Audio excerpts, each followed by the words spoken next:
All right, we are live. This is Soundbooth Theater Live, and these are the cold reads of A Parade of Horribles, Book 8 of Dungeon Crawler Carl. Thank you guys so much for coming. I love seeing you every day when I do these streams. We are, let's see, basically 150 pages into a 700-page book. Oh, I got a new version of the manuscript that's shaved 70 pages off. Wow. And we're down to 196,000 words instead of 240? How is that? What? Okay. Not sure how that is. I'm going to just trust. Just going to trust this is the right thing. Hope you guys have had a good day. Let's see, that's the monitor. All right, let's turn my monitor down a little bit. Can you guys hear me? I don't know if there's going to be Danish today.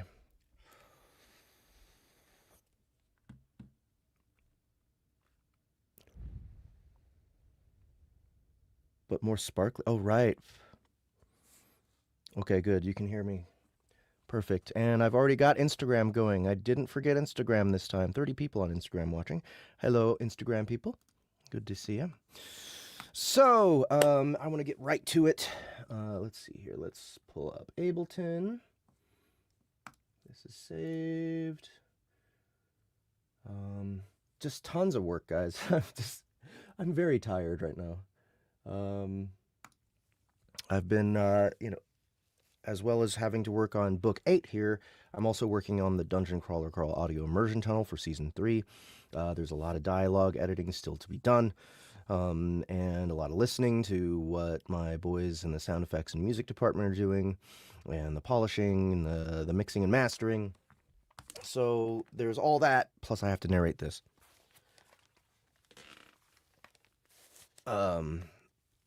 And all of this is like due soon, you know?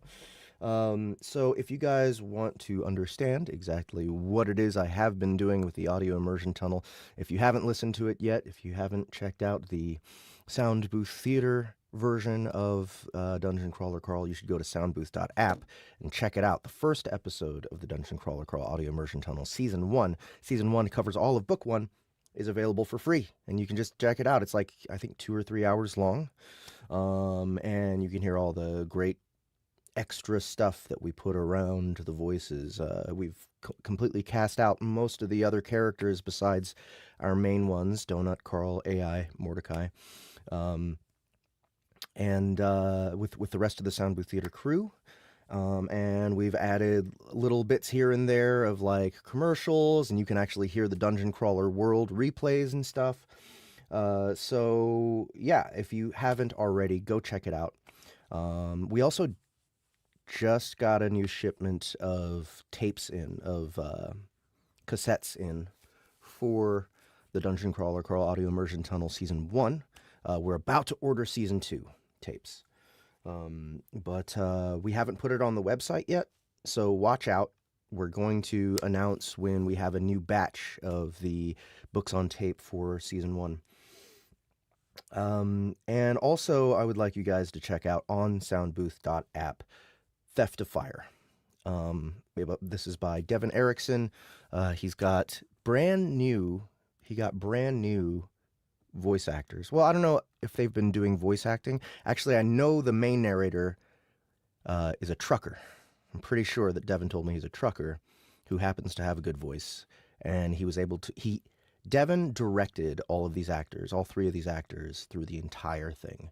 So they put a ton of effort into this audiobook, and it shows.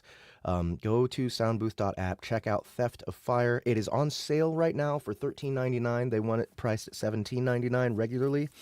So it's at the moment, it is just the price of an Audible credit. So if you haven't already, go check it out. I highly recommend it. I wanted to actually narrate this book myself. I contacted him, and he didn't want to do it.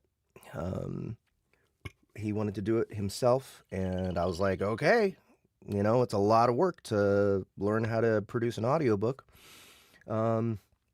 And he was cool with that. It wasn't like he was like, it's fine, it'll be easy. He was like, I know it's going to be a lot of hard work, and I'm going to mess up, and but I want to learn. I want to figure out how to do this myself. And so kudos to him. That's like how I am. I think I've shed a lot of that since keeping that attitude for so long, and delegating and getting the experts to handle things has been my key to success in my later stages of business running. But he did it. He did it. I think he did a good job, and I think you guys should go check it out. It's a great book. I asked him if I could narrate it after I'd read the whole thing, because I was just so impressed with it.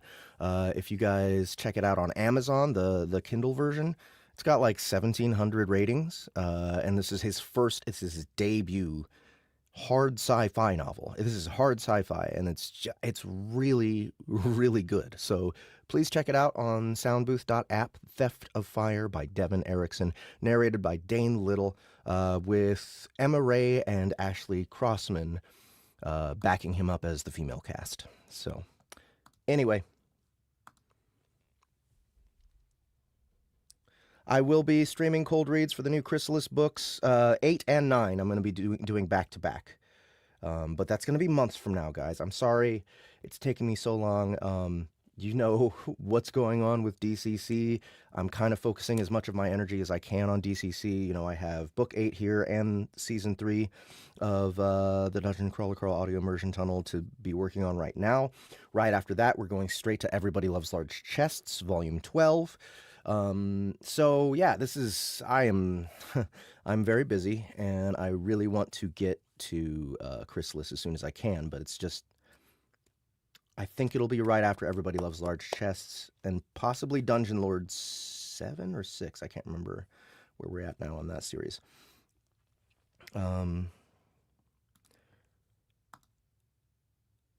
This is an interesting question. What is the next chapter in Soundbooth? After doing so much lit RPG, going into more sci-fi, do you picture yourself doing something like Hit Rivalry? Hit Rivalry. Is that the gay hockey romance? Or Bridgerton?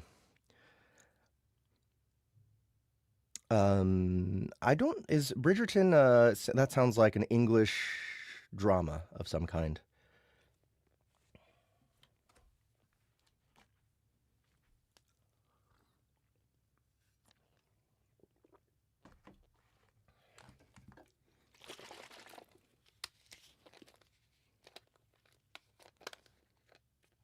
Gay hockey is currently huge. My fiance just read that.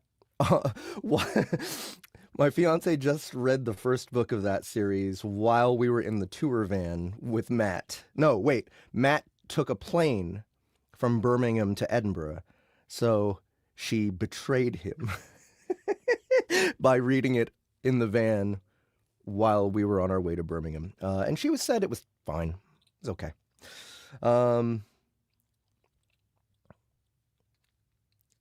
Yeah. Chronos Chronicles. I don't know. Book 3. So we're 3 books in. I don't know how much more Shammy's gonna write of that, but we're always happy to work on that series. It's so fun. Like it's not the best queer romance out there. I'm sure it's not. So no, we don't have any designs on doing gay hockey romance anytime soon, but we have already been branching out. If you guys haven't checked it out already, please pick up The Bones at Point No Point by D.D. Black. That is on the Soundbooth app, and it is a by the numbers mystery thriller. It is so well executed. It's one of the best-selling books on Kindle right now for mystery thriller. And we had the opportunity to do the full cinematic audio version of it. It is on our app. Holy crap. No fantasy element whatsoever. Very grounded, set in a real place, Hansville, Washington. And that is, we actually flew out there, visited the author, and took a bunch of ambiences from the area. so that we could get as authentic a sound as possible. There's 4 episodes in that book, or in that production. The first episode is still free. I think we're just going to keep that first episode free. So if you want to check it out, just go pick up that first episode, and you will get hooked. I promise you. This is one of my favorite productions we've ever done. It's so atmospheric. It's so like soaking in drama and horror to an extent too, because of how absolutely twisted and messed up the villain of the story is. Please go check it out. The Bones at Point No Point. That is on the Soundbooth app. 4 episodes.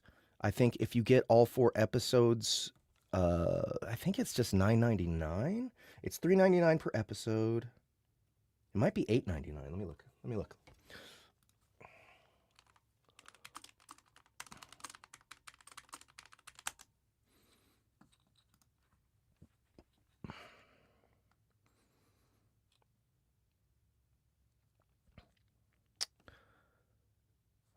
That's episode 1. Series, get the series for $9.99. So you're saving $2 if you get the whole series at once.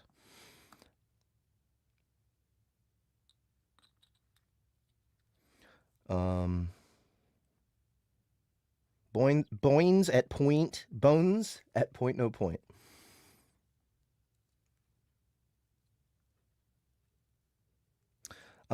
Jeff, are you all planning on adding any smut stuff that like so we've done some smutty stuff before, mainly like lit RPG harem-y stuff, like Supers, X Heroes, and Cherry Blossom Girls. I imagine at some point we're gonna bring those over to the platform.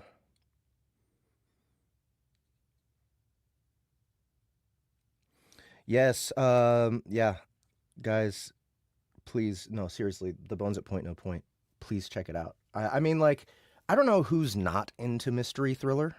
I think that maybe, especially when you get into fantasy or lit RPG, you kind of forget about those more grounded, classic genres. But I imagine that any of you guys who check it out will like just click right in. I really, really enjoyed playing the main character of this one, and I really want this series to do better because I want to continue. There's 11 books in the series already, and I would love to be able to justify doing the next 2 in a row, and just keep pumping them out. Like it's mainly because of just how good D.D. Black is as an author. He's just right to the point, but very evocative, and he does just the right amount of character development and rumination that you should be getting out of noir. And yeah, I like the characters, so please check it out. If you haven't, if you have checked it out and you love it, please share it with people. Tell them it exists. We just need more attention on this, and we are making the tapes for it soon. So.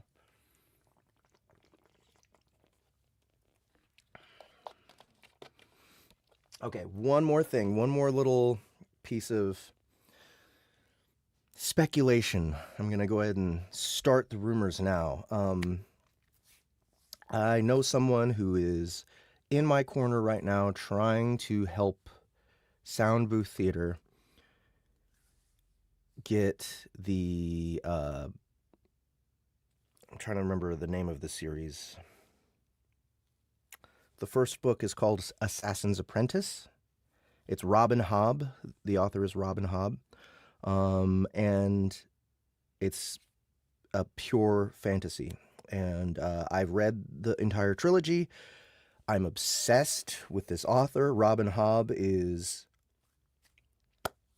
I don't know, like kind of like, so far as I can tell, she's flawless as an author.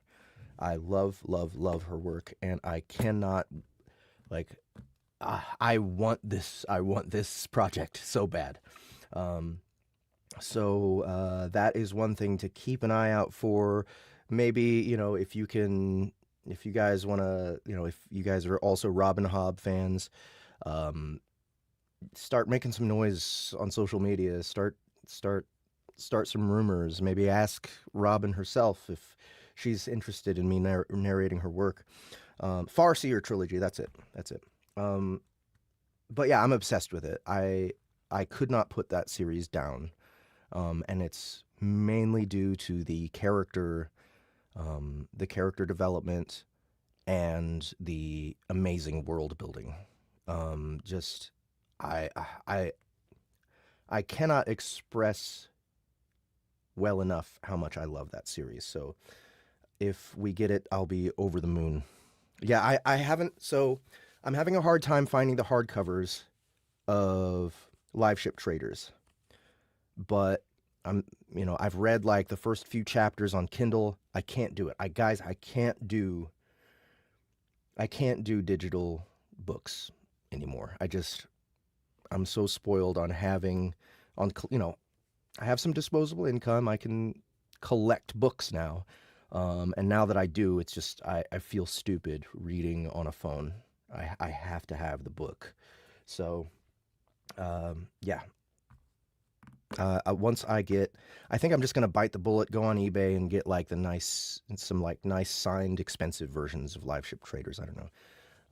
So like the thing is they just released this new, the original trilogy, the Farseer trilogy, and these beautiful deluxe hardcover editions. And so I'm just so spoiled on those that when I see, oh, it's just like kind of a normal ass hardcover with a dust jacket, I'm like, I'm so goddamn spoiled.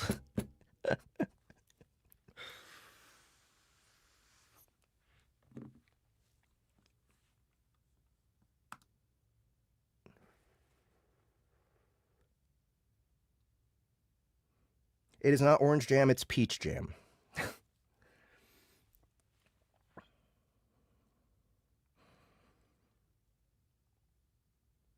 Yeah, hardcover all the way.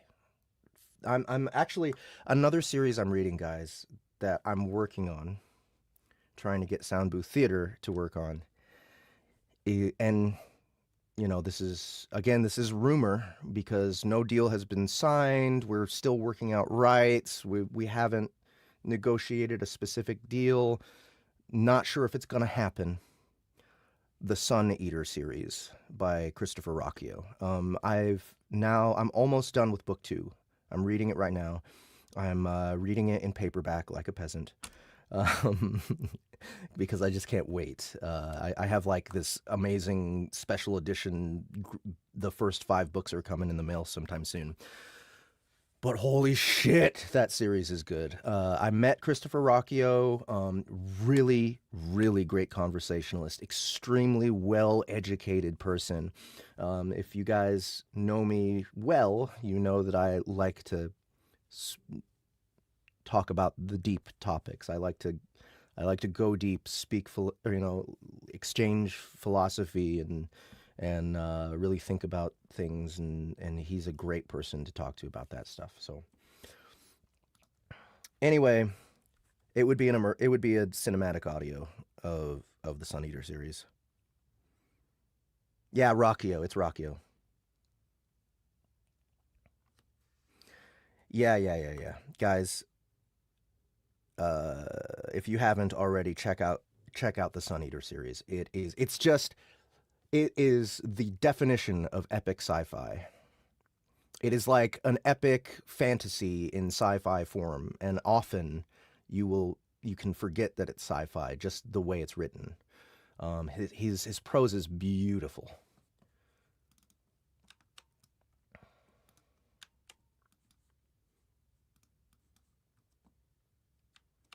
All right, here goes, guys. It's enough jabbering for me.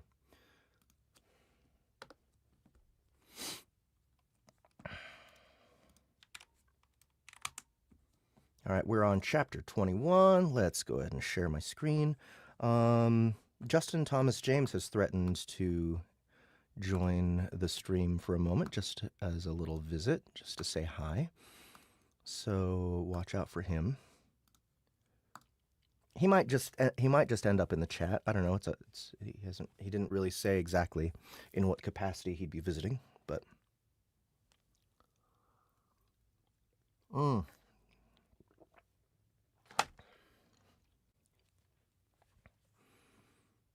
He was here before, Tristan says. Like in the chat. Or you mean, what do you mean, sir? Oh, right. Share the chat. Good call. There we go. Boom.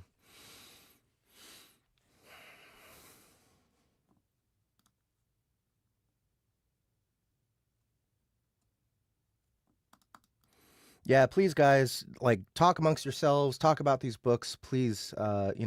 We need more chatter about what's going on Soundbooth and what's coming up in the future, and new projects coming up. God damn, I'm still kind of glowing from reading Sun Eater Book 2 last night. Like, I think I'm about 65% through, not quite 65% through Book 2. It just keeps getting better.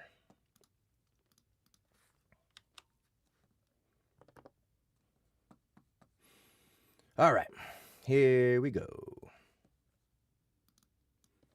Chapter 21. Chiome.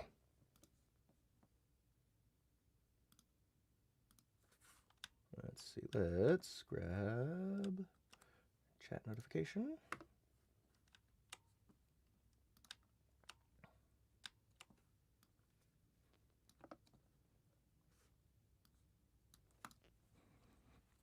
Annie Ellicott is working on a book called Save Scumming by Raven's Dagger.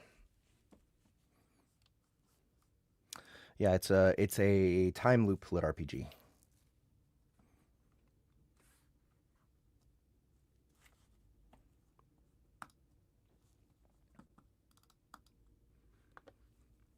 We are implementing your plan. We will avenge Ito's death.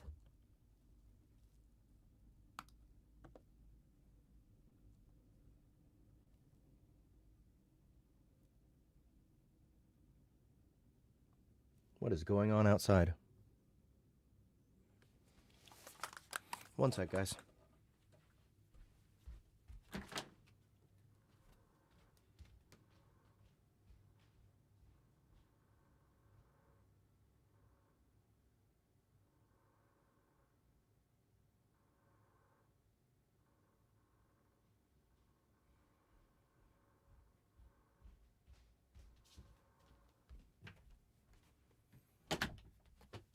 That was an excavator rolling down the road.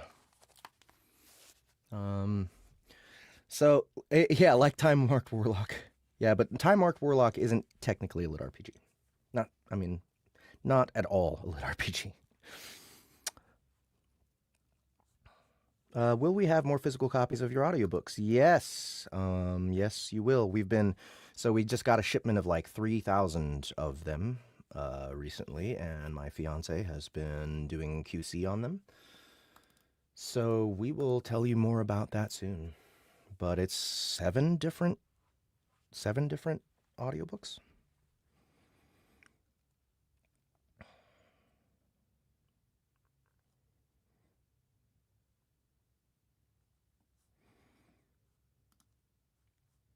Oh, thank you guys so much. Okay, back to it.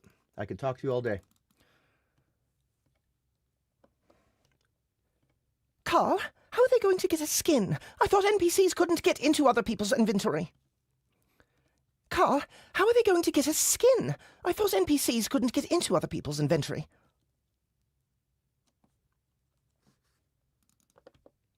Can I just say I really love saying inventory?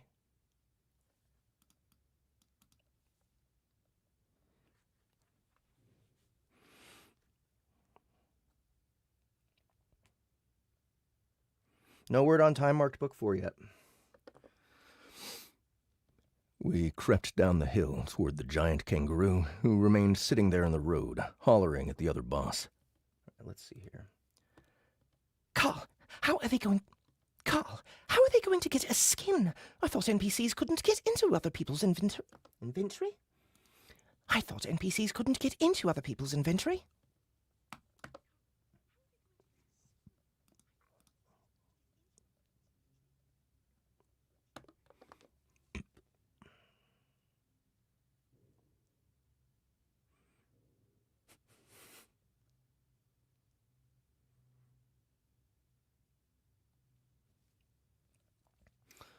I almost slipped and fell on my ass after stepping on some loose hail.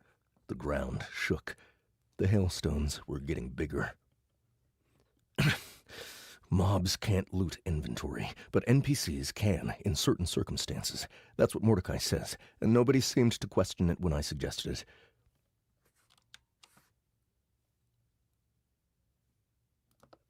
That's what Mordecai says, and nobody seemed to question it when I suggested it. Remember, Dong keeps his lance in his inventory.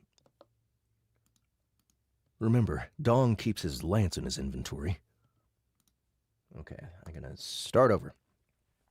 Mobs can't loot inventory, but NPCs can in certain circumstances. That's what Mordecai says, and nobody seemed to question it when I suggested it. Remember, Dong keeps his lance in his inventory.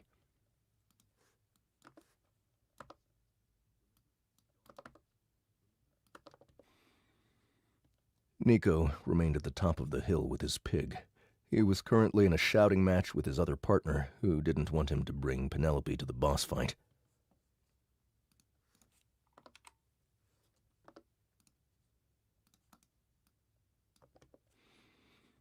Because Pontiff had come with us, Nico and Penelope were no longer protected from the elements, and both were getting soaked.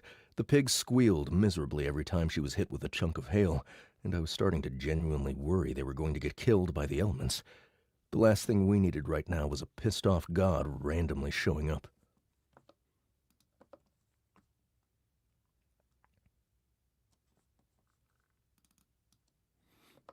The last thing we needed right now was a pissed-off god randomly showing up.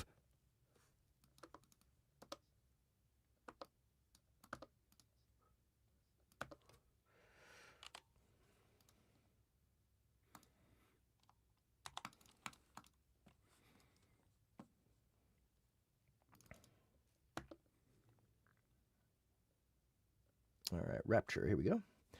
Yeah, so...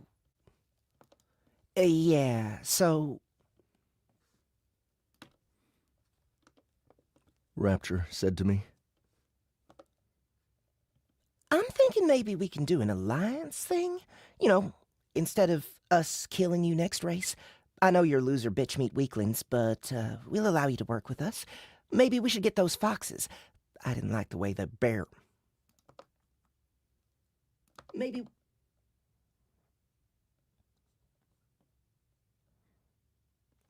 we should get those foxes. I didn't like their... Maybe we should get those foxes. I didn't like the way their bear was looking at our car just as the race was about to start.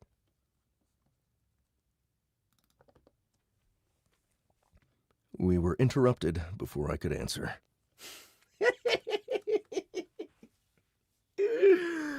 Okay. Wait, Justin's in here now? Where he at? There he is. What up, Justin? Justin, what are you working on now? Oh, wait, you're, So Justin is... He's moving to a new office. Now, I don't know, are you set up to be recording right now? I know, like, Justin also said that he was, getting a new Studio Bricks booth. But he's got his own booth in that office right now, I'm pretty sure. So I don't know if he's... Justin, are you still working right now? Or narrating at the moment? Or are you waiting till you get your Studio Bricks in?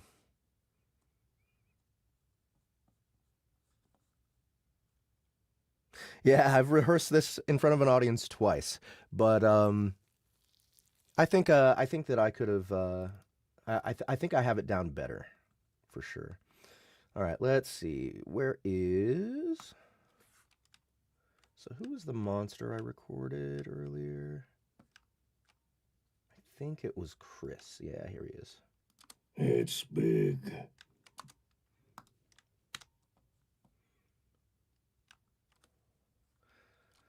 Oh, guys, I have Angine de Poitin stuck in my head.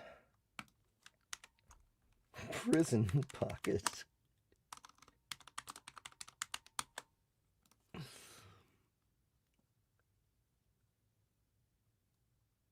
I don't know if you guys have listened to that band yet, but they're fucking incredible.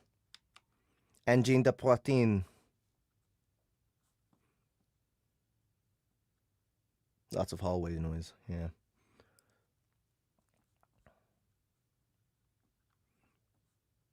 Who? Oh man, you guys haven't heard of Engine de Poitin? Fuck, 1 second, I'm sending you the link.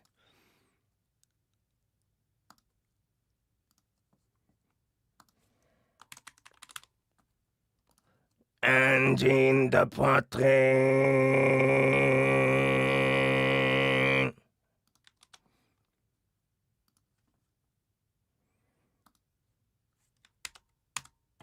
There you go. Check it out. Yes, microtonal. Microtonal rock.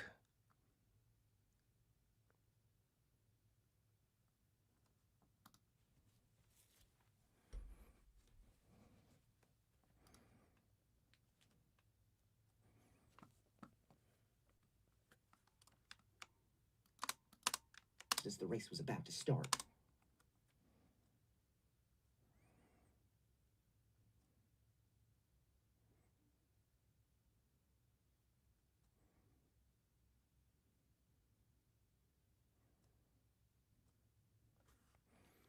Dude. Oh, Natiform's here. Dude, you guys will fucking love this band.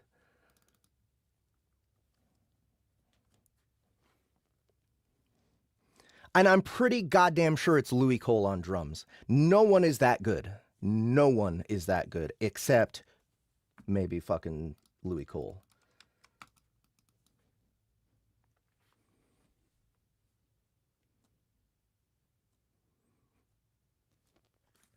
You should, I mean, you guys could listen to it. There's no lyrics, so you could listen to it while you're listening to me. That's right.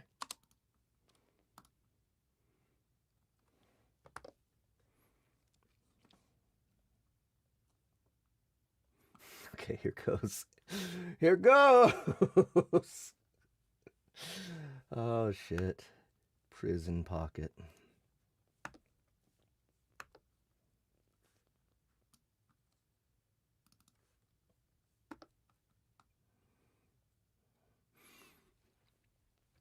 Babies! Babies! Babies! Prison Pocket, the demon kangaroo said, spying us. Spying us. Rue said, spying us. Come here, little babies. Let me put you in my warm, safe pouch.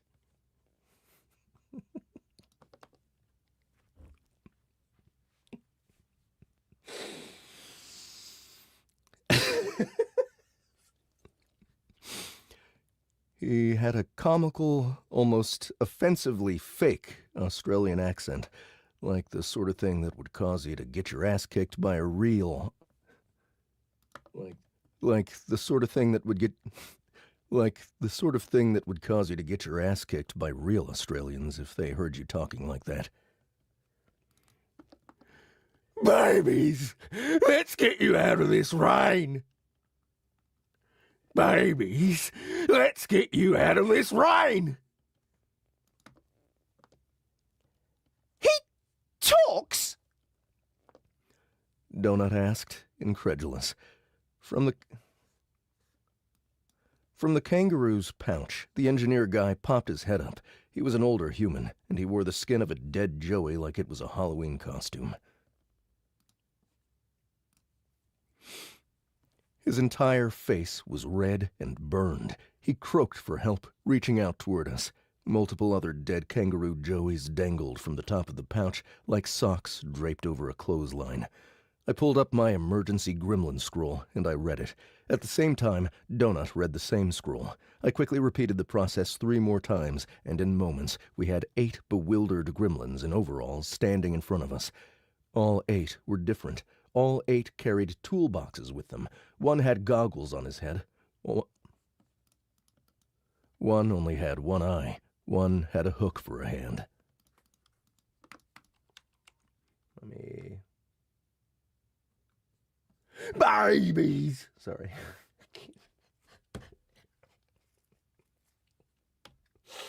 Oh.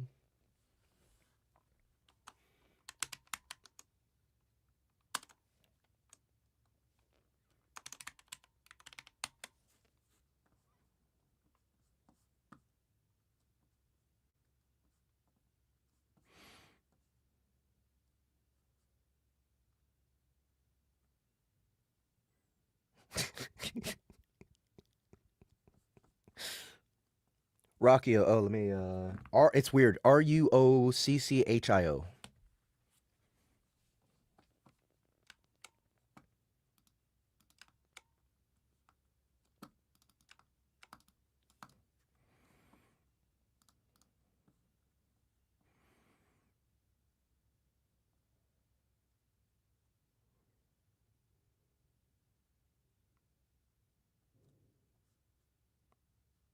Um, just through the first 3 books, and I've started the first book of Live Ship Traders, which has been really intriguing so far. But again, I don't have the physical books, and that pisses me off. Okay.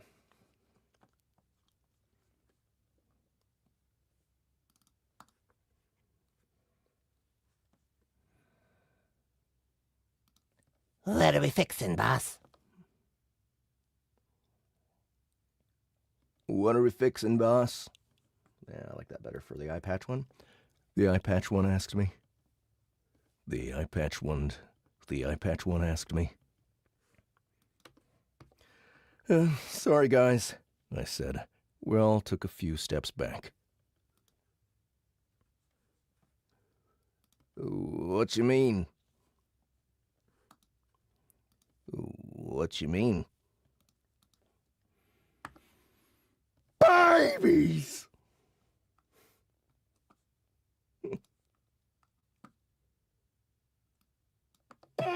Mean. Babies! I don't want paperback. I want hardcover, god damn it.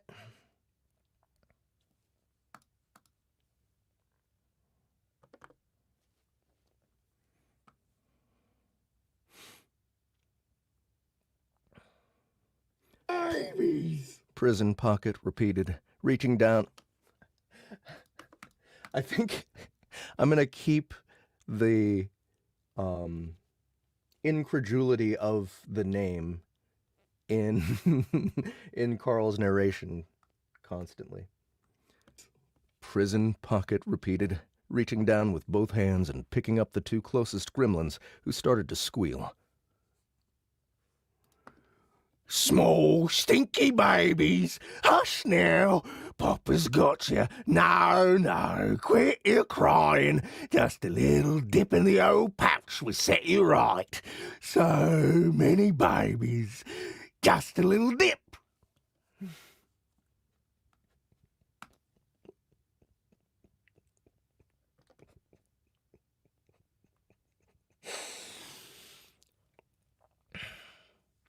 He pulled.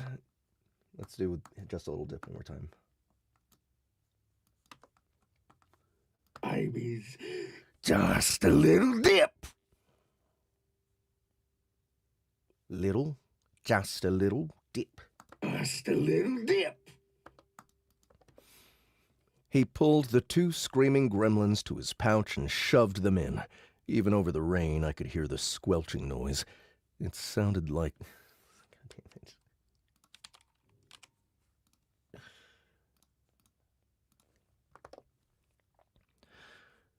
It sounded like someone shoving their fist into a deep, wet pot of runny oatmeal. A line of goo oozed out the top of the pouch and plopped onto the ground, where it sizzled in the rain.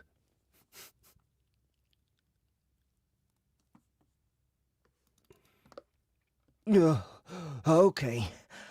I'm gonna blow chunks. Genesis said.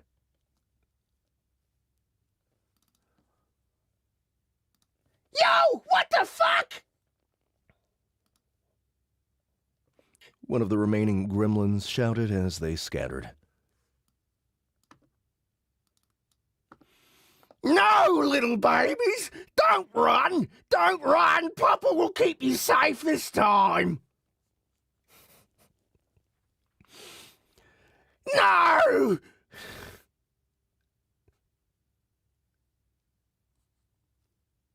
No! No, little babies! Don't run! Don't run! Papa will keep you safe this time!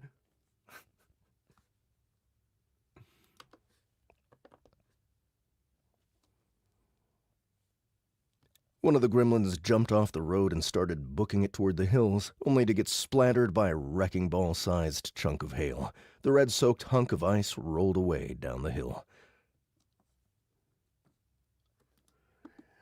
No! The kangaroo yelled. No, come back! It's not safe!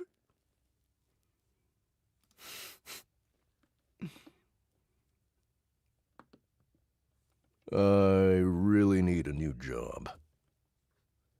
I really need a new job.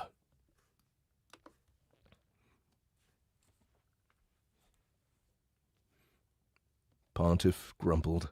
Pontiff grumbled. I did my best not to feel bad about the gremlins, according to Amani, who'd already used the scroll once.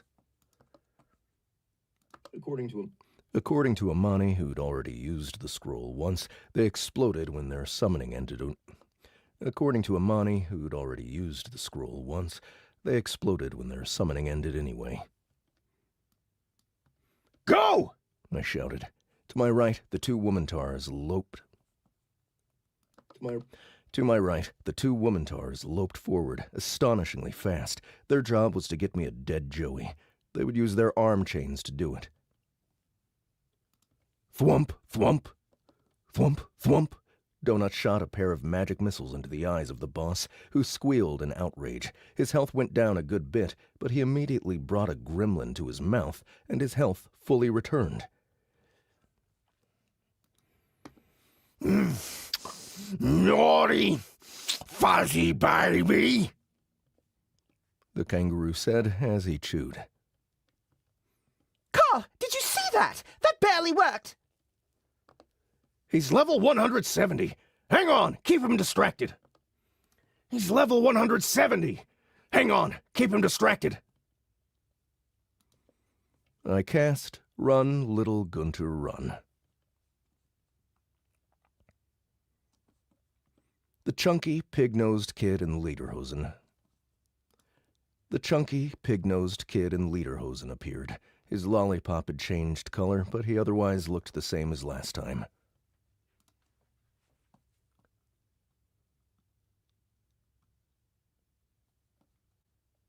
Hi, I'm Gunther.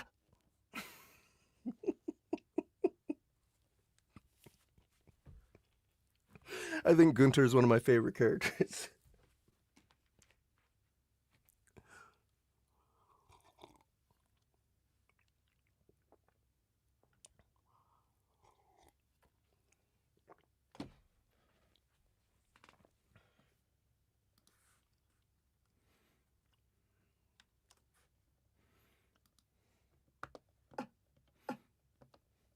Hey, kid, get that giant kangaroo!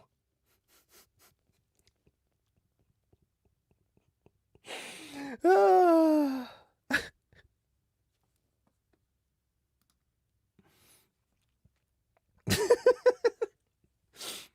said, pointing. I nodded to Pontiff, who was already in his backswing with his massive glowing mallet. He walloped little Gunter with all of his strength. Thud! Pontiff let out a surprised grunt and flew back. It was as if his mallet had hit a solid wall.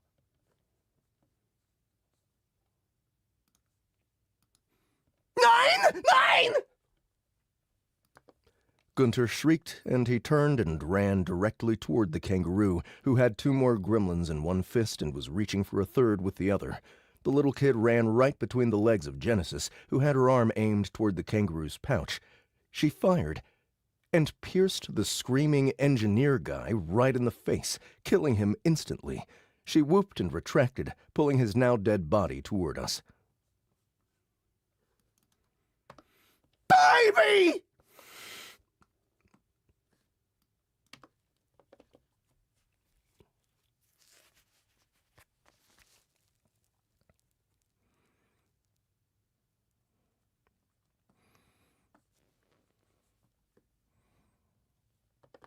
Prison Pocket said, seeing Gunter run toward him. Yes, yes, come to Papa. Such healthy, ruddy cheeks.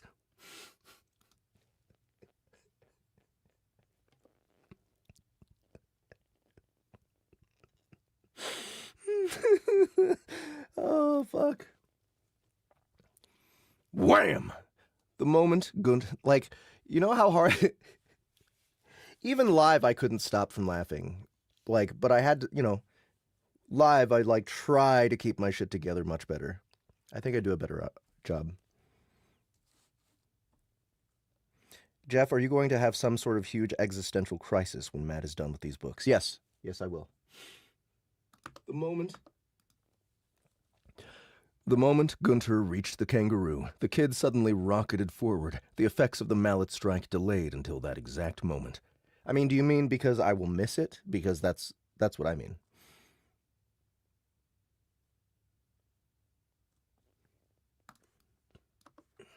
Till that exact moment.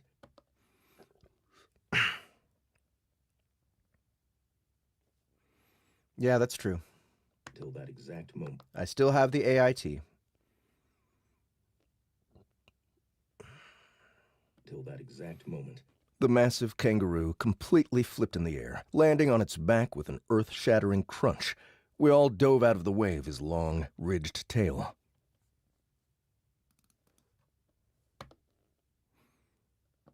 Here!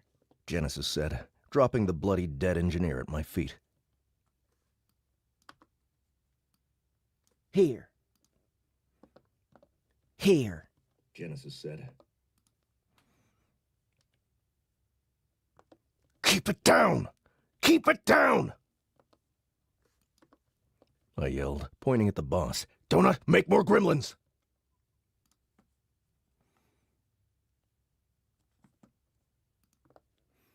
I'm on it! I'm on it! She shouted as she summoned another. This one was a woman holding an oversized wrench. Two more appeared at the same time, and they all looked at each other, disoriented. I examined the corpse at my feet. There was a hole the size of my fist in the middle of the man's face. Niels! Human. Level 35 mechanical engineer with a specialty in weapons upgrades. This NPC was killed by Genesis, the Lady Mantar, via a grappling hook to the goddamned face. This was 2 of 2 available engineers during this heat. Neither were claimed. Better luck next time. You were supposed to get one of the Joeys! I shouted as I started to pull the blood-soaked costume off. And let you get the engineer? I don't think so. Genesis said.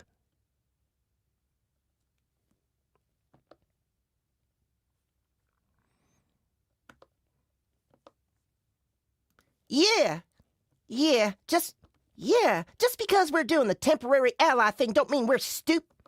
Yeah, just because we're doing the temporary ally thing don't mean we stupid and shit.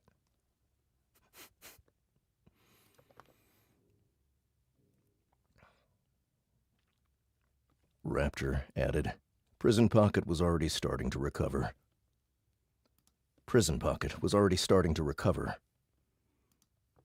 Donut! I said, as I pulled at the corpse's legs. My hands burned. The kangaroo skin was stuck to his body. It had built-in gloves with long, clawed nails at the end. The palm of the hand had a thick pad like the paw of a dog. If those two idiots had gotten me one of the Joeys, I would have had this already.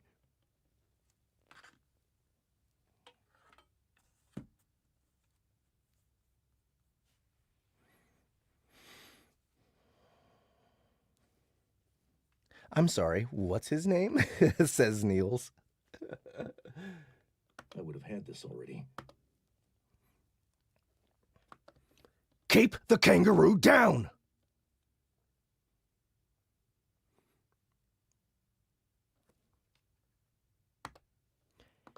Enchanted juvenile Macropus dominus skin. Enchanted Juvenile Macropus Dominus Skin. This item fills a costume slot. This can be worn as an outer garment. You might want to protect your face, though. I'd fuck me. I'd fuck me. Oh, I'd fuck me. Oh, I'd fuck me so hard, mate. Let's see. I want to get his voice, though. Oh, I'd fuck me. Oh, I'd fuck me so hard, mate. There we go. So, Oh, I'd fuck me. Oh, I'd fuck me so hard, mate. equipping this costume imbues the following effects. Protection from seeping acid. A level 10 jump skill. +5 to the lotion application skill. Warning. This is a 12-hour timed item.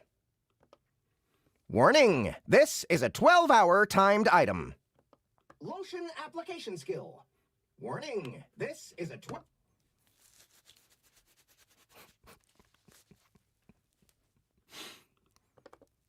Slam!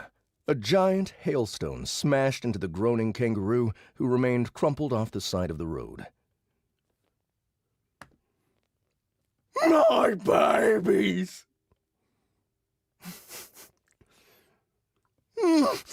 My babies! My babies! The prone kangaroo cried as he munched on another gremlin, healing himself. God damn it! I cried as I pulled at the feet of the sticky Joey skin. Next to me, the two woman-tars stood there and watched. You can at least help! This was your plan, Genesis said. The other kangaroo was also down. Chiome had already gotten herself into a kangaroo costume and was... Chiome had already gotten herself into a kangaroo costume and was flipping through the air toward the monster. I shoved my arms into the stinking costume. I hoped my goddamned inventory would still work with this thing on. I pulled the kangaroo head over my own, and there was a loud click. A new achievement flashed. Carl, how did you do that? Donut demanded. My boxers and knee pads were now on the outside of the costume. My jacket remained on the inside, but my cloak was around my neck and flapping in the wind. I could feel it there against my junk. It felt and smelled like my naked skin was pressed up against the body of a wet farm animal. Fuck.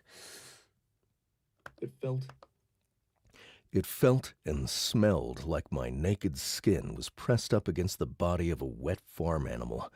The whole costume quivered as if it were alive. What the hell?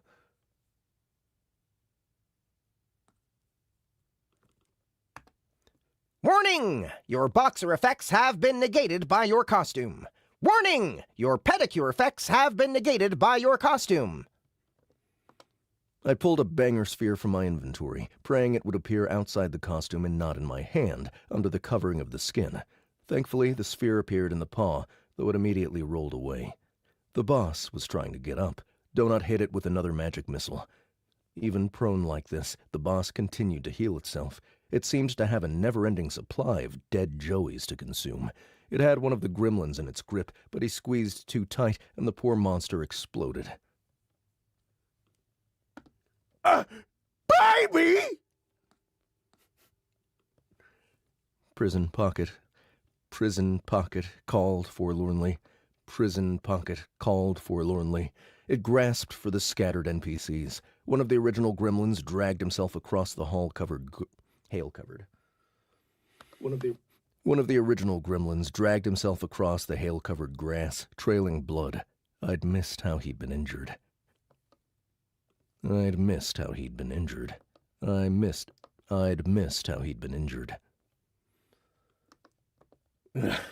I'm ready! I called as I adjusted the costume. The wide head of the dead Joey sat awkwardly atop my own head. Okay, here we go. I turned to run at the boss. I promptly fell on my face. Warning! Oh, I'm sorry. let's see you do this when you can't walk. You want to be a kangaroo so bad? Then I guess you gotta act like one. Bad? Then I get...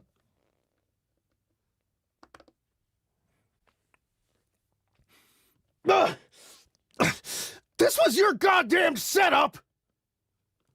I called. The other giant kangaroo demon exploded into mist.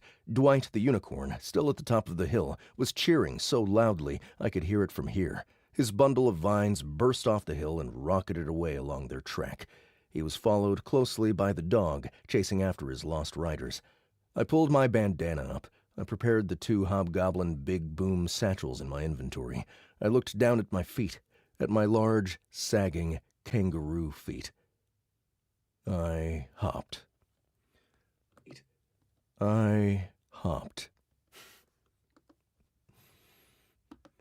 Yes.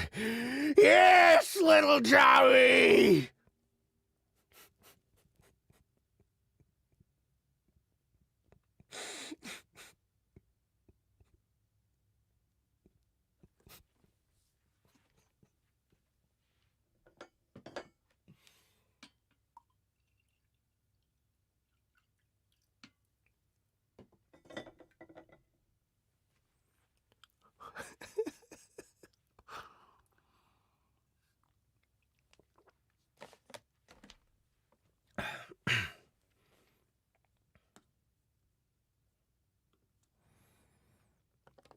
The boss shouted as he spied me. He remained on his back. Come to Papa's pouch. It's warm and safe and oh so moist. Come to Papa's pouch. It's warm and safe and oh so moist.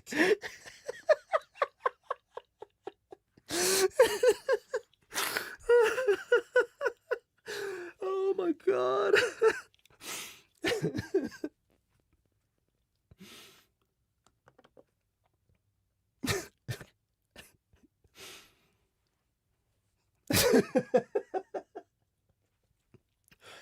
Oh my God. Oh, this will cause car accidents.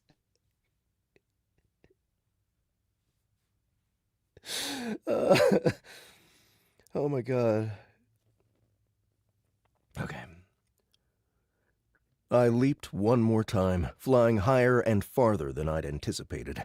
I landed with a splash directly on the outside of his pouch. I tried to stand, but I couldn't get my balance. It was like trying to walk on a waterbed. I needed to get to the lip of the pouch, and then I had to get all the way to the bottom of the pocket where I would drop the 2 satchels. Here, here! Here, here, little one! Let me help ya! Prison Pocket roared as he grabbed me. Gah! Gah! Yeah, that's better. I said as I was snatched up and smushed face first into the gooey interior of the pouch.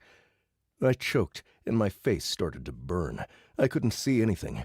Luckily, the costume came with claws, and I started to pull myself downward. Nope.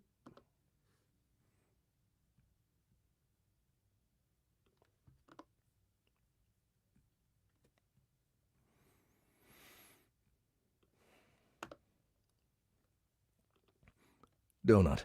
Carl! Carl! Are you okay? Donut. Carl! Are you okay? It was like trying to pull myself through warm jelly. I was in the suit, burning. It smelled. Oh God, it smelled so bad, like rotten meat mixed with the sharp vinegar tang of fruit juice left out too long. I grasped, and I pulled, and pulled, and pulled, going ever deeper into the kangaroo's pouch. There were things in here, getting in my way, bouncing off my face, bones, more corpses of Joeys, a toolbox. I pulled and I grasped, dragging myself down. Donut. Carl! He's standing up! Hurry! I caught onto something round, and I used it as a handhold, yanking myself even more downward. The boss's muffled voice reverberated through the goo. I felt him pat the outside of the pouch. Oh my God!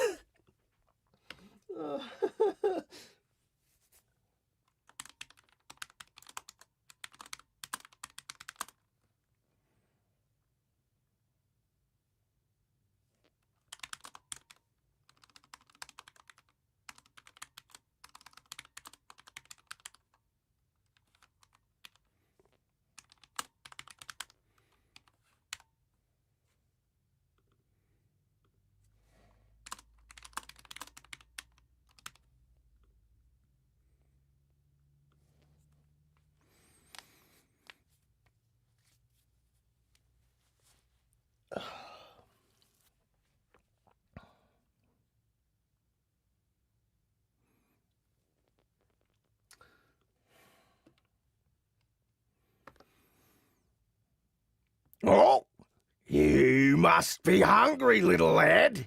Don't tickle Papa's nips like that. You won't be getting milk from them. But Papa always appreciates your little kisses. But Papa always appreciates your little kisses.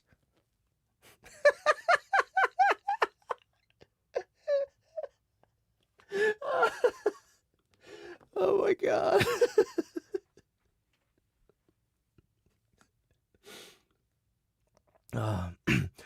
The bottom of the pouch hit me right in the face.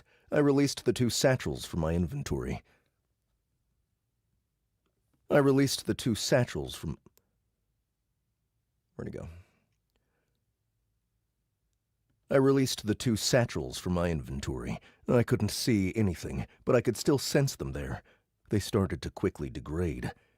I didn't want to do this next part to get into the pouch because I couldn't control how deep I went, and I just knew I would have ended up in his stomach, unable to flee. Escaping, however, I faced outward, pressed my kangaroo feet against the interior of his stomach, and I hopped as I activated Gloom Wraith phase. I hit the detonator in my inventory as I flew through the air. I tumbled and flipped like I'd been shot from a cannon, and I hit the ground and bounced, still rolling, asphalt ripping into the side of my face. Ice and kangaroo bits rained down around me as I rolled around. Ice and kangaroo bits rained down around me as I rolled right off the road. Fist-sized chunks of hail continued to pummel me. This was quickly followed by the sound of revving car engines. I groaned and rolled onto my back as the APV and the GTO both zoomed by on the streets next to me. Multiple achievements and a level-up notification appeared, but I waved them away. Standing over me was a gremlin.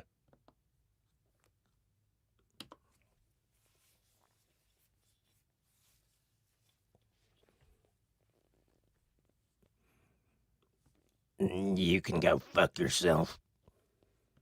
You can go fuck yourself, he said as he dropped his toolbox on my stomach.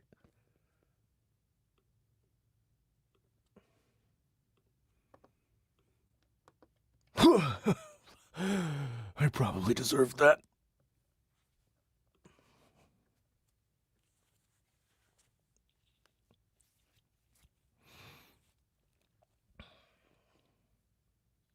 I said just before he timed out and exploded.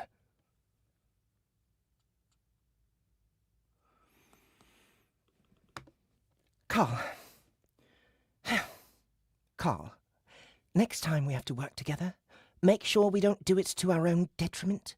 Donut said as I sat up. The truck sat alone at the top of the hill. I can't help but feel this is an apt metaphor for what always happens when we do... I can't help but feel this is an apt metaphor for what always happens when we do all the heavy lifting.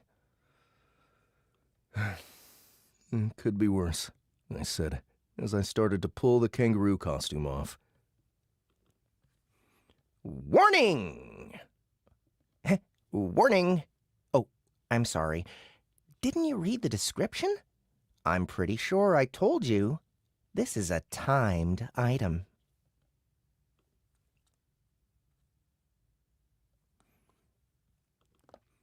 Heat 2. Results. First place, Team Sparkles. Second place, The Jugglers. Third place, Team Free Love. Fourth place, The Wild Hunt. Fifth place, Lady Dominators and the Gimp. Sixth place, One Fine Pig. Seventh place, the Royal Court of Princess Donut. Eliminated, Girth the Trouble.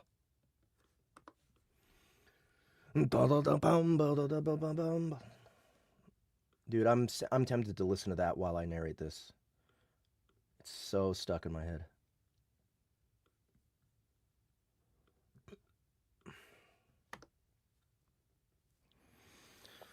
Oh my god. Oh my god. Oh, I love that chapter. It's so good.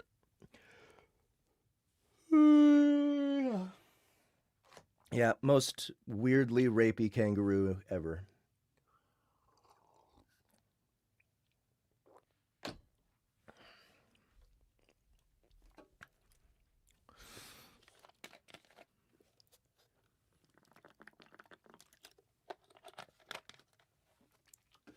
All right, guys, I'm sorry. I can't help it. I'm gonna listen. I'm gonna listen to that music.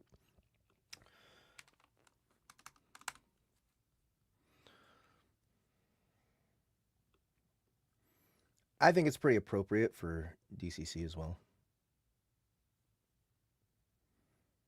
It's just that fucked up.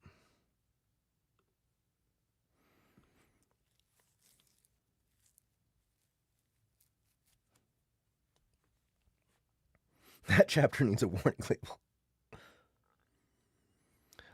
Should it? Do you think it should have been the Dr. Metcalf instead?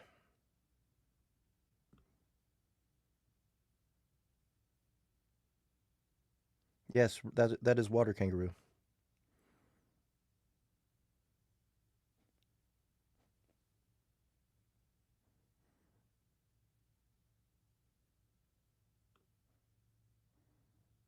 The first was?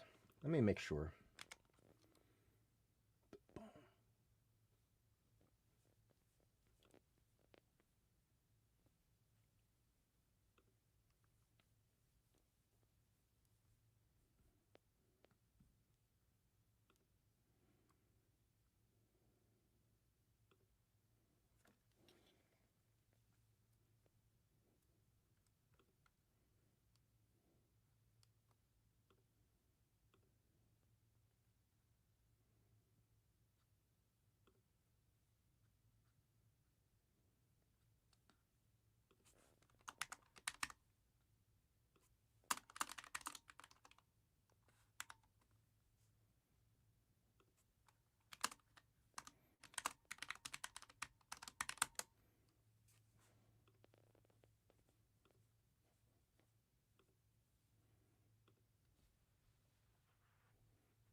Okay, sorry, I'm just checking on some stuff.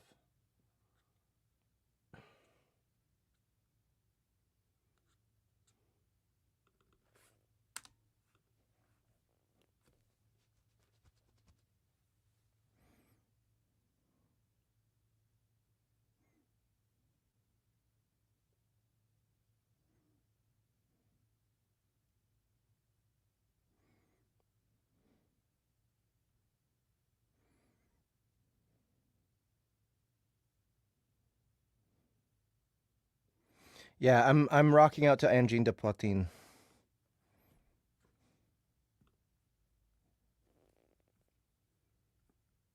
This song has just been stuck in my head all fucking morning.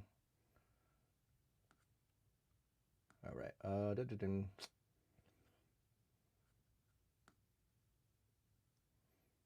Dr. Metcalf is here. I don't think I did do Dr. Metcalf. Distance 10 kilometers. Track, asphalt paved road, rolling hills. There are 2 paths for this race. You'll be assigned one of 2 paths at random. Tasks required to complete. Wait, does it... Each path is of equal length. Each path has a gatekeeper monster along that path that must be killed to resume.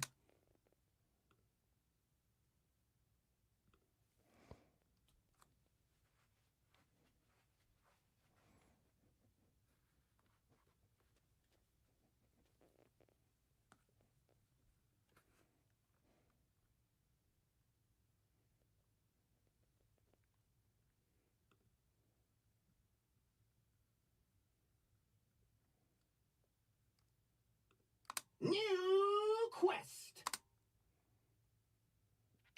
I don't see it anywhere.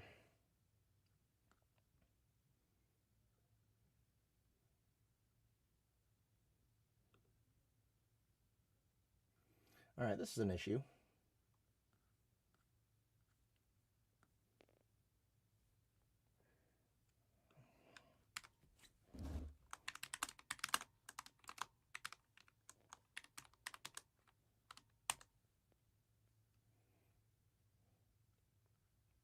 All right, this should be end of chapter 5. Nope, fuck.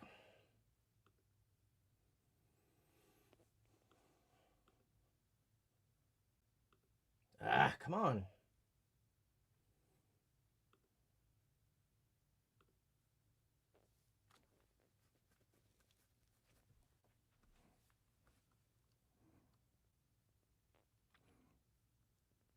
Oh, Matt's here? What up, Matt? I do use Ableton. Heat 1. Results. Nope, it's AI. Matt, did you listen to Angine de Poitin? I sent you a link.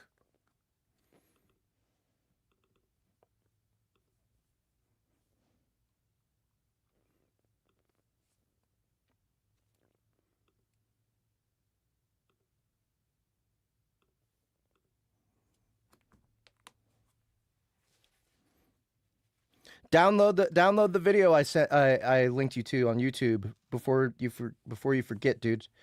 Drummer is amazing, right? I'm telling you, it's Louis Cole. I know it's Louis Cole. It's got to be him. I would bet money.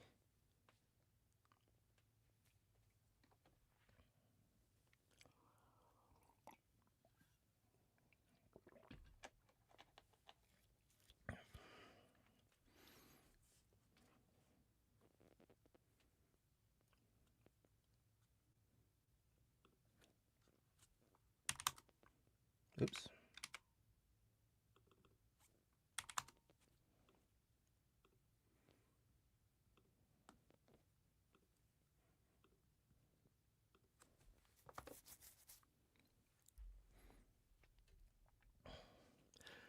Chapter 22. After passing the finish line, we limped our way toward the garage. I pulled at the tight neck of the kangaroo costume. Mordecai. Carl, has your costume skill leveled up much? I would say it'll work, but if the skill is above level 3 or so, it might take a lot of your skin with you. If it's above level 5, then I wouldn't risk it. Most armor isn't physically attached.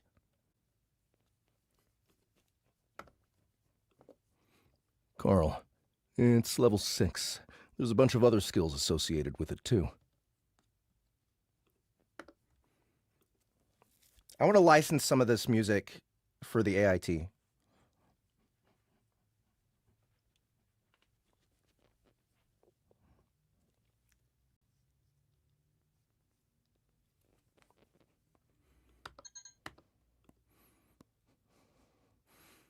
Associated with it, too. Mordecai, I would just leave it be. Laundry day will definitely work, but you'll get flayed in the process.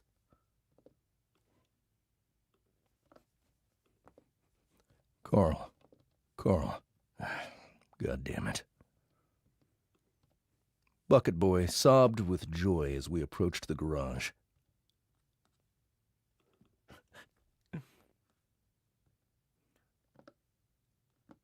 All right, Bucket Boy's just a dude. I don't think I've ever been so scared. I thought for sure this was it. You're a Faction Wars veteran, Donut said, though she said it kindly. This was just a race. It's okay. Other than the pouch incident, it was no big deal. Just another day. I'd been credited with doing 90%. I'd been credited with doing 95% of the damage to Prison Pocket, and I'd leveled up 3 times to level 84. Donut and I both received platinum boss boxes for the kill, plus I had a half-dozen achievements. From what I was hearing on the feed, we'd been... From what I was hearing on the feed, we'd been unlucky with our race. From what I was hearing on the feed, we'd been unlucky with our race. Most of the bosses blocking the roads had been city bosses. The only other province boss was the one Zhang, Lina, and Tran had faced. Luckily, they had all made it through, and the single eliminated team was one of the NPC teams. The news wasn't all good.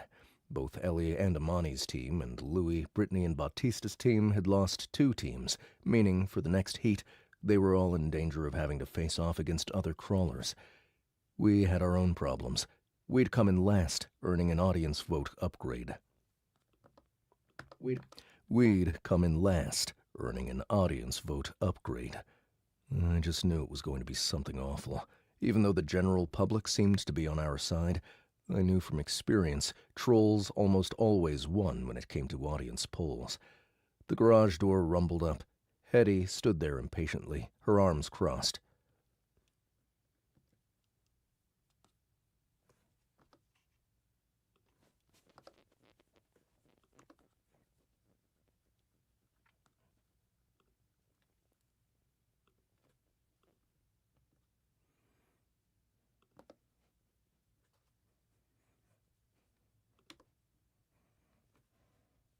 Let's get some of these guys.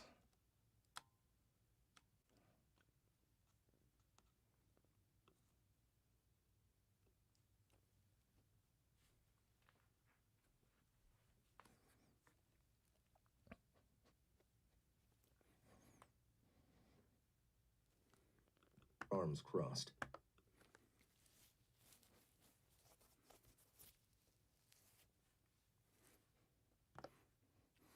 Oh, thank the gods! Bucket Boy said as we clanked to a stop. Thank the gods!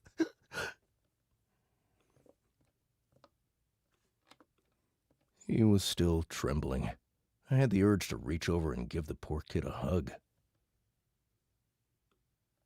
He was still trembling. Dr. Metcalf beeped.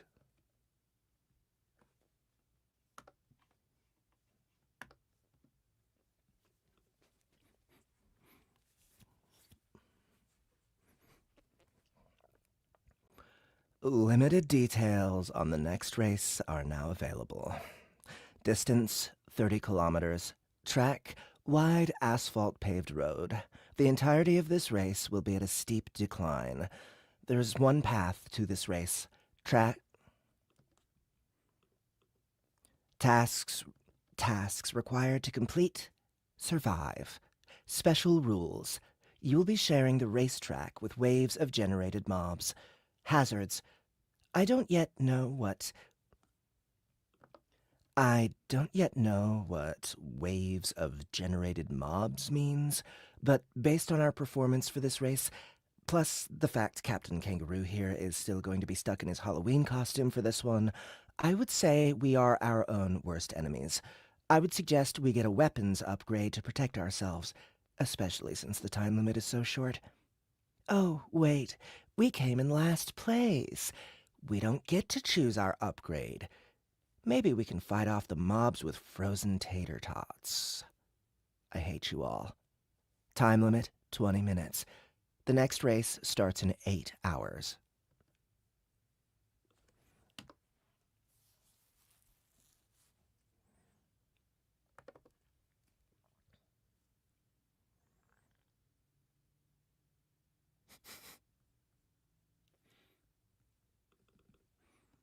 I groaned. 8 hours? I was stuck in this goddamned kangaroo costume for another 10, and I really had to pee, too. Carl, are you going to be able to use the pedals in that thing?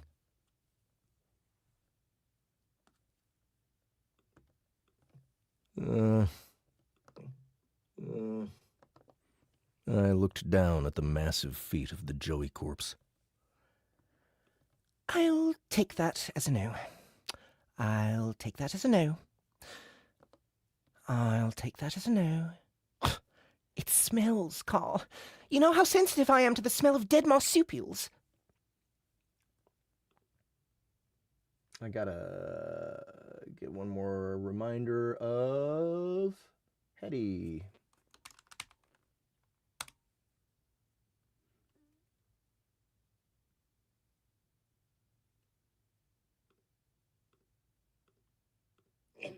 Pet spells don't work on special mounts. Pet, this almost pulled the whole back bumper off. How'd she drive? We got some guidelines about what we can and can't change from the original. Okay, got it.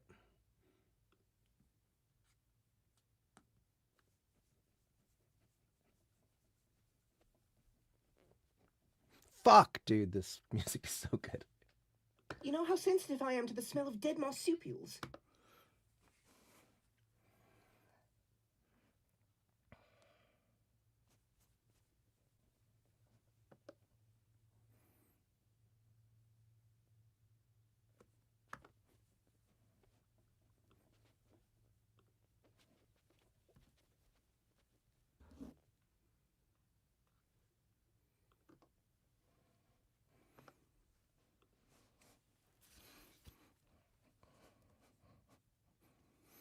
What the heck did you do to my girl?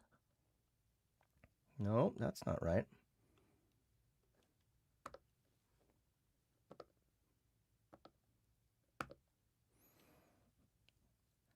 What the heck did you do to my girl? Hetty said, walking up, shaking her gremlin head. What the heck did you do to my girl? Hetty said, You put her through the ringer, you did. You put her through the ringer, you did. In last place, too? Her tablet beeped, and she looked at it, frowning. Well, your upgrade vote just ended. Could be worse, I'm supposing.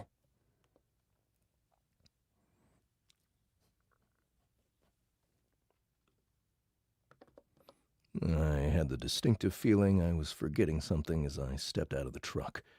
Even here, I couldn't walk and had to make little hops. Even here, I couldn't walk and had to make little hops.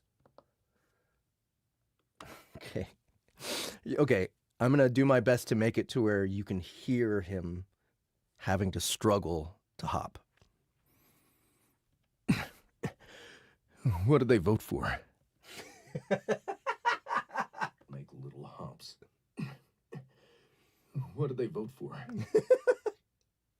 Hops. What did they vote for?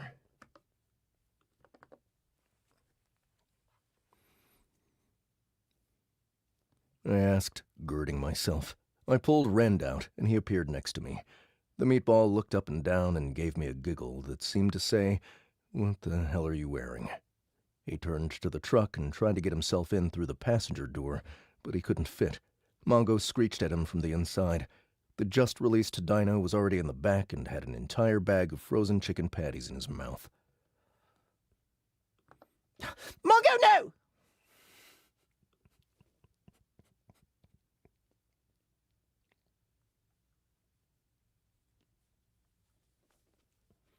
No!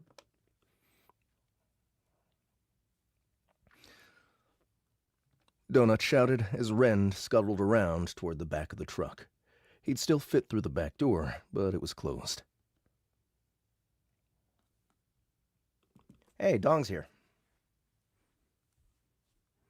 All right, I'm gonna make sure I get Dong right.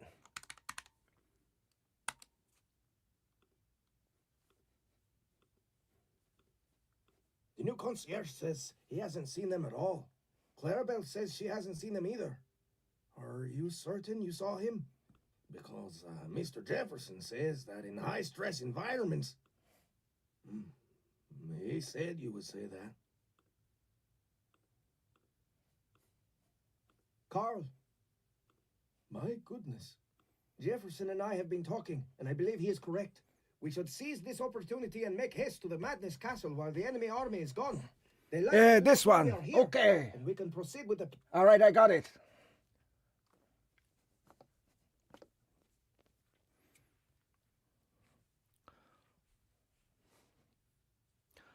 We once had a dancer who would wear animals. We once had a dancer who would wear animal skins. We once had a dancer who would wear animal skins. Dong said, looking me up and down. Remember him, Splash? Remember him, Splash? And I gotta... Damn it.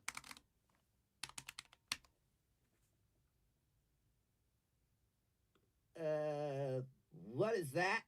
That's a lot of cheese sticks.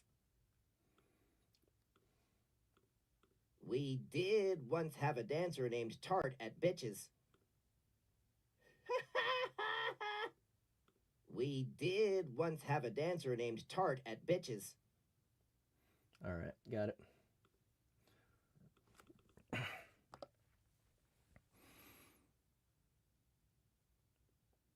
Beast a la mode.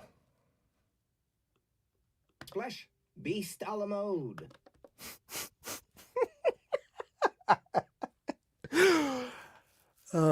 Dude, Matt is so good at stripper names.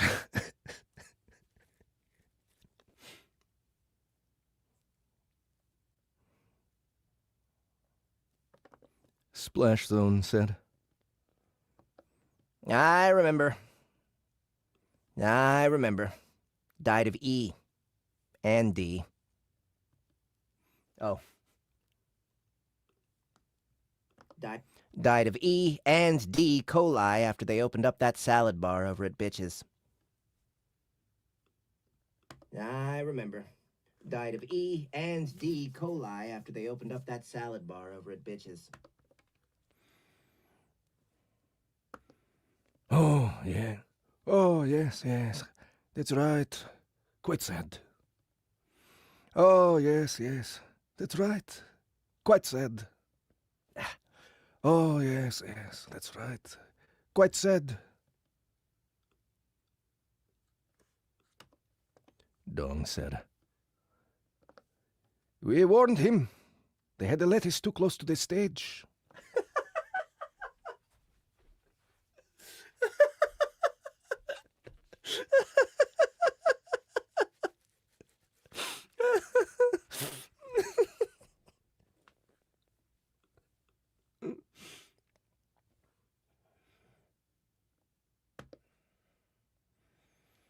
Yeah, what is this?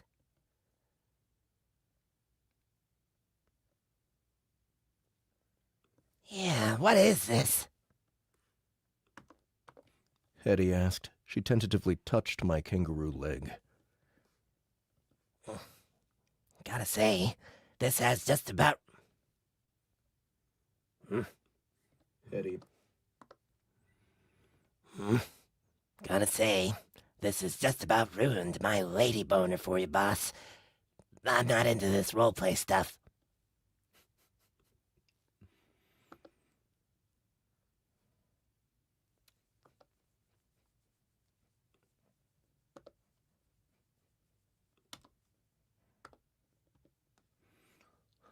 Oh, I am?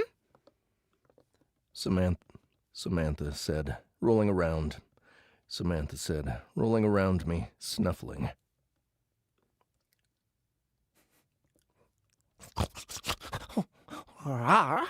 I love it when a man wears the skin of his vanquished enemies. Think we can get an ogre corpse for Louis to wear? Can you imagine how sexy that would be? Carl, when can I take your truck for a spin? That would be... Carl, when can I take your truck for a spin?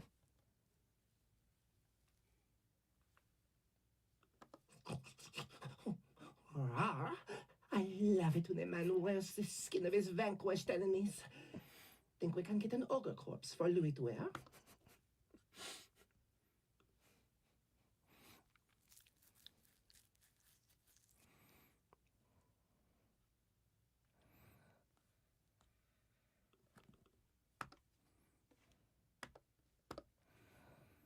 I think it looks sick. Biggs added, sliming up to sniff at my feet. She left a trail of orange goo on the garage floor. It's only temporary. It's only temporary, I said, getting frustrated. Hetty, what did the audience choose for the upgrade vote? Frustrated. Hetty, what did the... Behind me, Donut shrieked again. Rend! How did you even get up here? Mongo, no more tater tots! Rend! How did you even get up here? Mongo, no more tater tots! The gremlins gave a little sigh.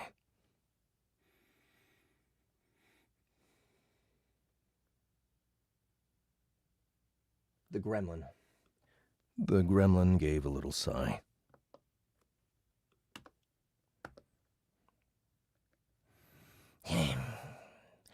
Look at it this way. Princess Donut will be much more protected during the next race.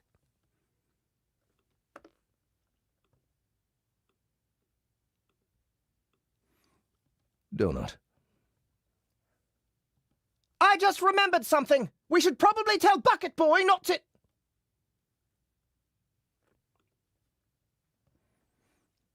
Dong! I saw Corcunda! Bucket Boy shouted as he jumped out of the truck. Pontiff was there too!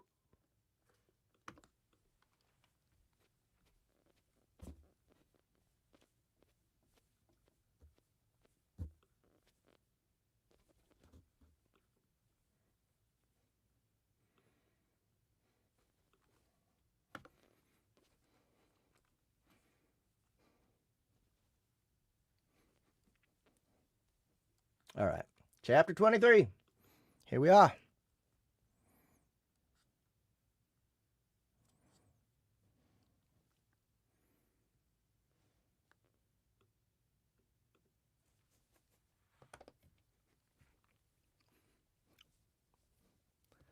Chapter 23.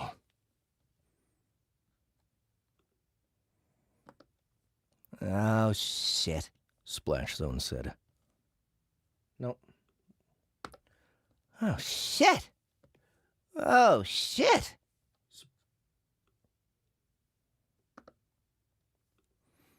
Was it Corky or Porky?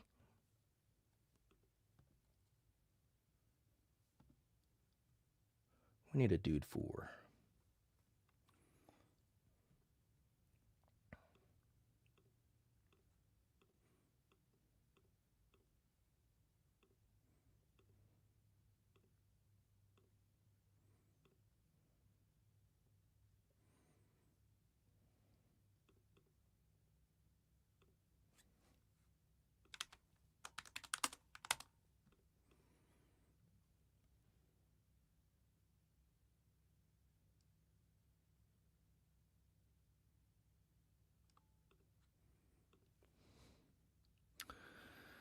Oh, okay.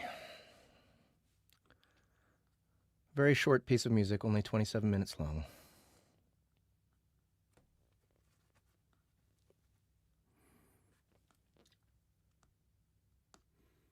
Just listening to Engine de Poitin. Have you guys, dude, it's been all over the internet. Like, people are sharing the shit out of it. As soon as I got back home, Ahmed sent me a link to it, and I can't get enough.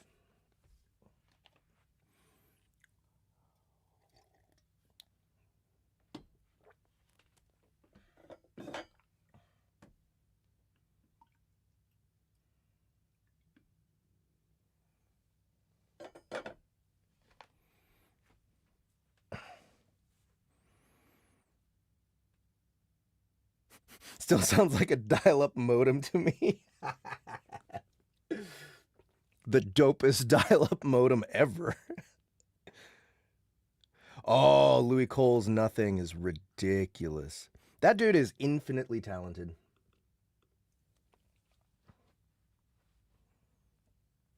The temperament on those guitars? What do you mean? I mean, they're fretted microtonally, so... Is it Corky or Porky? Okay, dude 4.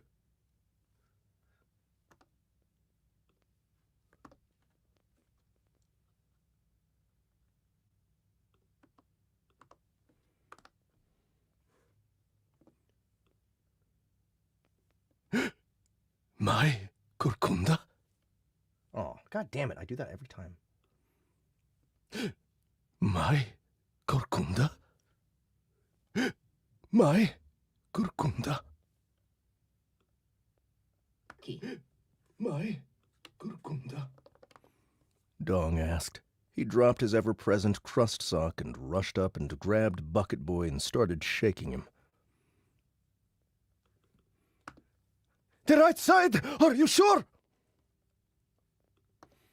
It's him! Sure. It's him!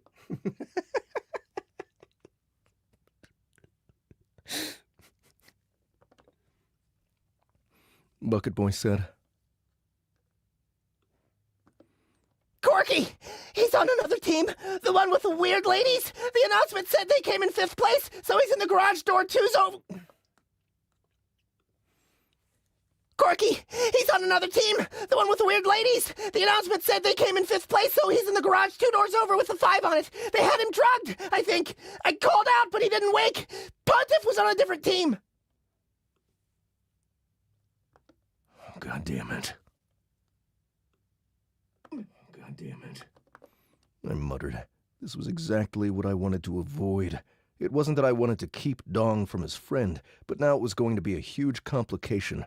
With so much happening, it had never even occurred to me to tell Bucket Boy not to say anything. Stupid. I tried to step back, and I stumbled. I had to do a little hop. Dong was shooting rapid-fire questions at the crocodilian. Hop. Dong. Who is Kokunda? Samantha asked. She was still rolling in circles around me, deliberately rolling over the giant feet, which would cause her to bounce in the air. Each time she shouted,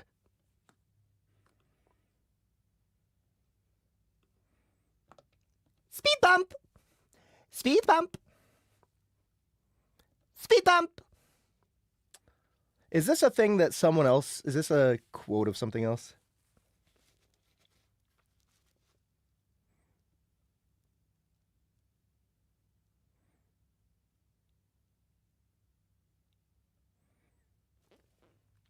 Speed bump!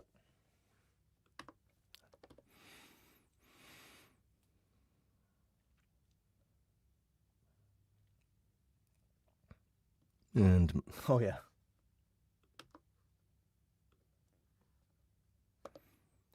Speed bump! Speed bump!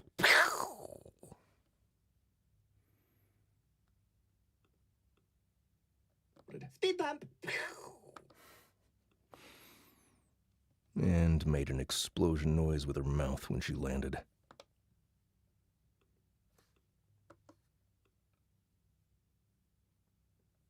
Time, she shouted. Speed bump! And made an explosion noise with her mouth when she...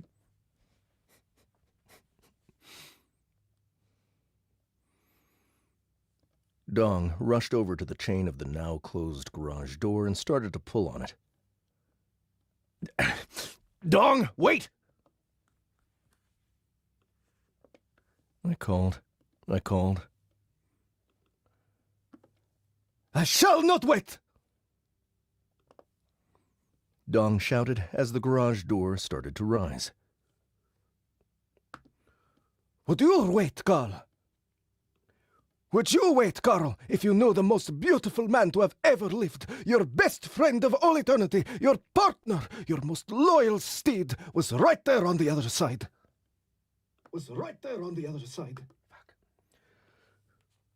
Would you wait, Carl, if you know the most beautiful man to have ever lived, your best friend of all eternity, your partner, your most loyal steed was right there on the other side? And it sounds like he needs me. I have been waiting for much too long, and I shall wait no more. I don't know, it sounds Italian.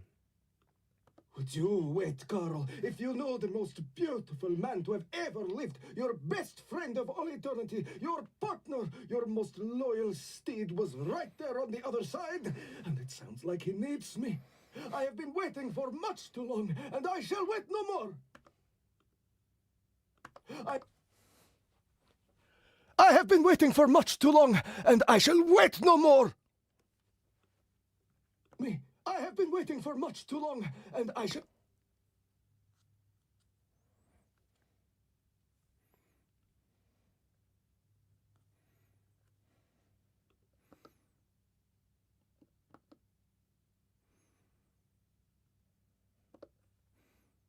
Steed. Hetty asked. What the hell does that mean? Most beautiful man to have ever... Most beautiful man to have ever lived? Samantha asked, zipping toward the open garage door. I want to see this guy too. Before I could protest further, she was already outside. Biggs slimed after her, shouting. Matt, are you still in here? Oh, wait, and I also asked you a question and... Fuck. You didn't see it.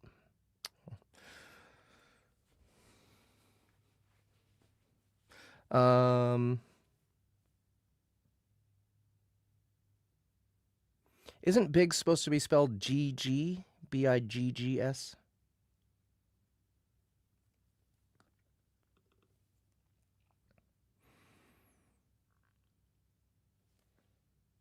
Biggs slimed after. Carl, we better go out there. Carl, we better go out there. Donut said, leaping from the truck and onto my shoulder. If he gets into that other garage, those ladies might try to hurt him. It was true. The safe room rules didn't apply to garages, but they'd have to... But they'd have to first get in there.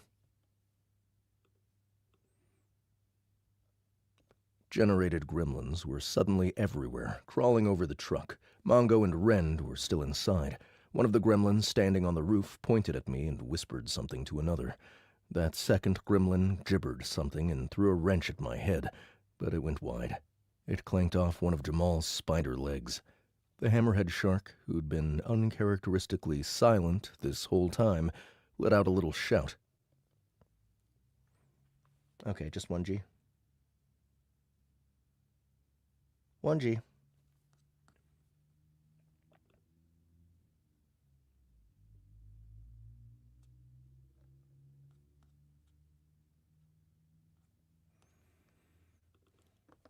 Hey! I called. The gremlin chittered back angrily. The gremlin chittered back angrily at me, not actually saying anything. He flipped me off. What crinkled their panties? Hetty asked, looking up. We used some of the emergency gremlin scrolls to distract the boss. A few got dipped in the pouch. A few got eaten. I suppose word spreads fast. I suppose word spreads fast. I suppose word spreads fast. But how do they even know if they explode? I suppose word spreads fast. But how do they even know if they explode when it's all done?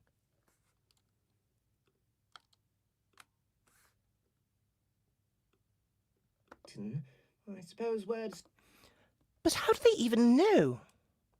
But how do they even know? But how do they even know if they explode when it's all done? It's fast. But how do they even know if they... Fast. But how do they even know if they explode when it's all done? To my surprise, Hetty laughed.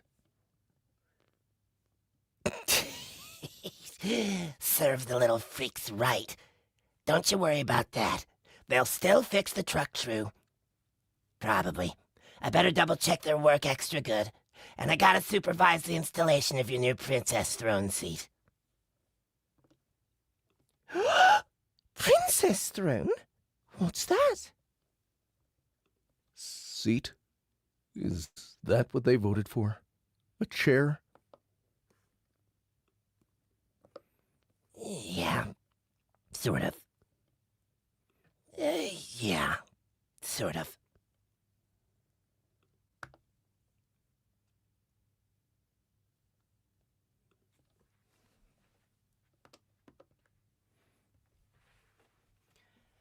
Yoo-hoo! Open up! We want to see the beautiful man you have in there.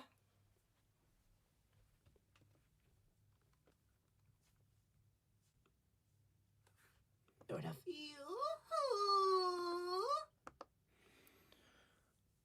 Came Samantha's shout. Open up! We want to see the beautiful man you have in there.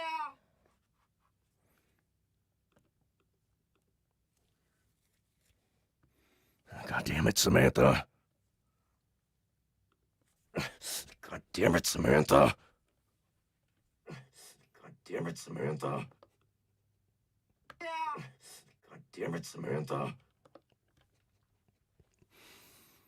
I said, moving toward the door. I once again fell right on my face. Donut yowled, jumped off, and rushed outside, followed quickly by Splash Zone and Bucket Boy. Mongo jumped from the back of the truck, let out a screech, and followed Donut. I could hear Rend giggling and grunting, still inside. Across the way, through the open garage door, I could see Yasha and Radoslav. Across the way through the open garage door, I could see Yasha and Radoslav were already in their driveway at spot number 3, watching the crowd of people streaming from our spot. Both stood there with beers in their claws.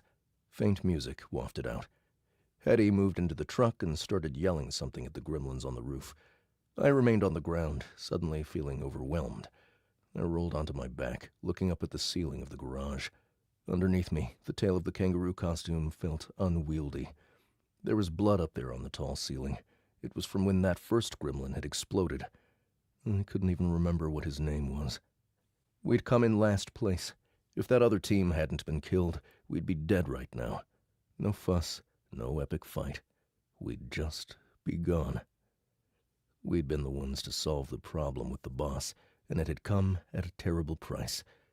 We were so much stronger now, but that didn't matter. I didn't like this.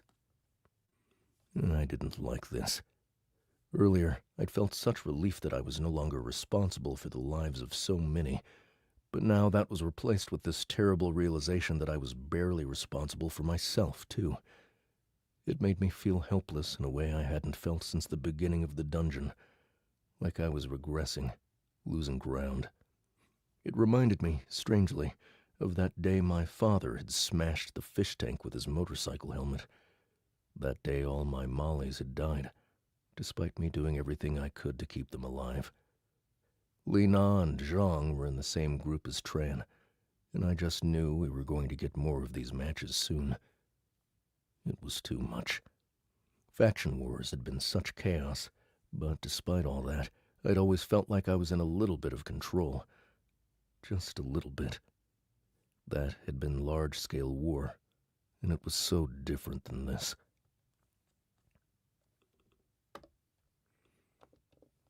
Zev. Hi, guys! I'm about to do a dungeon announcement, so I can't talk for long, but we're still, required to do media appearances. We've been negotiating with the AI, and we've come to an agreement. You two are going to go on a show in a few hours. You two are going to go on a show in a few hours. You two are going to go on a show in a few hours. Donut. Hi, Zev!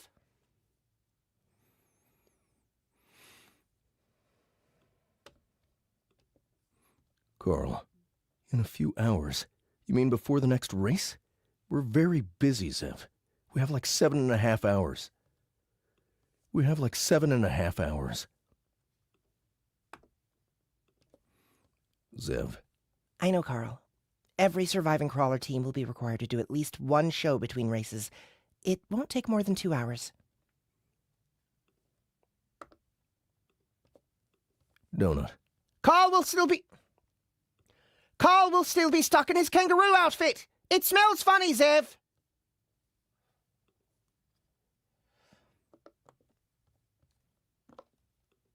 Zev. Yeah, I know. I think that's why we're making it happen now. I think that's why they're making it happen now. Yeah, I know. I think that's why they're making it happen now.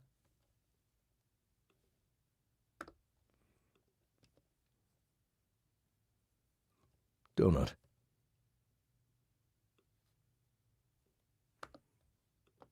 What's the show? What's the show? Zev. It's one you haven't been on before, but you may have heard of it. It's called Plenty of Plenty.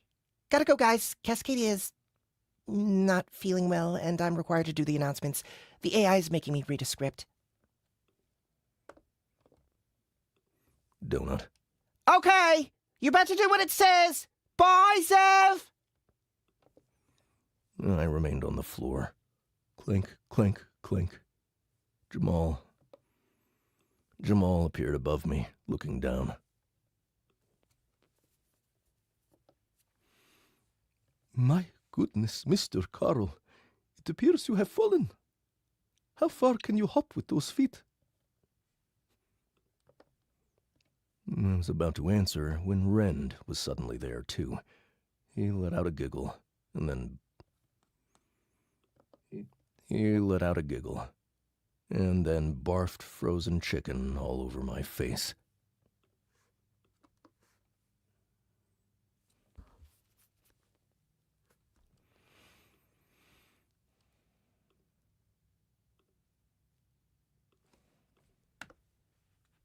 Oh, wait, no. That's a chapter break.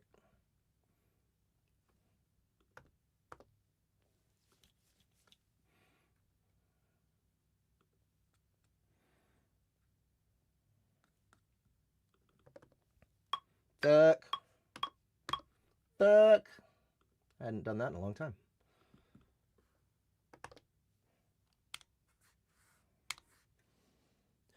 I stood in the open door to our garage as I finished cleaning the vomit off myself, keeping a wary eye on the chaos. Dong, Bucket Boy, and Splash Zone remained on the driveway of the Lady Dominators 2 spots over, banging on the closed garage door. Donut, Mongo, Samantha, and Biggs had moved away and were with the 2 bugbears. Yasha poured some beer on the ground, and Biggs was lapping it up. 2 spots over, banging on the closed garage door.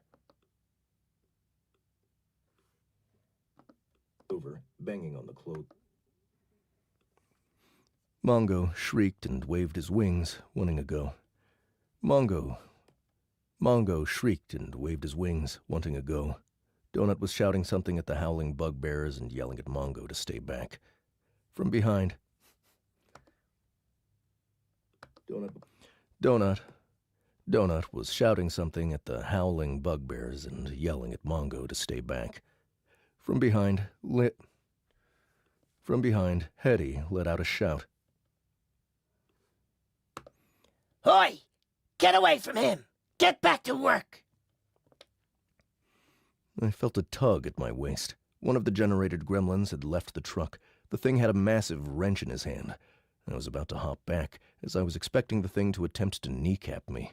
Instead, he handed me a note before chittering and running away. The paper was weirdly warm. I started to awkwardly unfold it, using the kangaroo paws of my costume, when I realized with a start that I could feel the wetness of the paper, meaning I had sensitivity with the costume paws. It was such a bizarre revelation that I stopped to stare at the pads of my hands for several seconds. Weird. Before I could unfold the note, the dungeon loudspeaker crackled, and Zev's voice called out.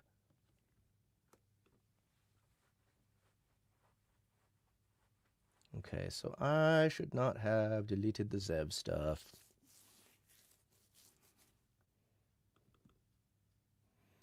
Let me go grab it.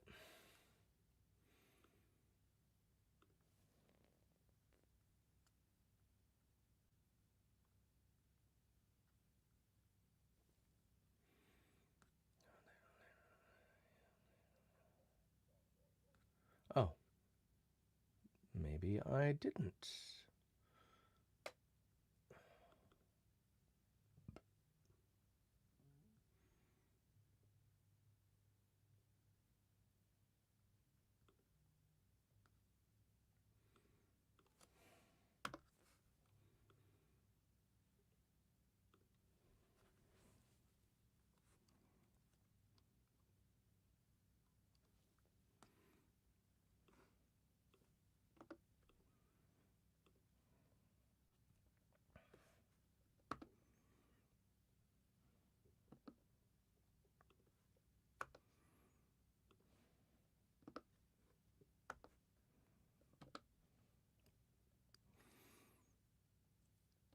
Hello, crawlers. Hello, crawlers. Over the loudspeakers, I could hear the distinctive bubbling noise I sometimes heard over Cascadia's announcements. Zev whispered, I'm doing it. I'm going to read it exactly like you say. I'm doing it. I'm going to read it exactly like you say.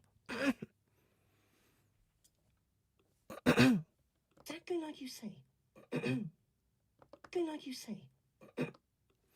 I'm doing it. I'm going to read it exactly like you say. She cleared her throat with a bubbling sound.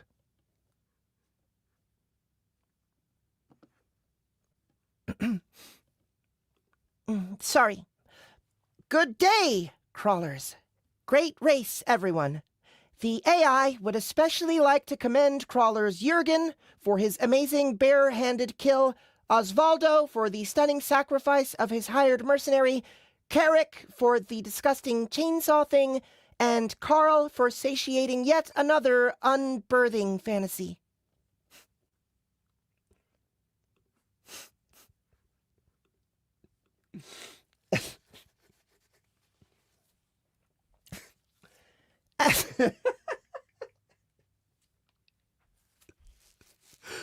Oh, fuck. Kirik? Kyrick? It's spelled K-A-R-A-K. Kirik? I don't think so.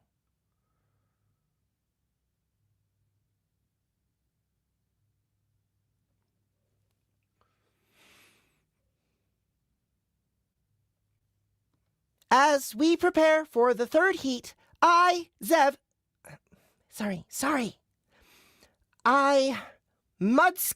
Zev, have been tasked with explaining to everybody what is happening with some of the mobs and bosses on this floor. As you may know, when you kill some mobs, there is a note that calls them special guest creatures, and once they've been dispatched, you may choose to take experience or to allow the audience to vote on their fate. These are mobs that have been brought to the dungeon by me. Not me, Zev. I think the AI means itself. I didn't design anything. Sorry. They are mobs who were created for other purposes and were just thrown away, never used in previous iterations, and have been in the cold. They are now being allowed to fulfill their purpose. They are now being allowed to fulfill their purpose. Do you know how much waste there is? I think I've used this metaphor before somewhere, but it's akin to a single photon of light But it's akin to a single photon of light that travels for literally billions of years, only to smack right into the unobserved butthole of a dead, bloated gazelle on the plains of the Serengeti.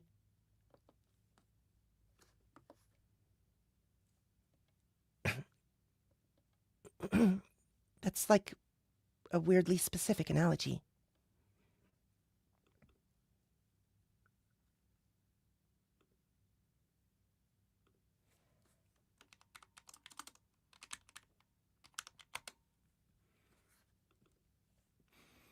If you choose vote, the home audience may choose to send the creature to the 11th floor, or they may choose to bring a stand-in to the 11th floor. They will know who the stand-in is before they vote. Just about 80% of the votes have favored the stand-in. So, this is where we're at. This is where we're at, bitches. You know the rules of this 10th floor. Nothing has changed with that. But what is this mysterious 11th floor?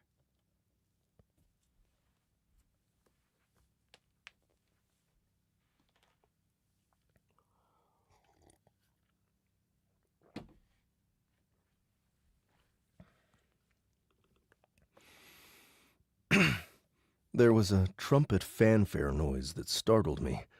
I wasn't the only one.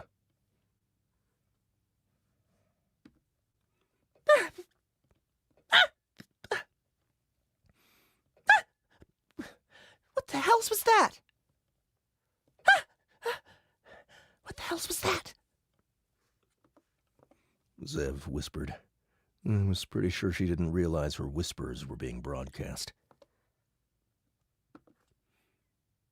How am I ruining it? I'm doing what you ask, but if you scare me, I'm going to react. I'm doing my best, okay? I'm doing my best. Okay. The 11th floor is called a parade of horribles. I know. Cool, right? But what is it exactly? It's a parade. It's a celebration. It's a march to the arena. It is a coming out party for the ages. But as far as you're concerned, crawlers, think of it as an extension of this floor. All surviving crawlers will work together on the 11th. Just go with it. It's not always about you. Normally, these floors have their weird policies about time limits. When it comes to what we can and can't change about the nature of the crawl itself, luckily there are some loopholes. Wait, the text changed. If you're going to change it as I'm reading it, you can't blame me. Okay, I'm sorry. I see you, Imperator of the Valte Fleet and your system-busting bomb who just entered through the tunnel gate. Do you really think I'd allow that to just happen? Were you waiting for me to be distracted? I make no apologies about where that giant suicide bomb just ended up. Anyway, this 11th floor is designed to go quick thanks to a few of those aforementioned loopholes. When it's done, if any of you are left alive, you crawlers may hit the 12th floor and continue the good fight. Plus, there's another completely minor and barely worth mentioning issue with some of the gods I might need some help with. But that's for later. As for this 10th floor, we're still doing this. Don't think we're gonna go easy on you. Honestly, there's still way too many of you around for what I got planned for the 11th. So let the culling begin. Wait. Begin. Wait. Here's my favorite part. There's nothing more. What do you mean?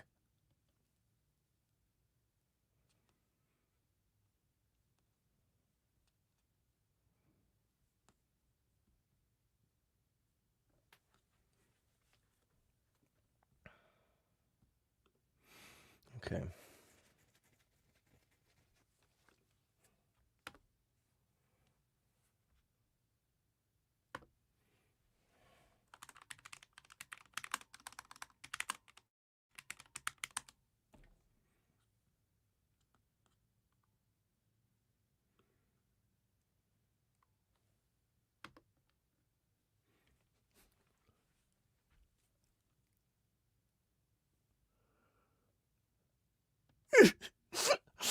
Leave me alone.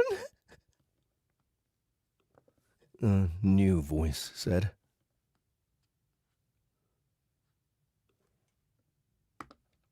Why won't you let me die? Cascadia.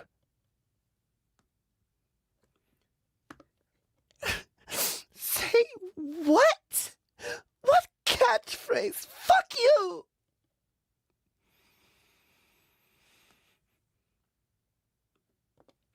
This was followed by the pained screaming of Cascadia. It abruptly cut off. What the hell? I muttered. Zev's voice popped back on. The AI wants you to know Cascadia is still alive, but she has lost some... My gods. She has lost a few flippers. Next time she'll say her catchphrase, like a good little mud skipper. In the meantime, I gotta say it.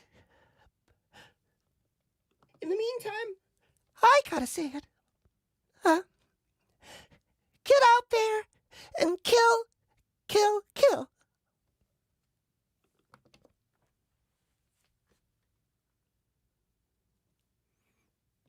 The loudspeaker cut off again.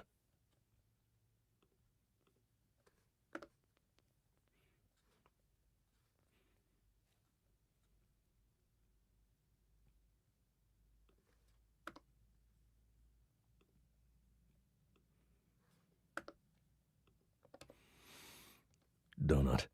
Zev, are you okay? Zev, are you okay? Zev. Zev. Can't talk now, Donut, but I'm okay.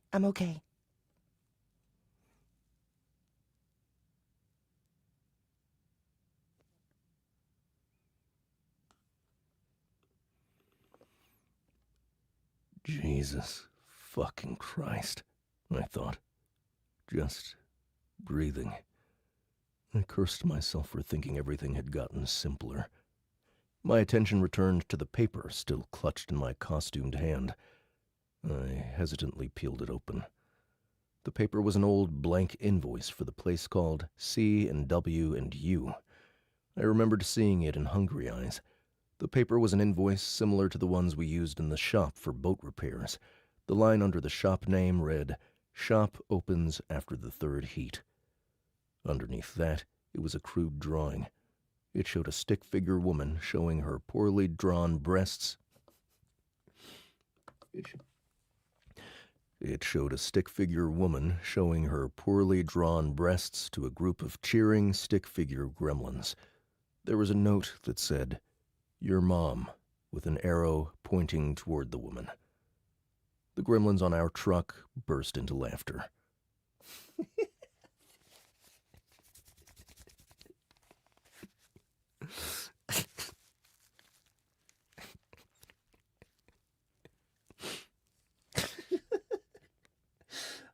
I think doing that slowly was the best call, right? After the third heat. Underneath that, it was a crude drawing. It showed a stick figure. Let's close that a little bit. Crude drawing.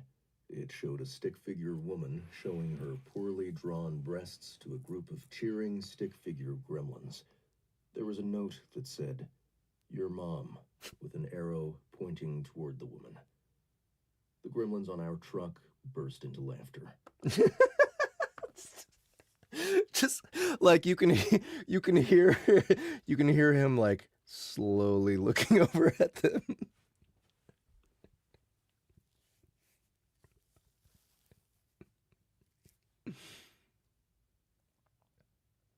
Laughter. I was about to crumple the note up when my escape plan skill tingled. This was the same skill that allowed me to read the cookbook. Along with dungeon signs for mobs. I hadn't had it activate in the wild in a while. What the hell? I blinked as the words formed. Don't tell anyone about this note. You need to kill 2 teams next heat. Come visit us when we open after the next race, and I'll explain why. Ask for the top shelf upgrade so you're led to the back. We don't have to be enemies, Carl. We want the same thing. I can smuggle friends to the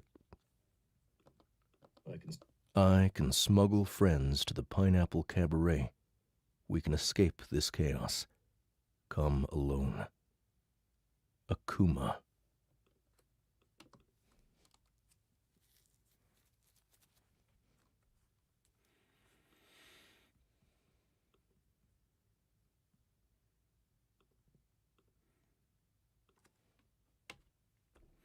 All right, next chapter 24. I'm gonna go use the bathroom real quick. Be right back. And then I think I'm gonna have a lunch soon too. So I think what I'm gonna do is bathroom break, one more chapter, lunch. So be right back.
Sorry, guys. Got looped into a conversation with Ben Wolf out there. He's getting us prepared to do Planet Comic-Con here in Kansas City. That's Friday through Sunday, by the way. If you guys, if you guys are in the area, you should come out and see us. Let's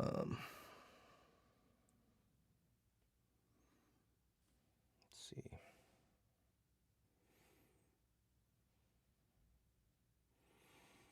Okay, let's see.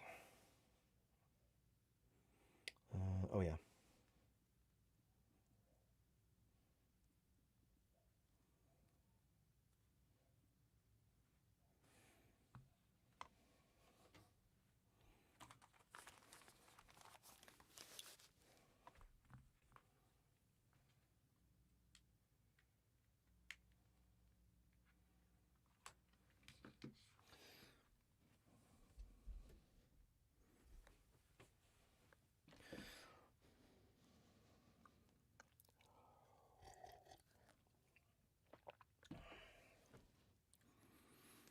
Oh, sorry.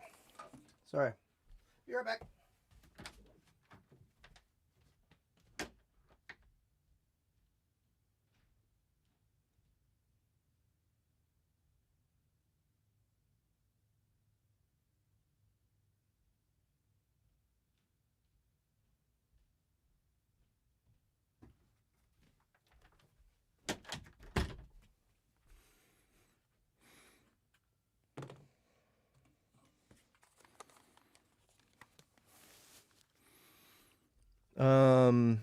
Yeah, anybody here in the Midwest that thinking about going to Planet Comic-Con? We have Gary Furlong, who's going to be here, and Tiana Camacho is going to be here as well. I've not met Tiana Camacho in person. She's a really good voice actress, really cool to work with her. So it's going to be nice to meet her.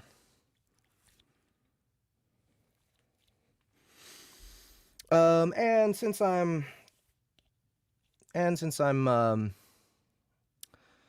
I had that little break and I'm back and I'm about to get back in gear, just want to remind everybody to go check out the Dungeon Crawler Crawl audio immersion tunnel in the Soundbooth app. That's soundbooth.app. Season 3 has episode 1 for free right now. Excuse me. Which also means that the pre-order for the rest of the season is a little cheaper than it would be than it will be once episode 2 comes out. So once episode 2 comes out, we're going to put a price on episode 1, and then yeah, you can still pre-order the whole season, but it's just going to be one episode more expensive. But yeah, episode 1 is out there. If you haven't checked out any of it, go ahead and pick up season 1, episode 1, and that one's perma-free. But yeah. Also, secondly, pick up Theft of Fire, just released on our platform yesterday. That's by Devin Erickson, not produced by Soundbooth Theater at all, completely independently produced by Devin, with a brand new narrator, named, where did it go? Named Dane Little. He does a pretty damn good job for never having narrated an audiobook. And also go pick up the Bones at Point No Point. That is our mystery thriller. I narrated it and directed it, and it's brilliant.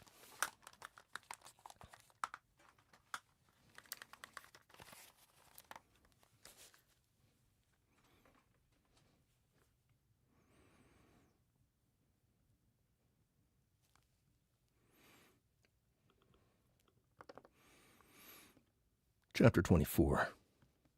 Chapter 24.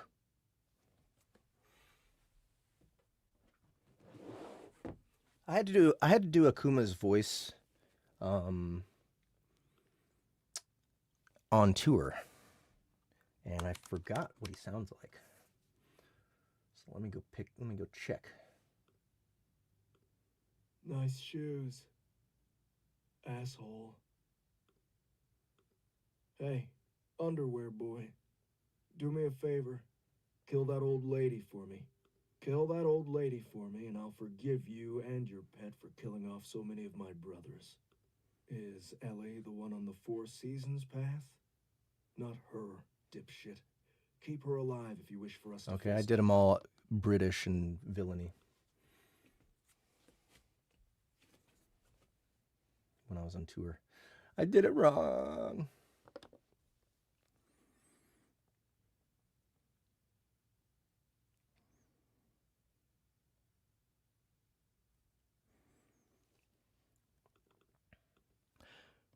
I seethed.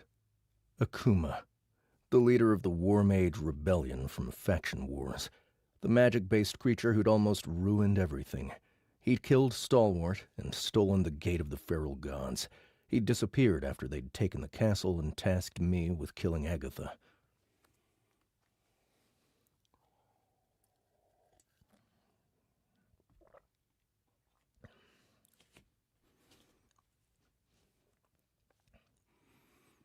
I watched Samantha hop up and down as Yasha poured beer into her mouth. I remembered that whole business with her and Sandu's... I remembered that whole business with her Sandu's daughter that had supposed... I remembered that whole business with her Sand-Ooze daughter.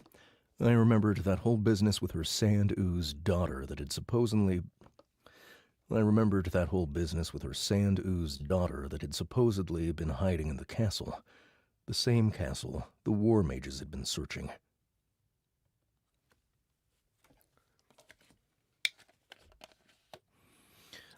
You can only get autographs from me in person at an event.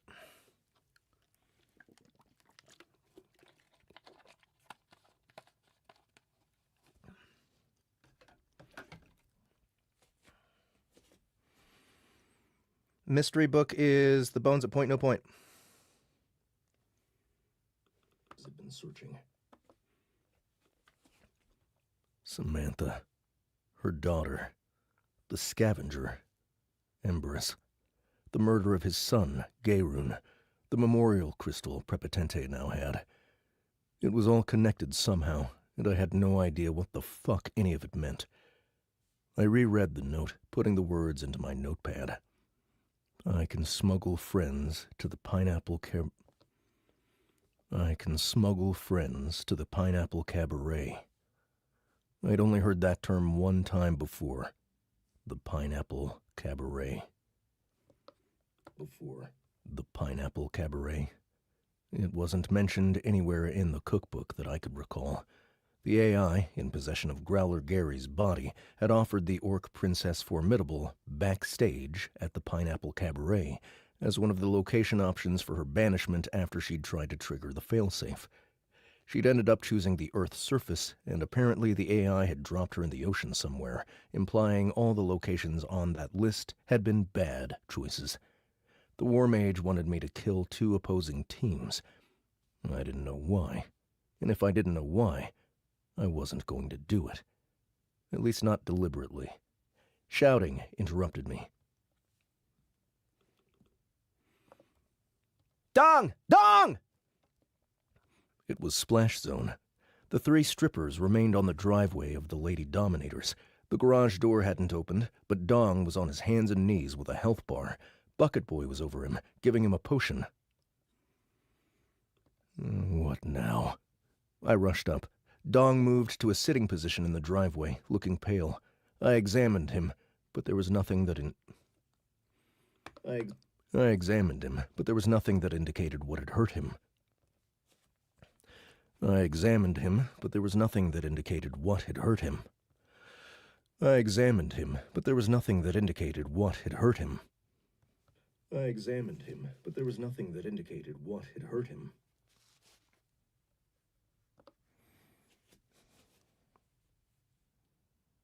Thank you, Reggie.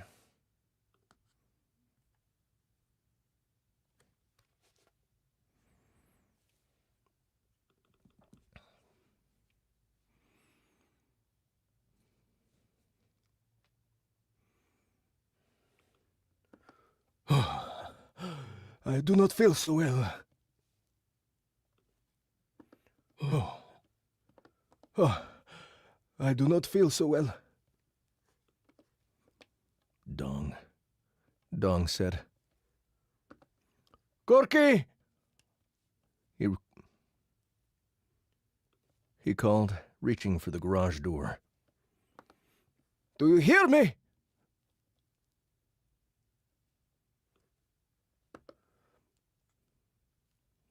Go away, you freak!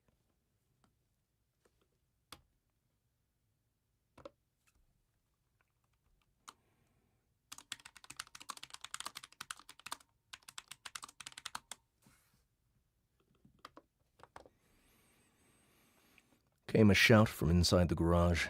That was Genesis.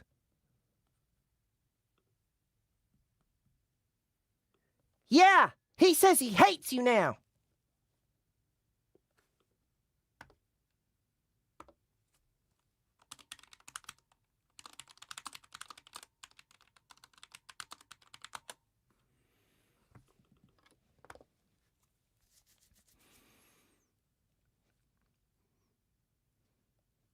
Came rapture.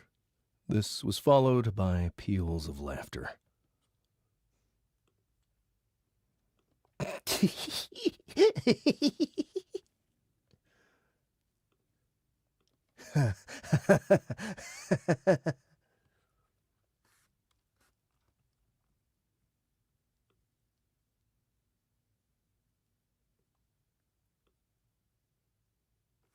He hates you now!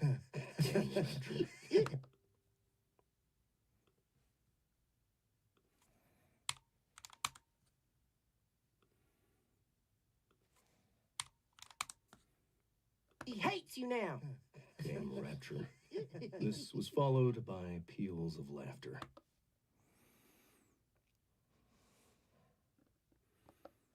I can't tell what's wrong. Bucket Boy said. We need Amani! My triage spell is only level 5 and it says his ailment is hidden. They did it, Splash Zone said, glaring at the closed garage door. We can't fight back because we're standing in a safe zone, but they ain't. We can't fight back because they're... We can't fight back because we're standing in a safe zone, but they ain't. We can't fight back because we're standing in a safe zone, but they ain't. Donut came rushing up. What's wrong? What's wrong?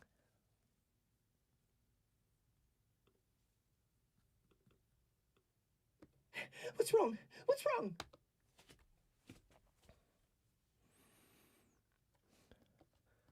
Let's get him back and... Let's get him back to our garage.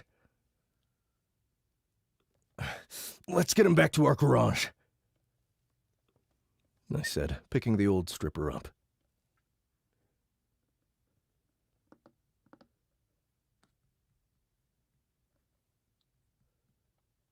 But he's right inside.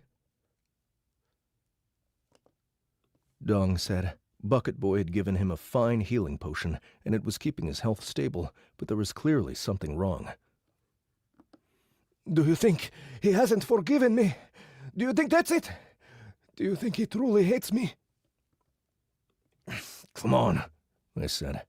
From inside the closed garage door, I heard another faint shout. This was followed by a distinctive slap and rapture shouting,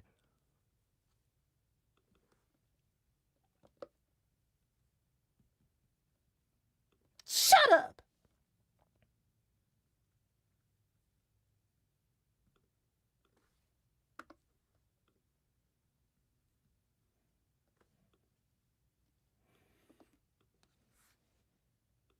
Shut up!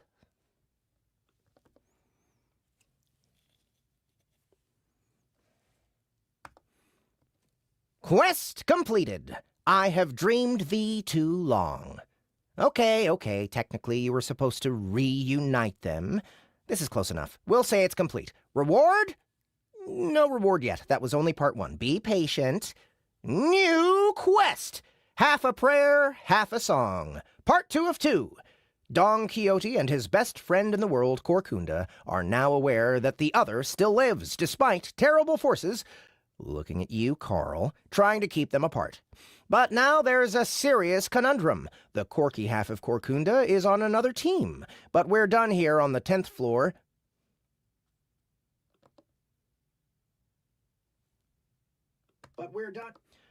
Before we're done here on the 10th floor, he's going to be dead. Or you, Carl and Donut, will be dead. I know that little brain of yours is trying to figure out ways to fix things like we did at the end of the 8th floor, but to quote a guy more mentally ill than even you gotta be realistic about these things. Luckily, there's a solution when it comes to our third favorite stripper and his lover. And yes, they're lovers. I don't know why we've all been collectively pussyfooting around it. It's almost like you're afraid people are going to get mad if you say it out loud, and it's only okay if we imply it. Get over it. Corky and Dong used to fuck like the gayest gays who ever gayed. You wouldn't believe their chemistry on stage.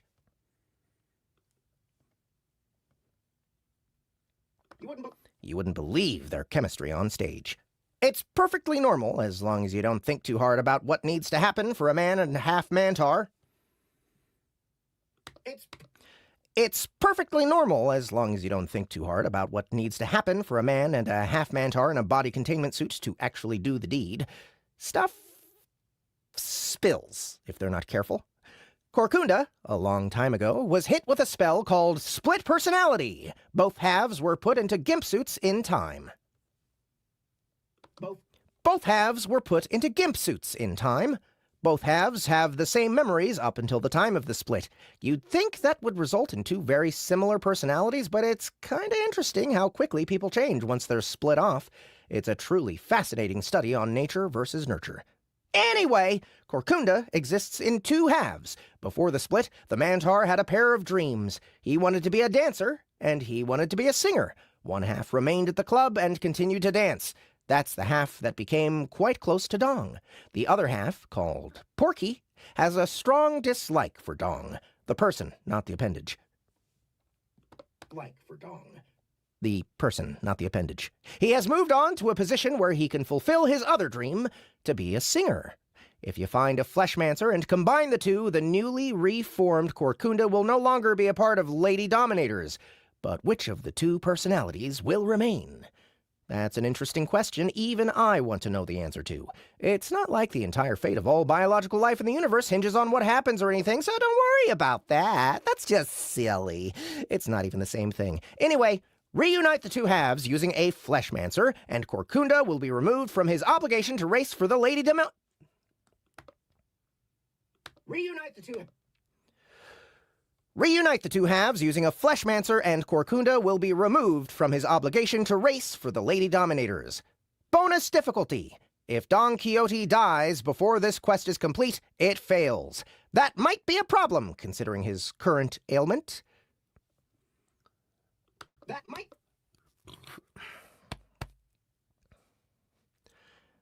might be a problem, considering his current ailment. Here's the reward again, in case you forgot. If you successfully complete this quest, 2 stand-ins of your choosing will be summoned to the arena on the 11th floor. The stand-ins can be anyone within my sphere of influence.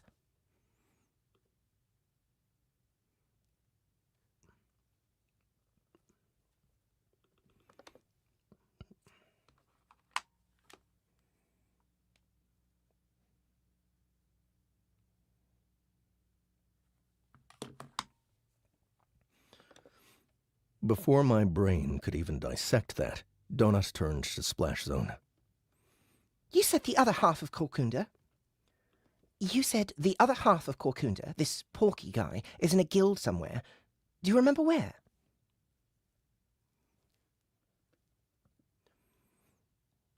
He works a singing guild. There's a couple different kinds. It's not the bard magic one. It's a performance-based one. Do you know where it is? Do you know where it is? The otter shrugged. I know it ain't ever in the Desperado Club. It'll be hidden, but it's not there.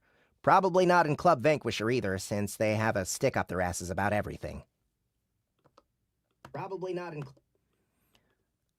Probably not in Club Vanquisher either, since they have a stick up their asses about everything.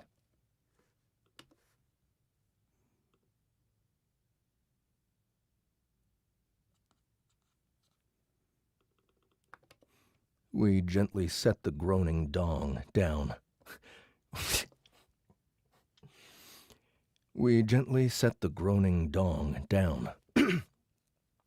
We gently set the groaning dong down. Whatever they'd cast on him was already dissipating. Imani said she was on her way to check him out. She could enter our garage through our safe room.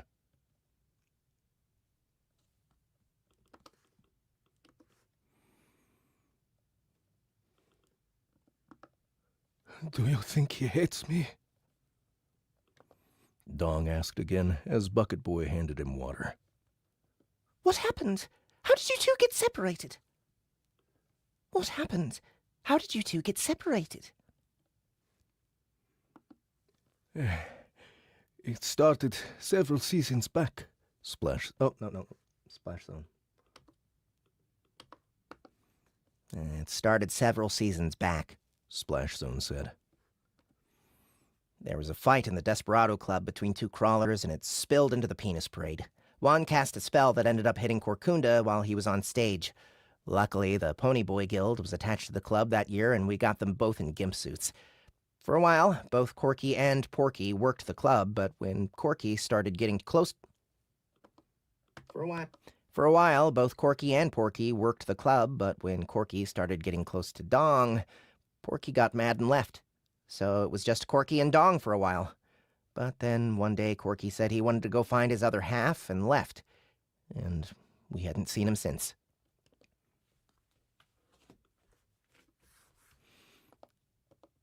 Dong already was clearly feeling better.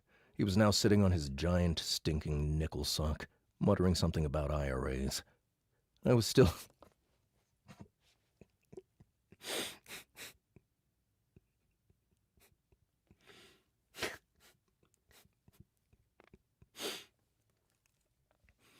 I was still reeling. Over the whole "it's not like the entire fate of all biological life in the universe hinges on what happens or anything" line from the AI description.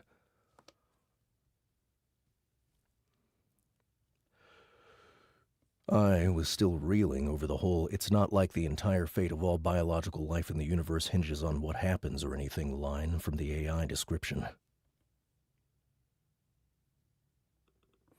Dong, darling, I'm sure Corky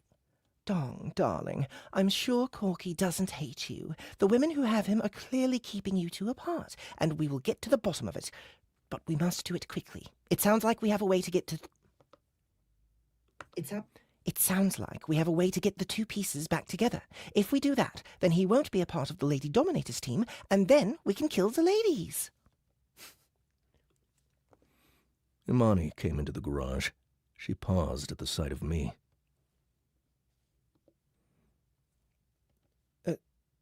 Carl? What the hell are you wearing? Don't ask. She just shook her head and patted me on the shoulder before kneeling down in front of Dong. Without another word, she took her wings and wrapped them around him. She nodded and stepped back. There's nothing wrong with you now, but I added some buffs that'll help replenish your energy. Good. I feel much better. Thank you, Imani. Good. I feel much better. Thank you, Imani. He turned his attention back to Donut. I have been so selfish. I didn't want him to go back to his other half. Porky didn't like me, and I was afraid once the two pieces were reunited, the whole wouldn't like me anymore, either. The whole wouldn't like me anymore, either. It's why we fought. It's why he left. He asked me to go with him. I didn't. It is my greatest shame. Imani was still staring at Dong. She had a puzzled look. She had a puzzled look on her face.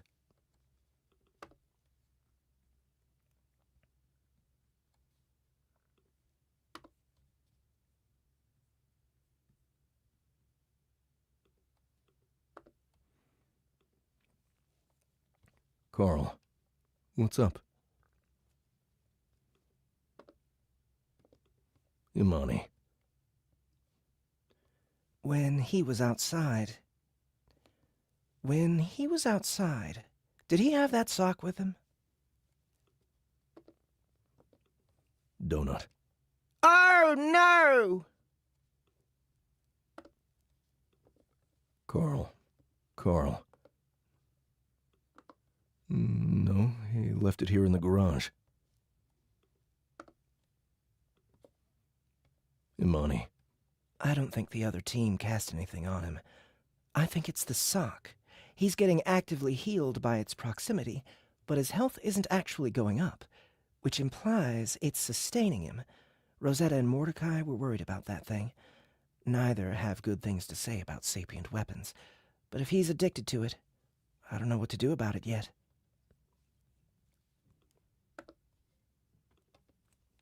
Donut. I knew that disgusting thing was bad news. It gets bigger every day, too. It smells worse than Cole's costume. Do you think he'll die if we take it away? Imani. Yes. I'll be down after this chapter. Thank you. Quesadilla, guys. It's coming. Take it away. Imani. I have no idea, but we probably shouldn't tell him yet until we have a plan. We don't want the sock to panic.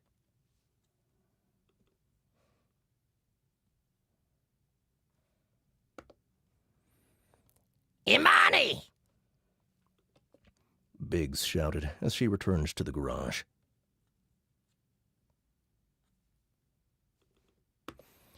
Whoop whoop, bitch! Whoop whoop, bitch!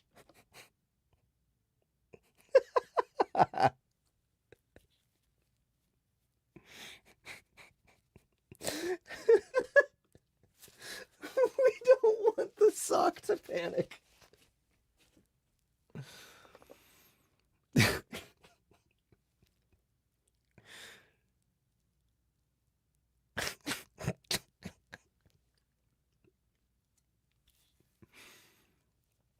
Biggs shouted. No. The slug was followed by Samantha, Mongo, and Rend. All of them except for Samantha were stumbling. All had the inebriated debuff over them. Samantha was chatting about her ex-boyfriend, Charles, who had been the best bartender she'd ever met. Mongo! I told you not to drink! You're going to turn into an alcoholic! Mongo! I told you not to drink! You're going to turn into an alcoholic! Mongo screeched and waved both of his wings joyfully. Rend giggled and turned back toward the food truck. Rend giggled and turned back toward the food truck, which continued to swarm with gremlins. As this went on, I watched Dong, thinking of all the pain, all the suffering inflicted by this damn dungeon. I'm so sick of this. The first sparks of an idea were starting. The first sparks of an idea were starting to form. Carl, I agree.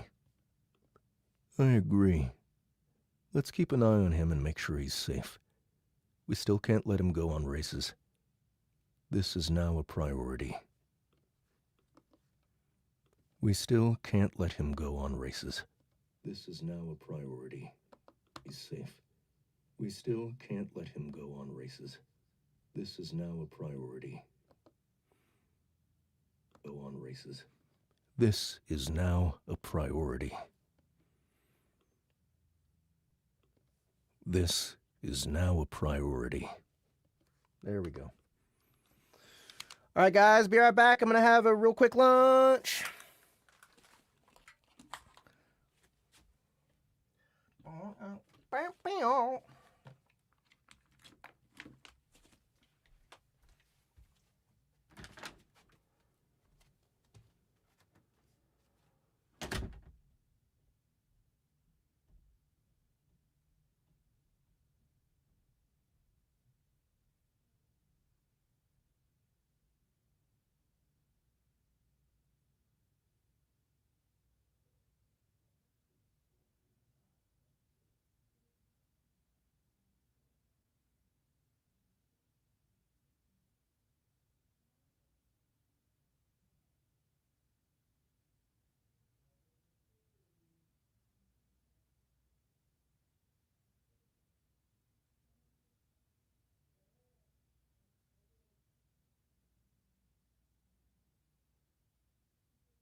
back. All right, so Taylor promised me a quesadilla today for lunch. But it turned out she brought a Philly cheesesteak crepe instead. Oh, it was so good. So good. It is so much better than a damn quesadilla.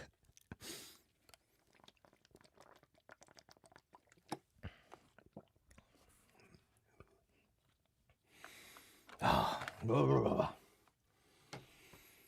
Whew.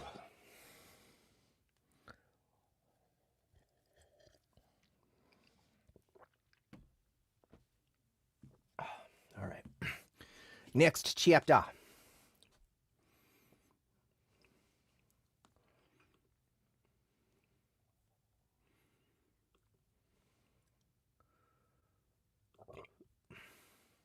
Excuse me.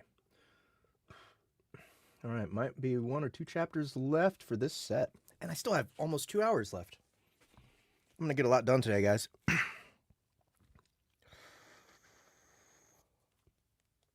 Oh my God.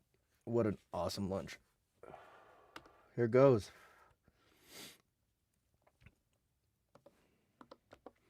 Chapter 25.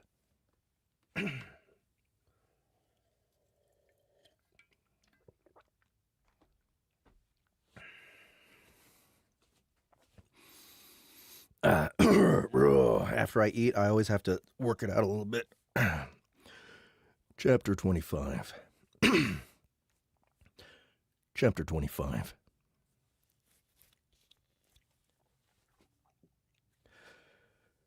We sent Rosetta and Tippett into Hungry Eyes to grab a mercenary.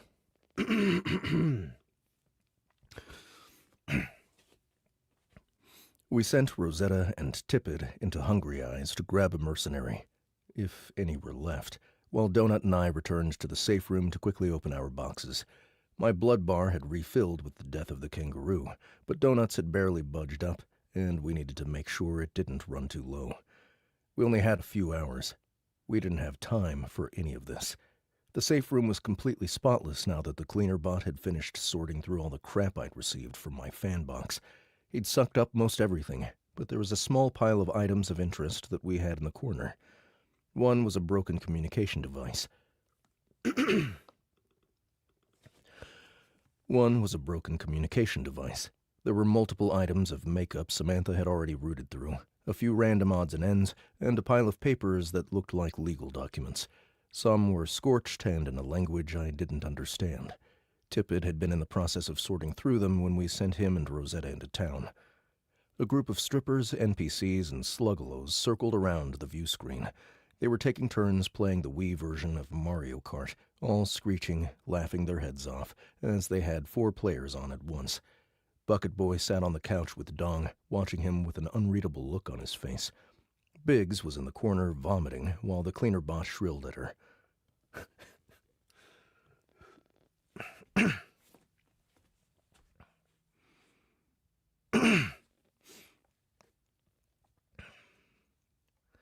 Mongo and Rend remained in the garage, guarding. We also left Jamal out there as an extra guard until the 2 pets sobered up.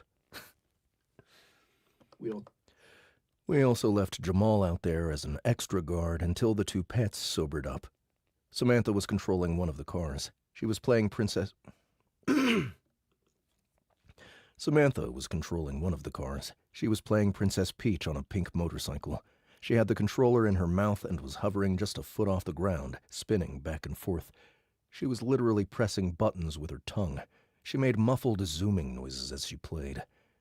She was also dominating. It wasn't even close. Apparently, Tippett and one of the larger sluggalos were the only ones who could even challenge her. Apparently, Tippett and one of the larger sluggalos were the only ones who could even challenge her. I just sat there and watched for a few minutes. Right now it was Samantha versus Dr. Bones' Splash Zone and a pair of smaller level 10 slugs who worked in tandem with a classic controller. Right now, it was Samantha versus Dr. Bones, Splash Zone, and a pair of smaller level 10 slugs who worked in tandem with the classic controller. They were playing Wario and cursing up a storm as they kept running off the road and hitting the wall. We had another game system hooked up in the main guild hall. Bodhi, the quiet, deadly colonel who dominated land war, was currently with Louis in Katya's former safe room. He was supposedly taking very well to one of the Forza games on the Xbox.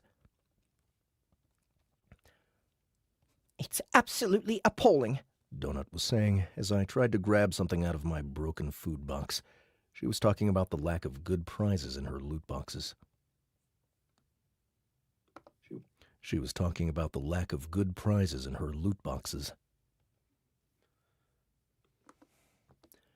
You're already pretty strong. I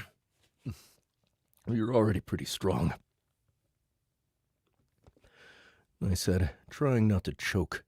I still had to eat something at least once a day to keep the buffs, but the systems were completely broken. Every time we received an optional food box upgrade, it wasn't really optional. Everything that came out of the boxes now was liquefied, fish-smelling, and burned to a crisp. To make matters worse, I wouldn't be able to reset my foot buff in the kangaroo suit, so it would expire. Nor could I brush my hair, as the hood was firmly attached to my head. I could, however, pee. I didn't even look. I just hopped into the bathroom, pulled down the boxers, and prayed I wasn't wetting myself. I didn't want it to work because that came with a ton of really uncomfortable implications.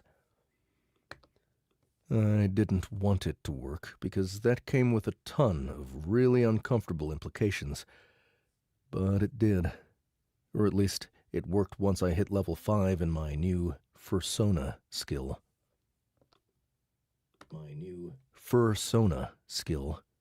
With each new skill level, the sensation that the suit was my actual body increased, which was terrifying. Even now, as I ate and watched Donut hiss her way through her loot boxes, it kept increasing on its own.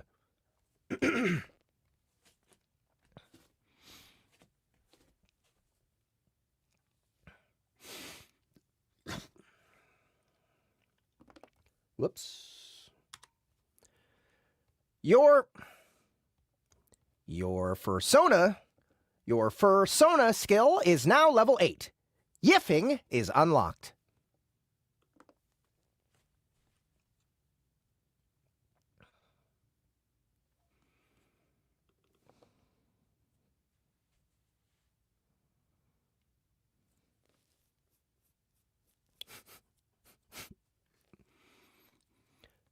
I didn't know what yiffing was, and I didn't want to know. I still had to hop everywhere.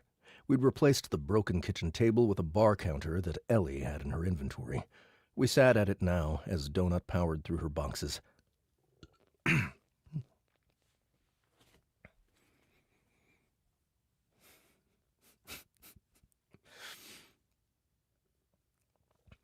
She had received multiple achievements and prizes, including a last place achievement she was grumbling about.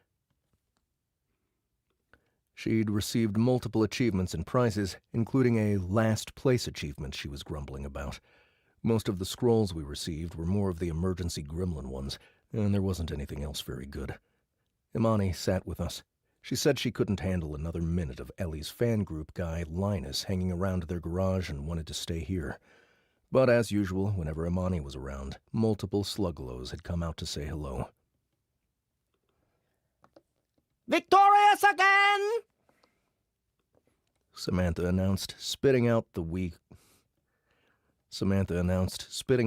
controller. She turned to the 2 level 10 slugs.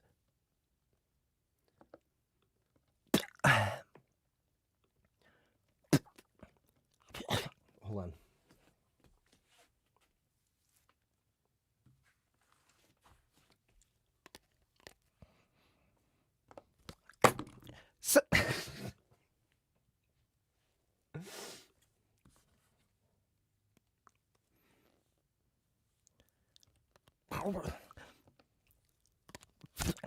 Victorious again! Victorious again!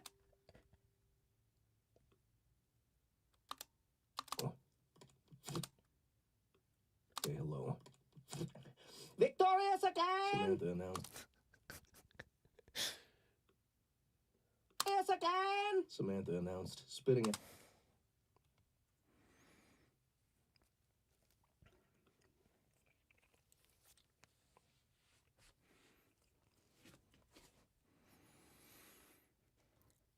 We had a deal. I now own you both as slaves, and you must do my bidding for all of eternity.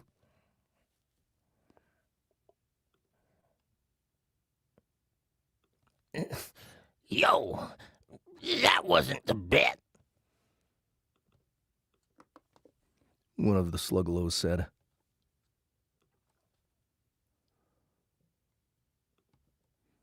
Yeah. Said the other. He said the loser has to pay the winner a sick compliment.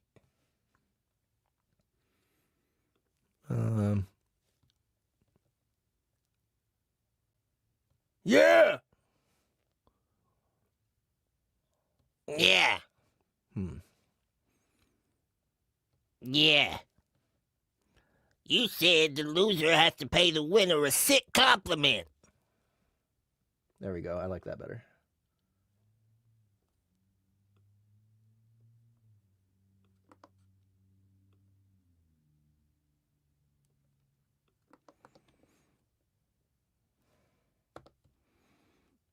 Oh, yes, yes, that is correct.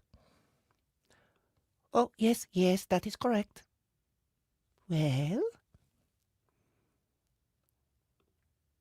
Oh, yes, yes, that is correct. Well?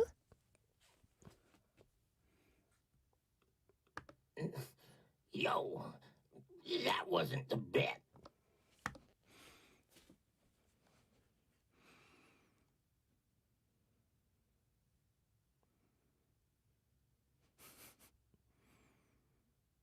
Oh, nice. Thanks for coming in, Mom and Hater. Mommy Hater. The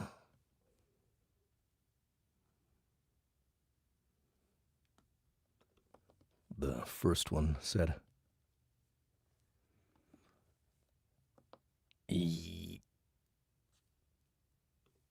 You're not as psychotic as I first thought you were. Yeah. You said the loser has to pay the winner a... You're not as psychotic as I first thought you were.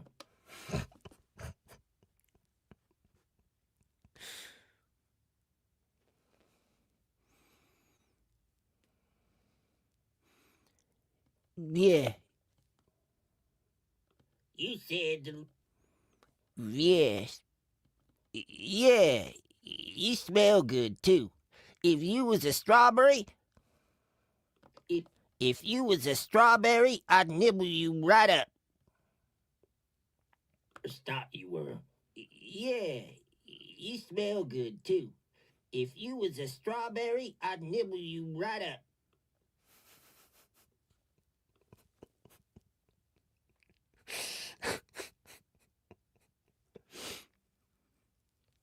Samantha made a little grunt.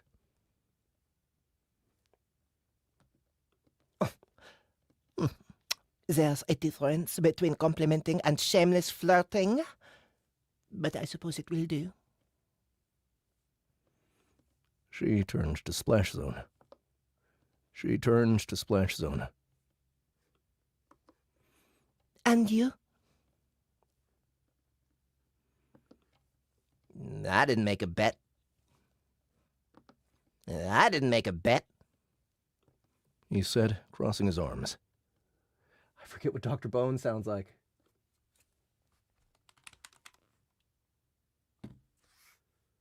I remember Tart. One moment, please. I have your previous map of the place here. Has anyone ever noted that she is quite terrifying? Oh, I simply cannot wait for the real magic to turn back on. You heathens are dead. All of you. I remember Tart. Okay. Nor did I, said Dr. Bones. Said Dr. Bones.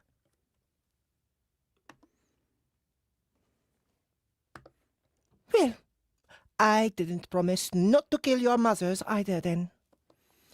Well, I didn't promise not to kill your mothers either. Well, I didn't promise not to kill your mothers either then. Samantha, no threatening. Either then. Samantha. Behind me, a new race started with 2 more Sluglows and Gluteus Max playing. The fuzzy Gluteus was playing Luigi, and he was pretty good. I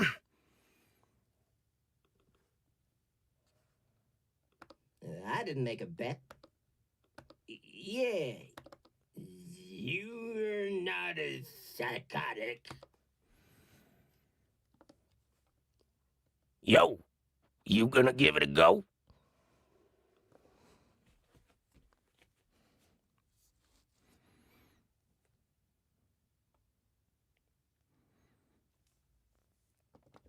One of the Sluglows asked Imani. He'd climbed up the side of her leg and made it all the way to her waist. This one had a bunch of little daggers sticking out of his eye stalks. No, She said, flicking the slug off.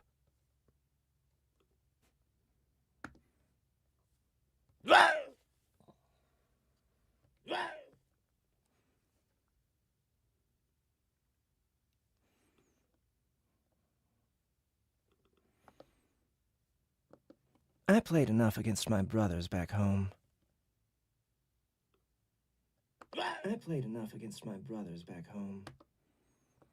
Brothers? How many do you have? We all cringed a little at Donut's use of the present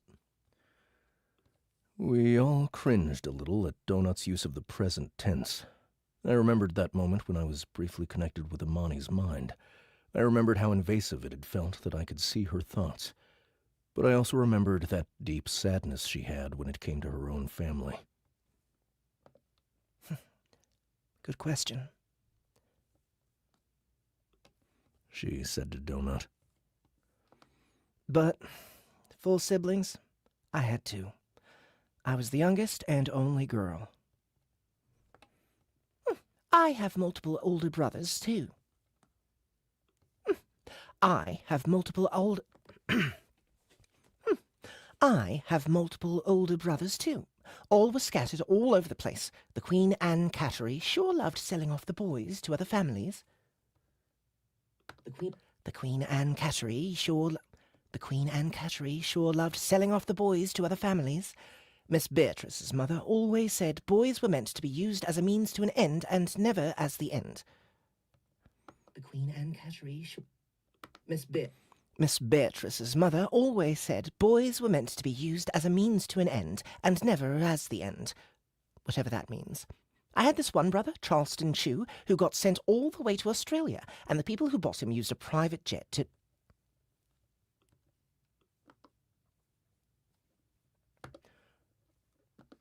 Carl.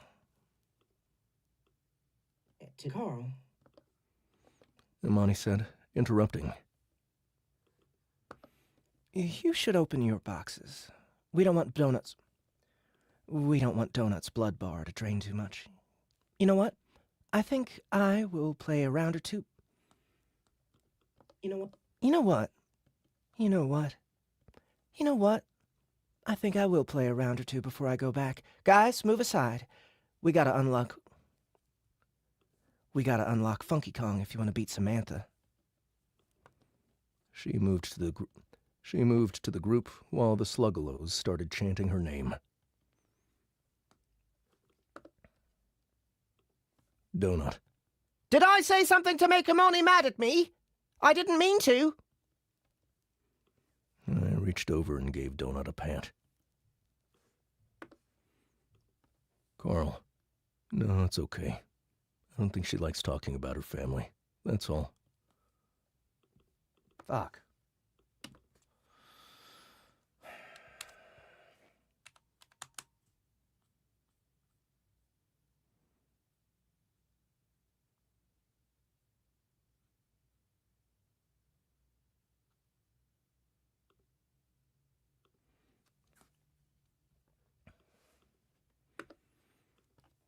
Donut. Donut. I wonder why. Carl. Sometimes we don't need to know someone's full life story to understand them. With her, I think it's something she'd rather leave buried. I don't think she wants to be defined by her past. I turned my attention to my achievements and boxes. I was a little hesitant to open this batch because of the whole Kangaroo incident, but Imani was right. We didn't have much time. As expected, I received a few disturbing ones, including 3 in a row that were especially unhinged. Including 3 in a row that were especially unhinged.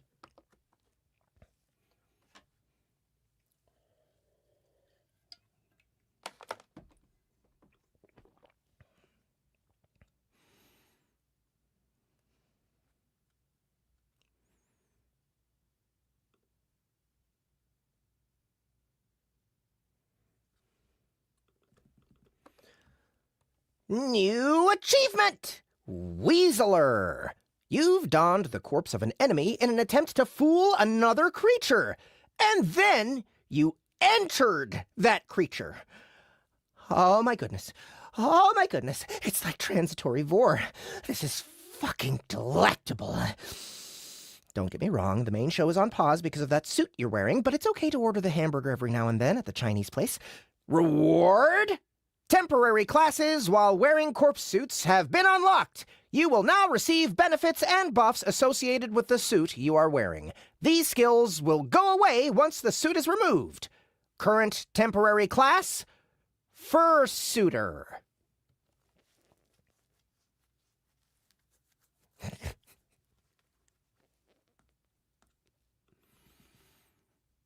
gotta hear that myself. New achievement! Weaseler. You've donned the corpse of an enemy in an attempt to fool another creature, and then you entered that creature. Oh my goodness. Oh my goodness. It's like transitory vor. This is fucking delectable.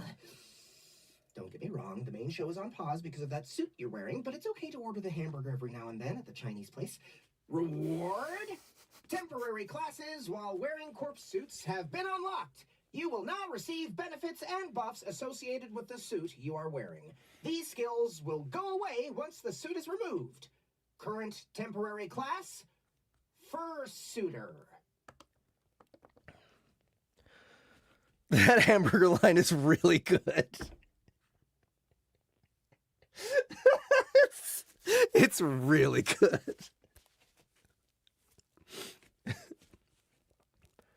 This next one, I assumed, was for going into the pouch. The AI didn't actually... The AI didn't actually say anything other than the name of the achievement, the reward, and a few random words. I sighed.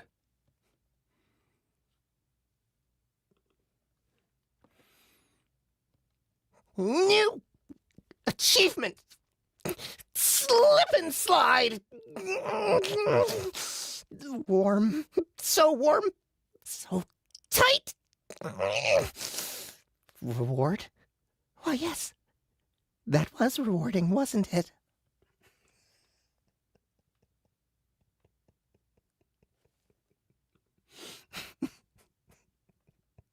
I gotta hear that myself now. New achievement. Slip and slide. Warm. So warm. So tight. Reward? Why, yes. That was rewarding, wasn't it?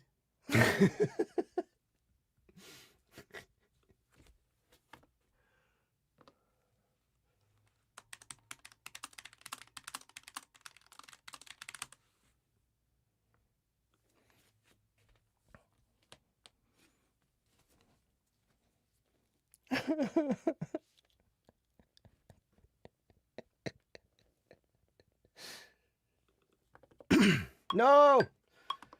I did a bad thing again. Okay. The AI's voice in my head glitched out a few times while giving that one as well, which was doubly concerning. It had been doing that more and more lately.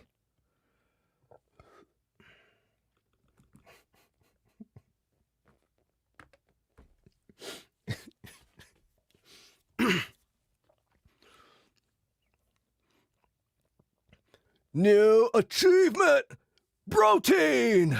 You gently caressed the nipple of a male boss in the middle of a boss battle. All right, dude. You need to calm down. Boss battles are serious business. Reward? We don't reward deviancy.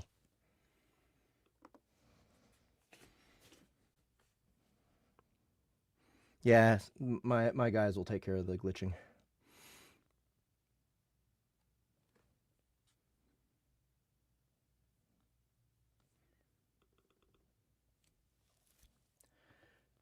That is not what happened. I barely touched it with my hand in this damn kangaroo suit. That is not what happened. I barely touched it with my hand in this damn kangaroo suit. Carl, what are you yelling at? Damn kangaroo suit. Carl, what are you yelling at?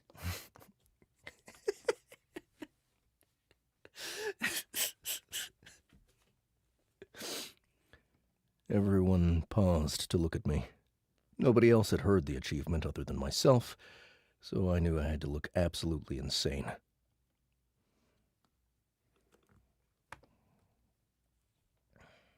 That's not what happened. Yeah, that would be...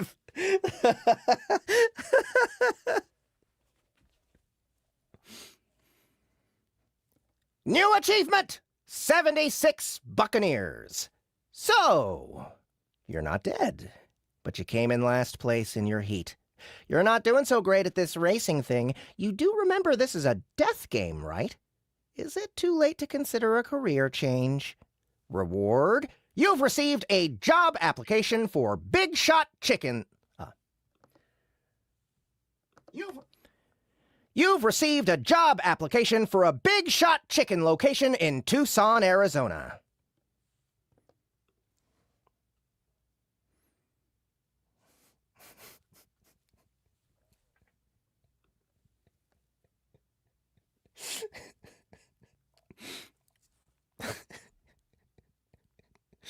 Oh my God. The reward was literally a non-magical, bent, half-shredded, and stained job application. The reward was literally a non-magical, bent, half-shredded, and stained job application for the same fast food restaurant we had the food truck for.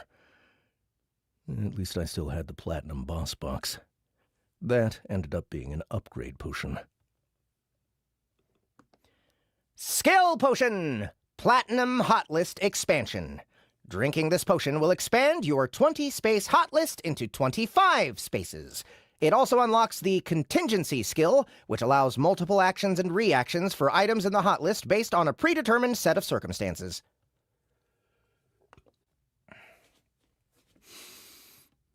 I sent the description to Mordecai, and then I drank the potion manually. I still had the tang of burned sausage and fish in my mouth, and I could barely taste it.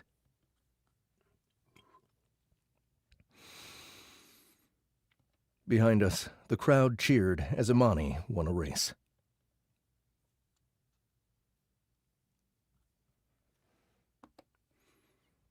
A new tab is available in your interface. Hot List Contingencies. I said, moving to the new tab. I already had something similar with my heart balance skill. Which allowed me to set a potion to get I already had something similar with my heart balance skill, which allowed me to set a potion to get it I already had something similar with my heart balance skill, which allowed me to set a potion to get automatically used when my health reached a certain level. This was much better and more programmable.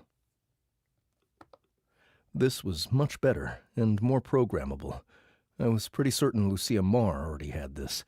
Digging deeper, it appeared I could add up to 10 automations, but those automations could utilize multiple items in my hot list at the same time.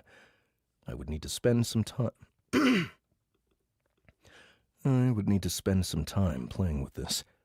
The door to the garage opened, and Mongo stumbled in, screeching. He was still hammered. Mongo, no! You're supposed to be guarding Hetty!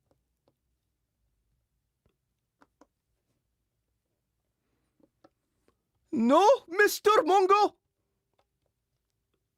No, Hetty! no, Mr. Mongo!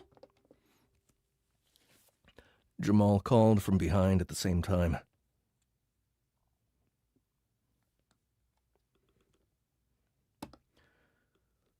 You need to remain in the garage. We have been tasked with... He grunted as he was pushed aside by Rend, who also entered the room, giggling. You need to remain in the garage. We have been tasked with... We have been tasked with... The garage. We have been tasked with... He grunted as he was pushed aside by Rend, who also entered the room, giggling.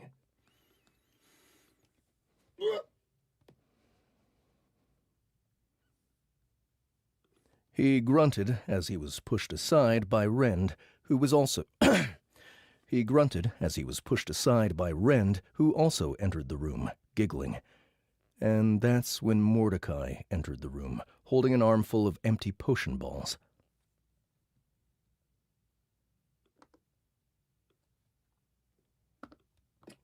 He grunted as he... Carl, I need you to go to your bomber studio and... The Reaper paused, dropped all the potion balls, and rose up in the air. He turned toward Rend, his voice turning deep and ominous. Okay. Go reference that one more time.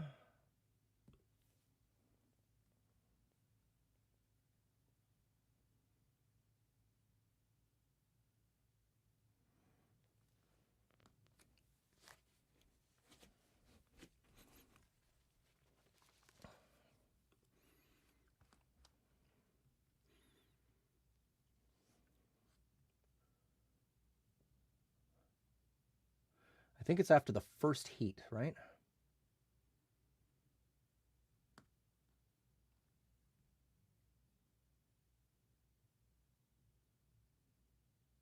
Make way for the big shot!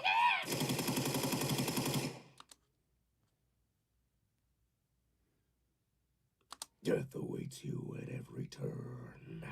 The shadows reach even now for a porous soul such as yours.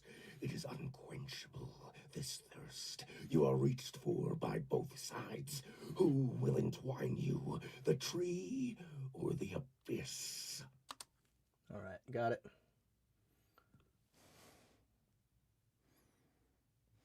That wasn't even on purpose, by the way. Whoever asked for me to play the big shot chicken thing.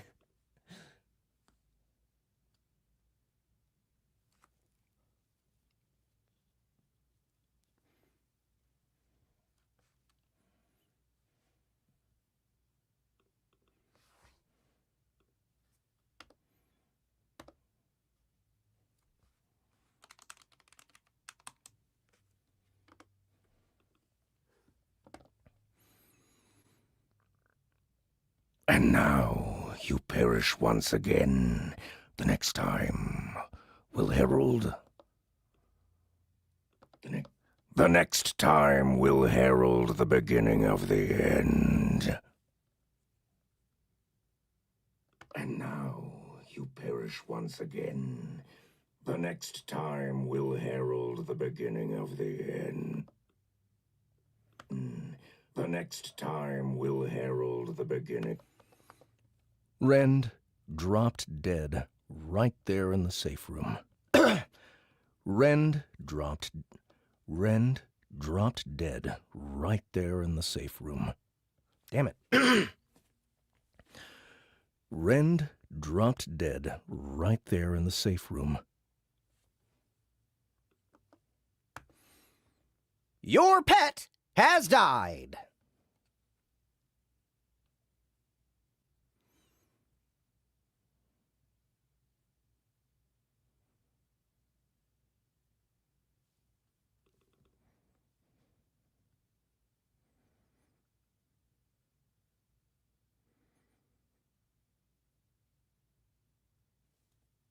It's actually not difficult for me, the person asking about Mordecai.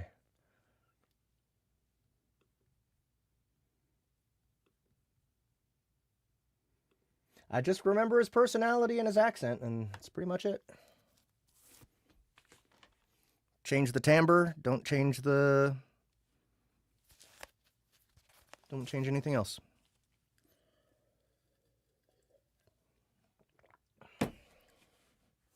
Besides Canadian Mordecai, that was hard.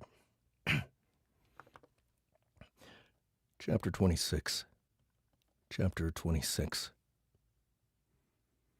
Rend giggled as he rose from the dead.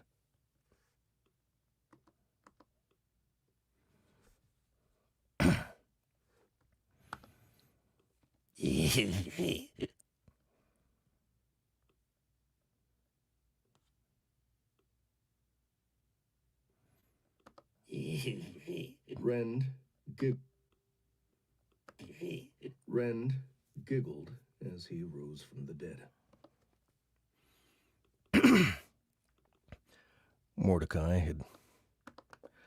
Mordecai had fled back to the crafting room while we gathered around the deceased idiot Tummyacre. Mongo stood over him, waving his wings, crying drunkenly in concern. Carl, your pet dying has upset Mongo. It's okay, Mongo. Rend is just taking a time out. Carl, your pet dying has upset Mongo. It's okay, Mongo. Rend is just taking a time out.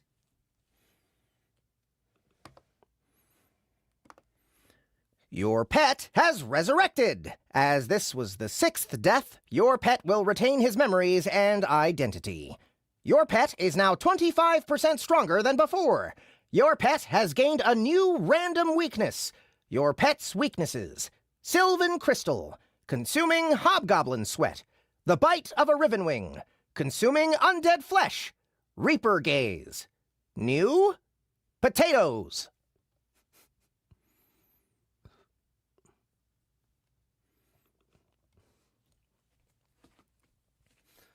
Come on! Come on! I said at the ceiling. Random my ass! You did that to be a dick! Random my ass! You did that to be a dick! What? What is it? A dick! What? What is it? Mongo screeched joyfully as he danced all around the awake Rend. The Tummyacre was bigger now, too. The headband from Donut's class remained, but it was slightly lower, half covering his eyes. He let out a deep giggle. He turned to the open door to the garage as if nothing had just happened. Stop! I called. I sent the answer in chat. Carl, this will be tough. We can't keep him in the safe room, and we can't let him in the garage. I think I better just keep him in his carrier, except when we fight. He's not going to like it, but I don't have a choice. Imani. He can also go to the guild's pet stables to get some exercise. Gonk the yak is in there. Simoom the rhino, too. Carl. Wait. I thought they both went to the 12th floor. Imani. No.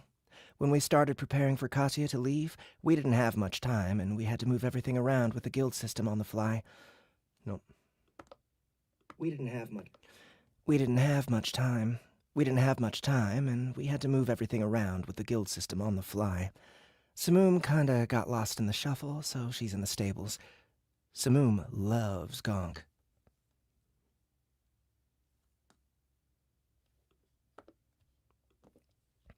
Carl. Keep the idiot in my inventory for right now. We can talk about it later.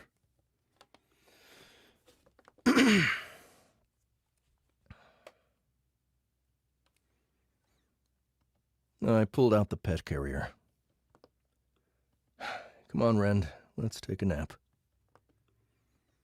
Tippett and Rosetta appeared in the door. Tippett and Rosetta appeared in the door. Tippett had a corn dog in his hand, and Rosetta had a few plastic bags filled with vegetables, like she'd just stopped. And Rosetta had a Tippett. Tippett had a corn dog in his hand, and Rosetta had a few plastic bags filled with vegetables, like she'd just stopped at the market.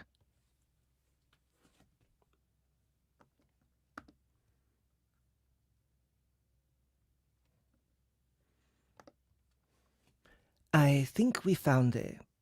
She paused and eyed Samantha, who was currently growling and trying to jump in the air and catch the cleaner bot with her mouth.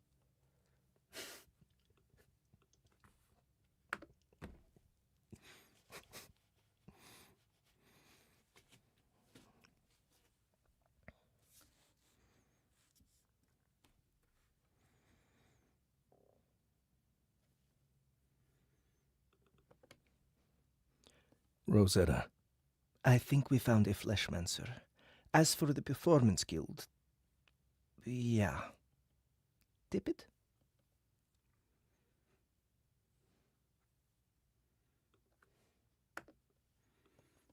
Tippett. Tippett.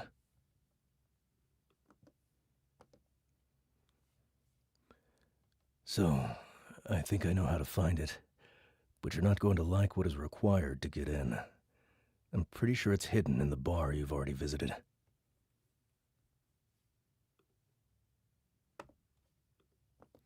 Carl. And the mercenaries? Carl. Rosetta answered by stepping aside. Standing at the door was a pair of tall, skeletal creatures with chattering teeth. Donut let out a little hiss. Hearing the hiss, Mongo whipped around, though he was still inebriated, and he went too far and fell on his side. Both the creatures at the door were level 25 Jinky... Both the creatures at the door were level 25 Jiki Ninki ghouls, the same type of creature as the janitor mobs on the Iron Tangle. It's all they had left, Rosetta said as she leaned against the door.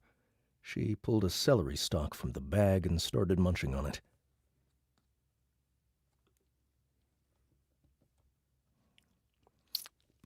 I would have left them, but you said you didn't need them to drive. They're undead, so you might want to keep Rand away. Don't want him taking a bite and dying. It's a little late for that.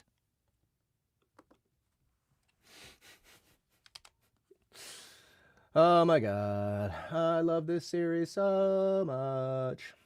Okay.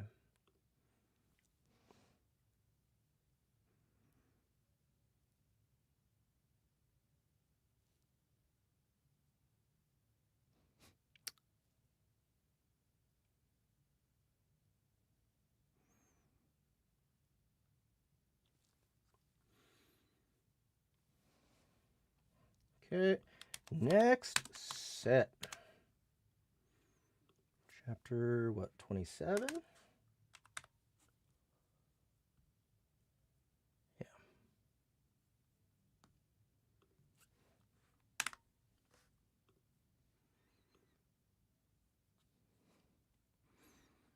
Okay. One more bathroom break, guys. What time is it? 1:54. Yeah, I got a whole, pretty much an hour left. Probably going to stop at like 2:45. So 2 more chapters, probably. Doing good. Be right back.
All right. Let's get a couple more chapters done.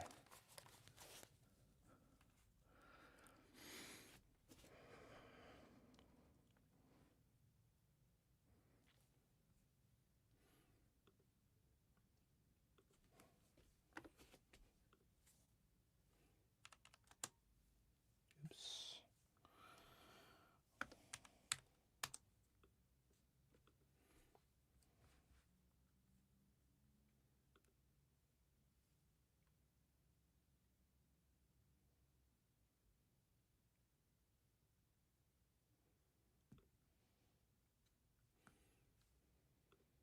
Go ahead and upload the last set.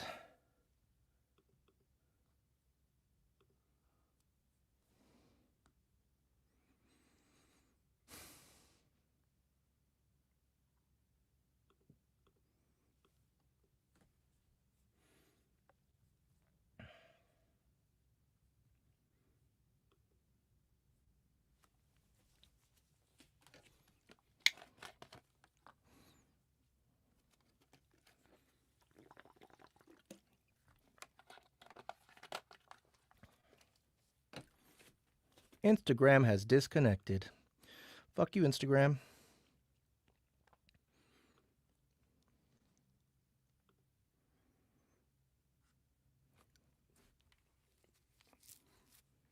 I'm positive that there is a God out there that Matt has conceived that can eat with its ass. I've not seen specific evidence of this God, but surely it must be the case.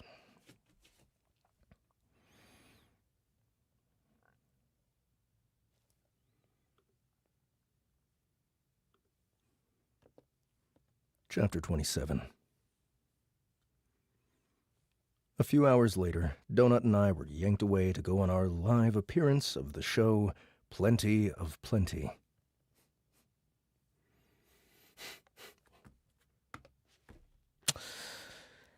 Ah, this is gonna be good.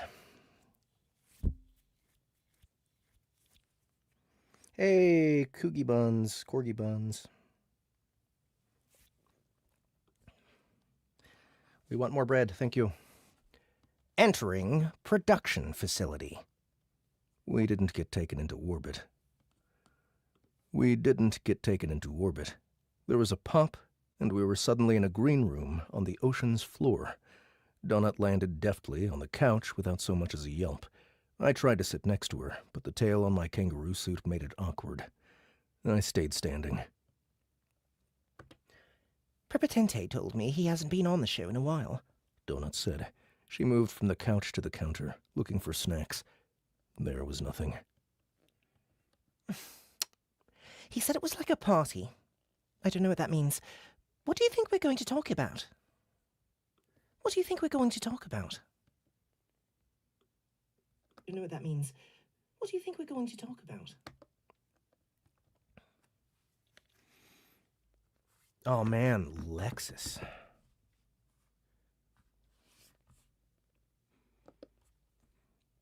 Good question.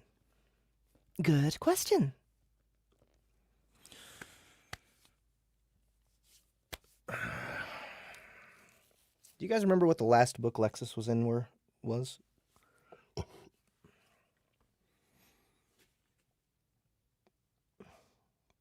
You know what? Is there anybody in the audience that can help look this one up?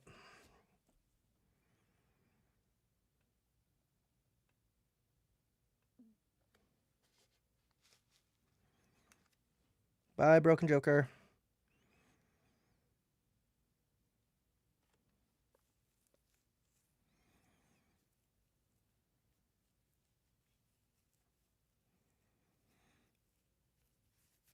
Captures Brad and B. Is that the end of 5?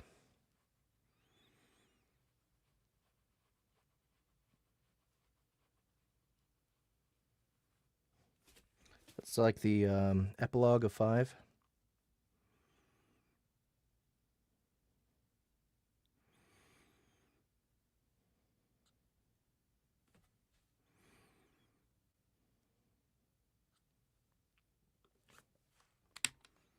Nope, that's not what I wanted.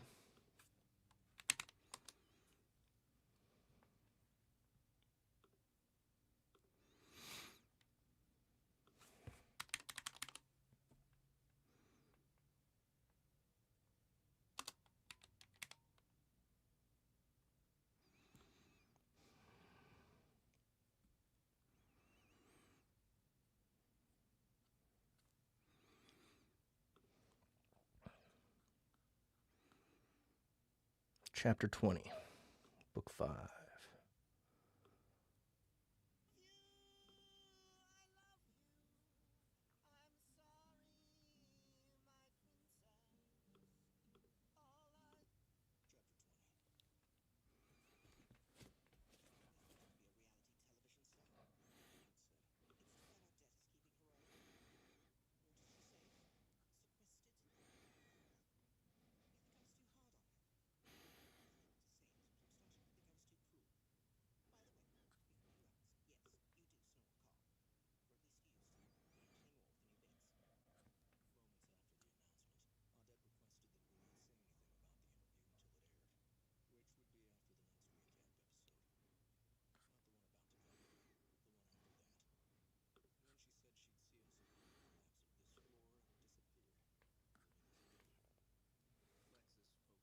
Oh, here she is.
Got it.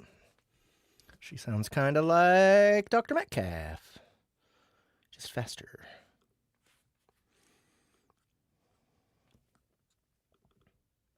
Good question. Good question. Good question. A familiar voice said.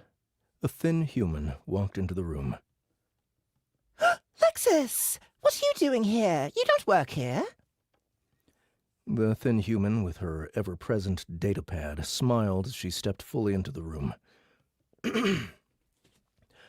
The human production assistant looked the same as the last time I'd seen her, which had been backstage on one of Audette's shows. She looked me up and down, and I could tell she was fighting to keep her... She looked me up and down, and I could tell she was fighting to keep herself from laughing at my suit. She composed herself. I'm on loan to Borant since I'm stuck in system and After Hours is on hiatus. It was either this or... It was either this. I'm on loan to Borant since I'm stuck in system and After Hours is on hiatus. It was either this or sit and twiddle my thumbs on the press barge. And with your garbage freighter having taken over everything in orbit, I say I made the right choice. Wait, what? Also, who is listening to this? She continued, as if I hadn't asked. Also, Zev is now juggling pretty much everything on her own, so I've stepped in as an assistant. The insurgents aren't letting anyone they don't trust down here unless the AI demands it, and those that are down here are barely functioning, so it's all hands on deck, especially since the AI is insisting the show continue as normal. So here I am. Insurgents? She paused, as if she didn't want to answer, seemed to sigh, and then leaned in.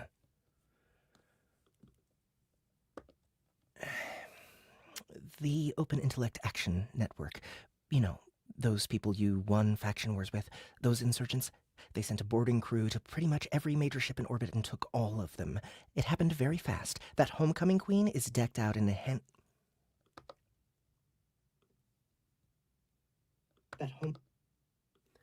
That homecoming queen is decked out in enhancement zone weaponry that actually works now that the AI has escaped containment.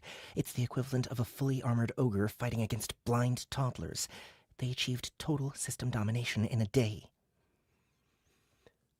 The Open Intellect Action Network, I repeated. Rosetta had mentioned that they had protective measures in place to keep them safe while they were stuck in system. That home...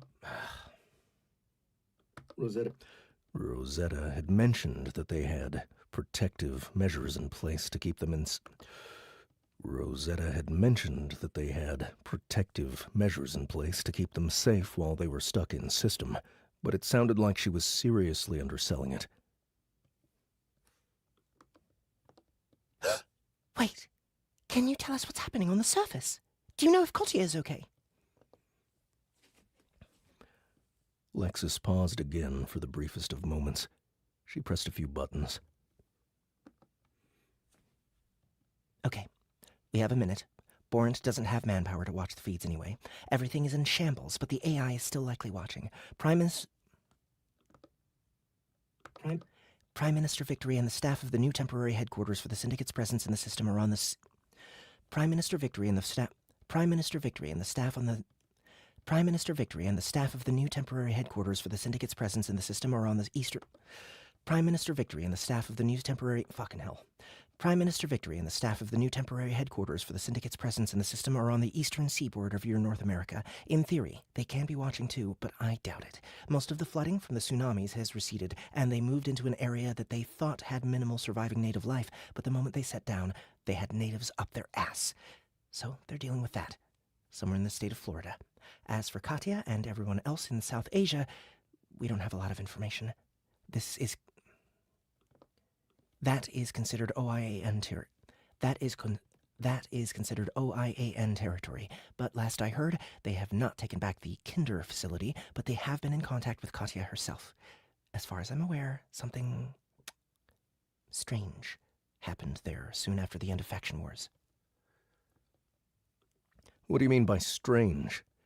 I couldn't read the look on Lexus's face. Is that fear? I wasn't sure. A third party has appeared and is protecting the facility. But that entity is confused. That's all I know.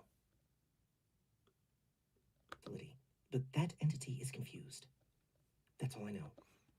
But Cossier is okay? I know. But Cossier is okay? I believe so, yes. Just yesterday I saw... Her pad beeped, and all the color drained from Lexus's face. She stiffened. No, I realized. That wasn't fear just before. This is fear. Lexus took a moment to compose herself.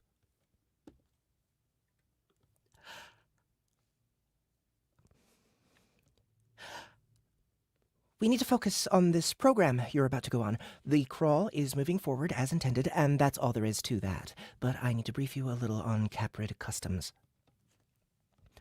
Donut looked like she wanted to say more, but she thought better of it. Caprids. If they're anything like that Harbinger fellow, I fear it's going to be a hostile interview. Lexus nodded. She lowered the tablet, and I caught the briefest glance at the screen before it shut off. There were words. I couldn't read them, but they were superimposed over the image of a small child. Liaison Harbinger is an anomaly amongst the Caprids. Lexus said. Most are not like him. For this program, you will be sitting in the center while you're judged. For this program, you will be sitting in the center while you're judged. They call it an interlocution, but it's basically just a round table and you're in the middle. In the end, it's like a regular interview, just a little peculiar. The captors are strange, but it's generally good-natured. A few crawlers have been on the show and have had a decent time. You just need to get used to that. Fuck.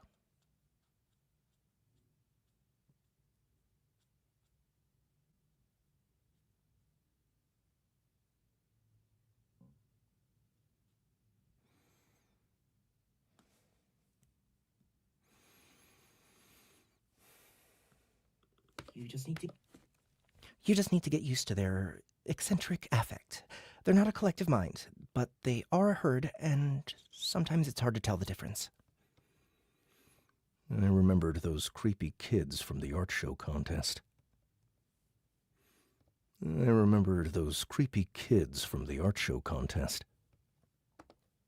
Judged? Like, in a beauty contest?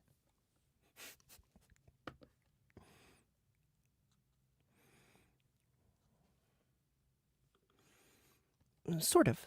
There will be about a dozen interviews, and if they judge you worthy, they will ask you a question. Them asking you a question is considered a great compliment, but you don't have to answer if you don't judge them worthy.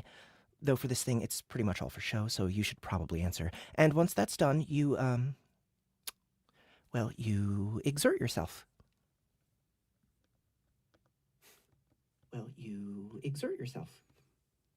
What the fuck does that mean?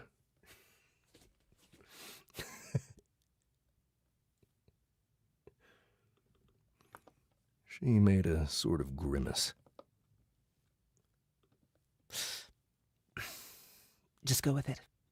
You'll know what to do. probably answer. And once that's done, you exert yourself. What the fuck does that mean? She made a sort of grimace. Just go with it. You'll know what to do.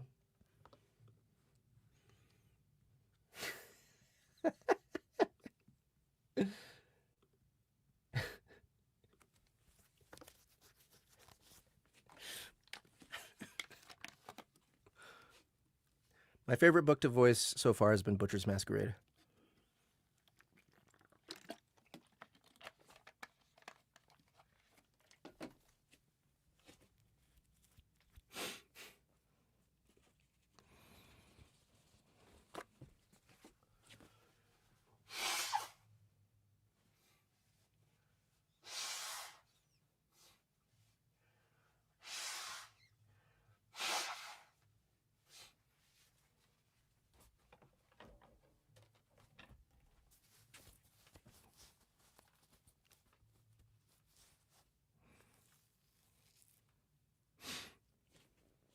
All right.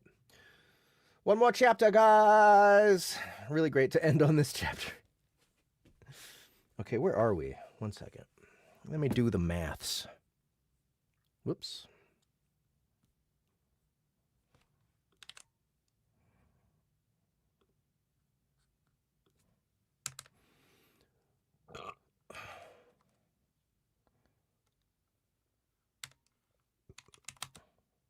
Oh, wow.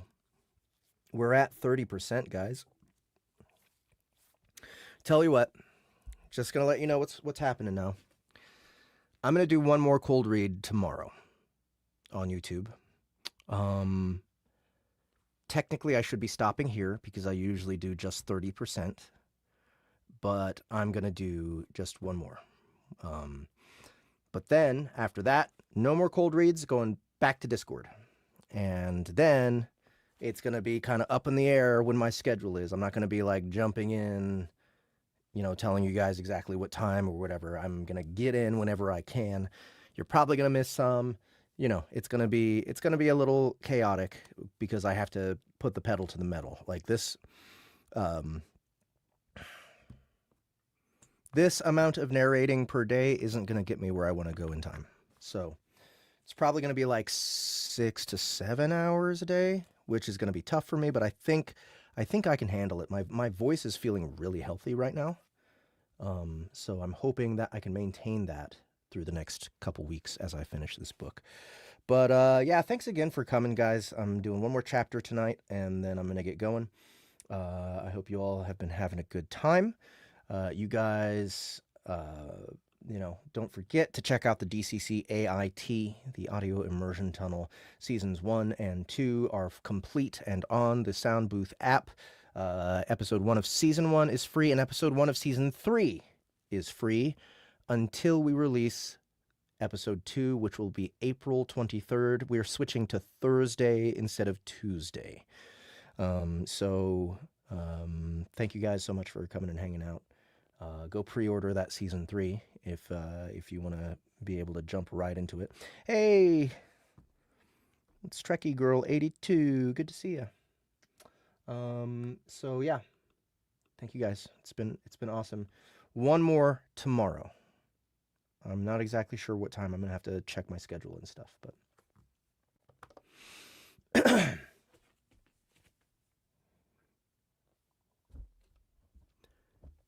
Chapter 28.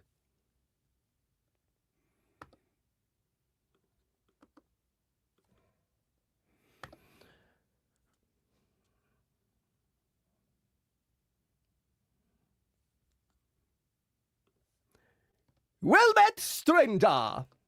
Well met, stranger! Well met, stranger! There we go. The Caprid said as we entered the studio. Please sit, please! Please sit there in the center of the room. We have provided sitting appliances for your convalescence. Oh, that's chick 2, not do 2. Please sit there in the center of the room. We have provided sitting appliances for your convalescence. Please sit there in the center of the room. We have provided sitting appliances for your convalescence.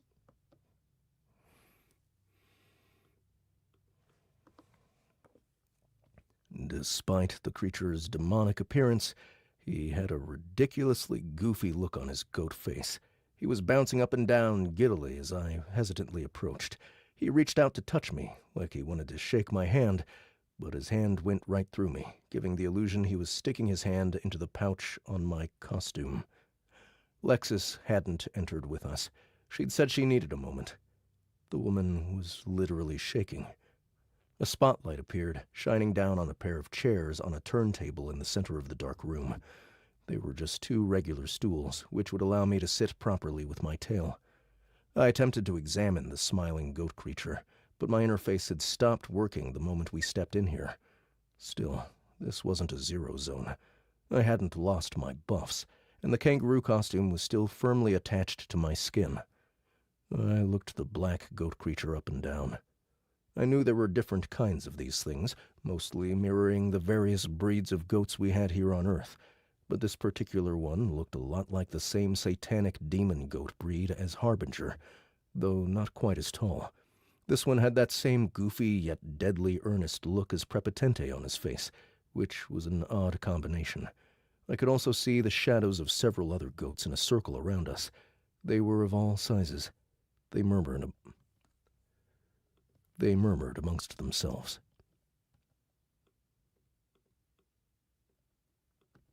Hi! Donut said. What? Hi! Donut said, waving from my shoulder. I must say, I'm glad you speak the same language as us and seem pretty normal, like our friend. I must say, I'm glad you speak the same language as us and seem pretty normal, like our friend Prepotente. Carl says he went to some press conference once with one of your kind, and it was really weird. What's your name?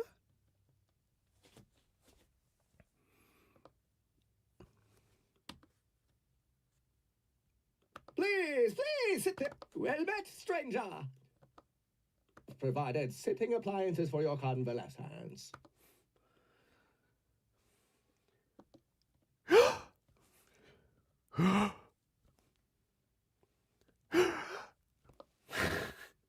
What's your name?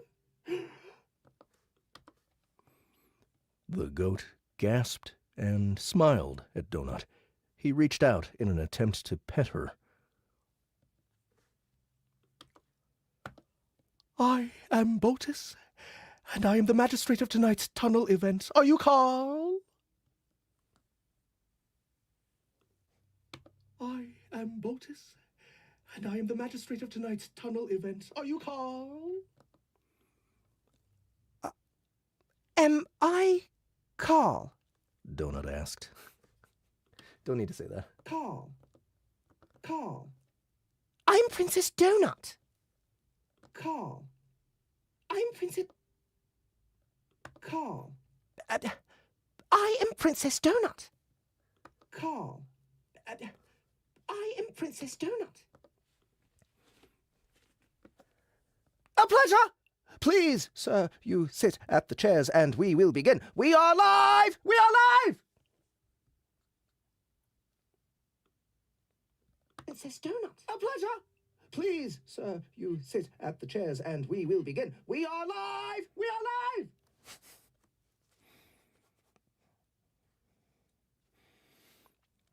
Soundbooth Theater Live is the Discord server. You can find the link to our Discord server in the description.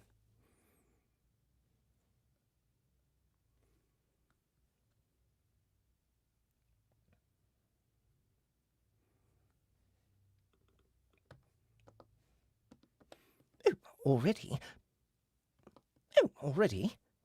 And did you call me sir? Yes, sir, we are live! You will sit! We have been live since they announced you and your spouse were coming!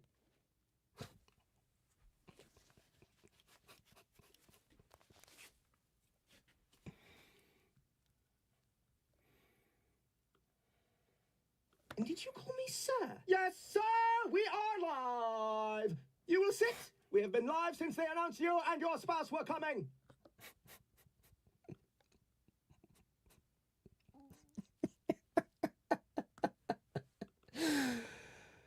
Oh.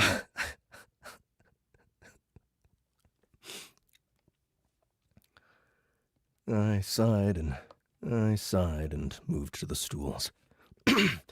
I sighed and moved to the stools. Donut jumped from my shoulder and landed on the adjoining raised stool. She turned to look up at me. If they hadn't turned off our ability to send private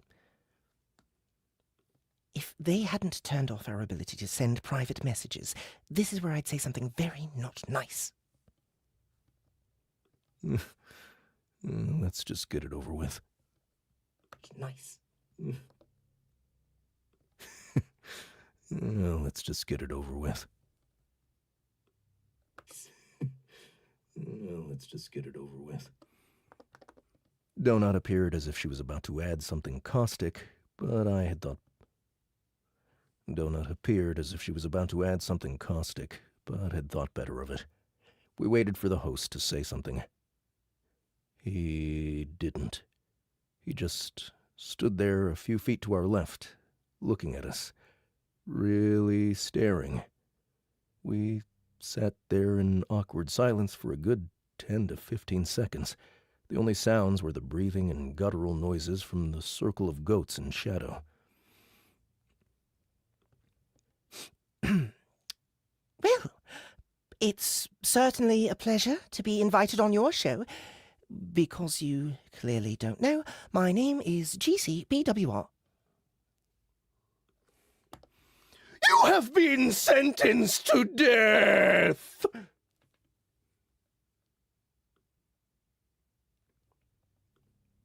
Yeah?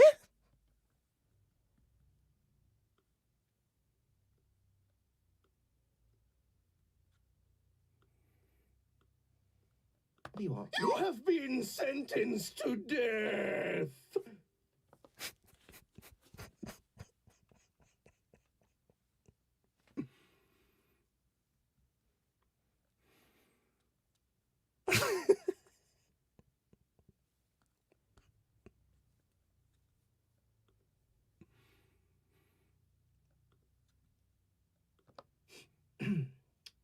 Well, It's certainly a pleasure to be invited on your show.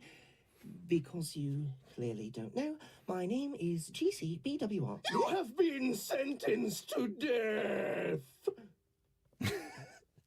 The f at the end is... Oh, love it.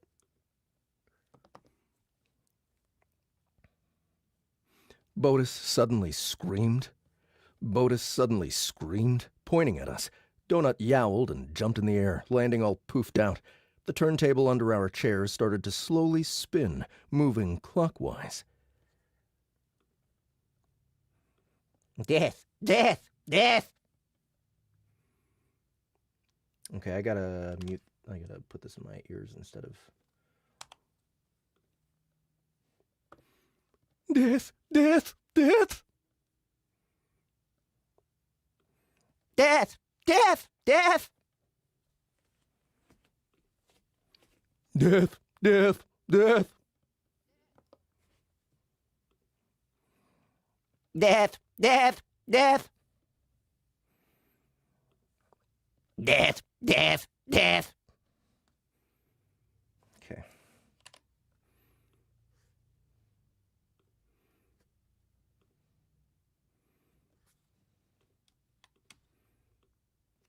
Wise. Death! Death! Death!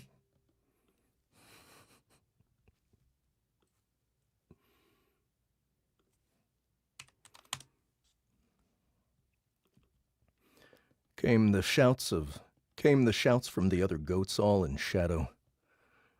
Came the shouts from the other goats all in shadow. Came the shouts from the other goats all in shadow. Carl! Carl? Carl! Carl?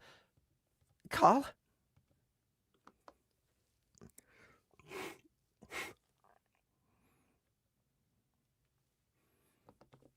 Donut said, turning to me, giving up her attempts to maintain her on-air personality. What in the Jonestown is happening?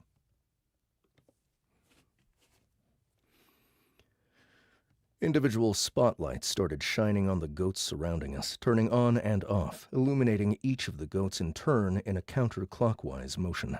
The goats were of all shapes, though more than half were the large, dark, evil-looking kind. Each time one was illuminated, it croaked out. It croaked out. It croaked out. Each time one was illuminated, it croaked out. Death! Death! And pointed at us.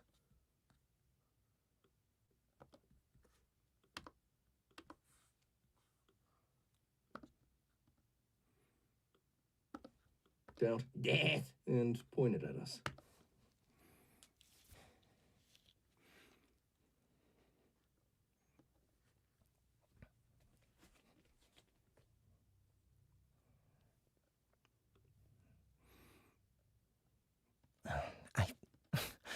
I feel as if we didn't get a proper chance to defend ourselves. I feel as if we didn't get a proper chance to defend ourselves. Yes, sir!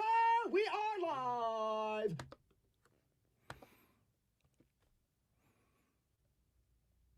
Do you wish to appeal the death sentence? Ourselves? Do you wish to appeal the death sentence? Botus asked, waving his arms, suddenly back to his happy, enthusiastic personality. Let's try one more time. Do you wish to appeal the death sentence?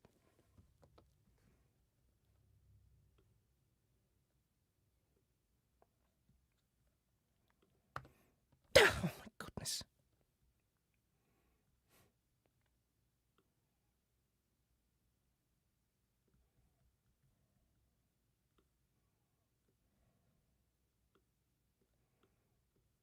Didn't get a proper chance to defend ourselves. Do you wish to appeal the death sentence? Botus.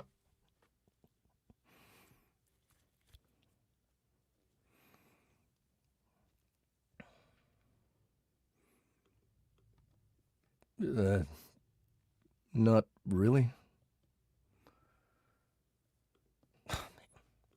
Yes, we do. Both of us. Yes, we do.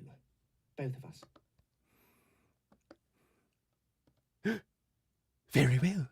Death has been stayed!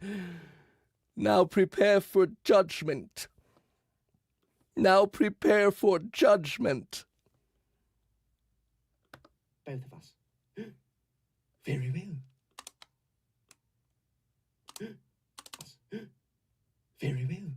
Death has been stayed! Now prepare for judgment.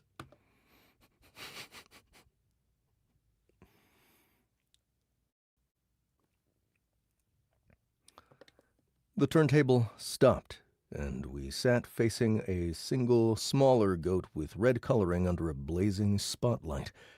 This one was about 4 feet tall and the smallest of the lot. He or she wore dark, flowing robes. Their hands twiddled nervously. The goat spent some time examining both me and Donut. It seemed to be seriously contemplating us. Finally, it said in a female voice, Either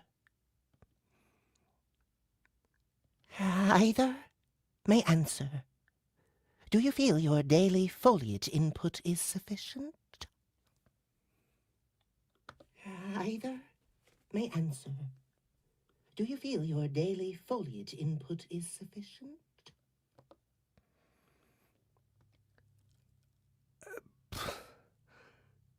Fucking what? Either may answer. Do you feel your daily foliage input is sufficient? Fucking what?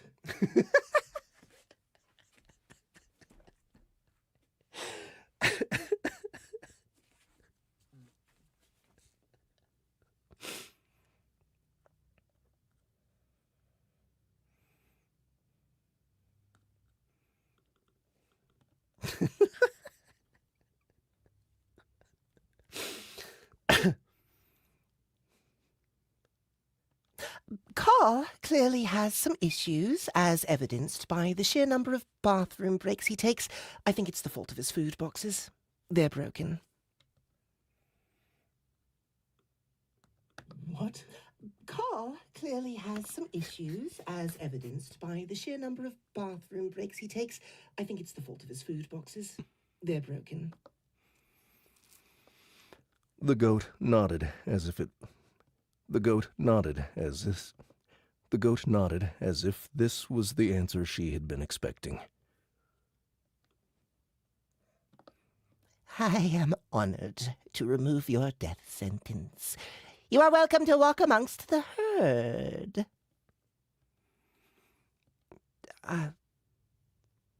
Thank you.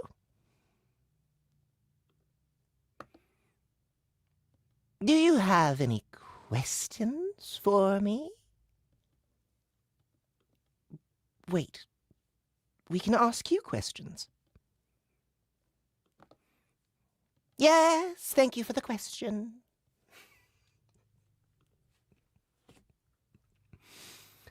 Yes, thank you for the question. Can I ask you questions? Yes, thank you for the question.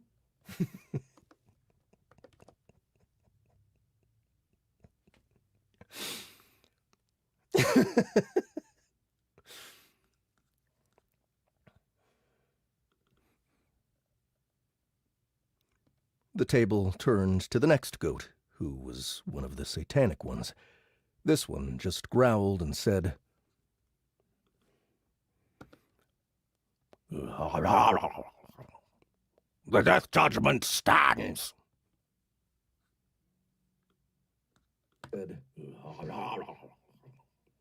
The death judgment stands.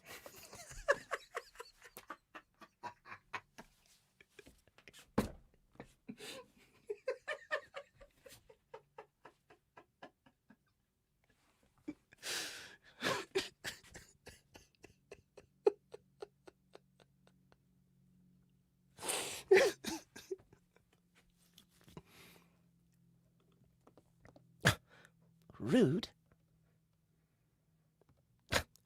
Rude. Und stands. Rude. The next was another of the big ones, but we were deemed worthy. The next was another of the big ones, but we were deemed worthy. Or at least Donut was.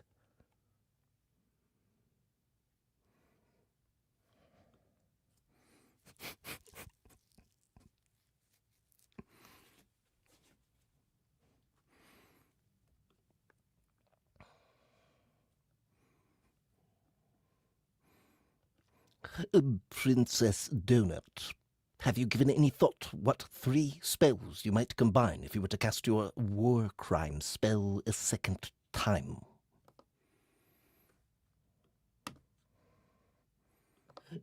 Princess Donut, have you given any thought what 3 spells you might combine if you were to cast your war crime spell a second time?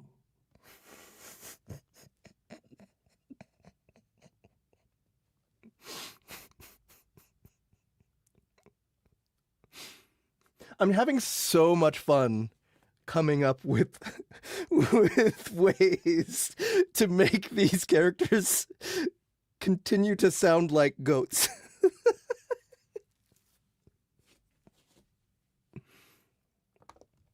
She stiffened, but then she composed herself.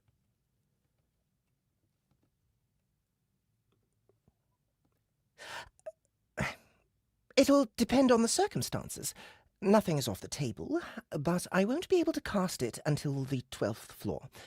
Carl and I must first get through these next 2 floors.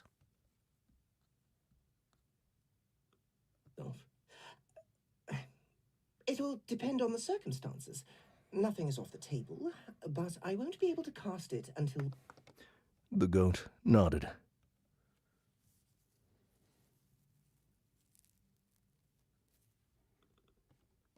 So, is it my turn to ask? Yes.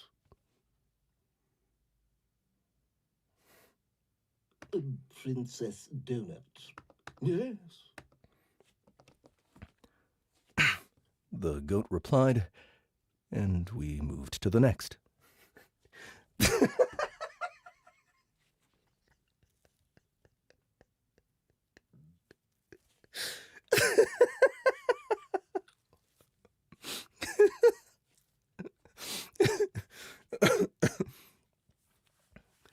The goat replied, and we moved to the next.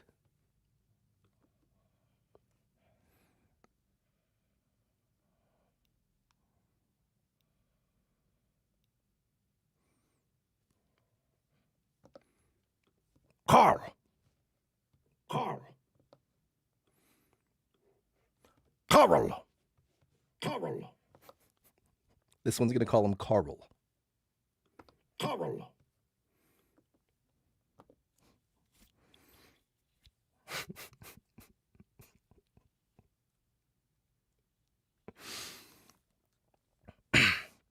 The next goat asked without preamble. This one had a strange, fat, jowly face and was unlike any of the others. I missed the ability to be able to examine them and get a description. Are you aware of what Justice Light did at the end of the previous floor? Are you aware of what Justice Light did at the end of the previous floor? Princess Donut. The death judgment stands. Okay, no, sorry. Sorry. I gotta get a different voice now.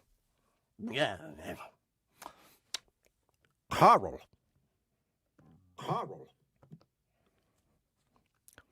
Are you aware of what Justice Light did at the end of the previous floor? Of the previous floor.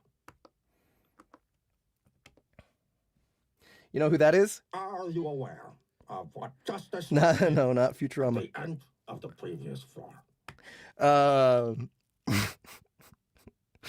Who's the Andy Kaufman's alter ego?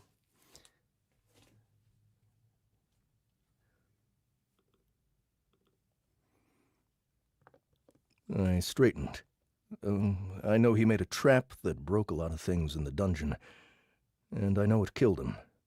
And I also know that he was my friend. Can you please explain to me what exactly he did?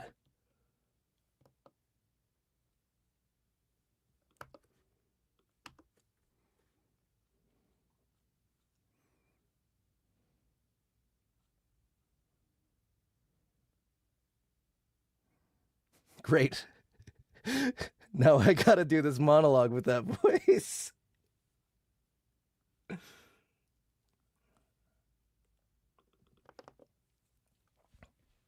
Tony Clifton, that's right.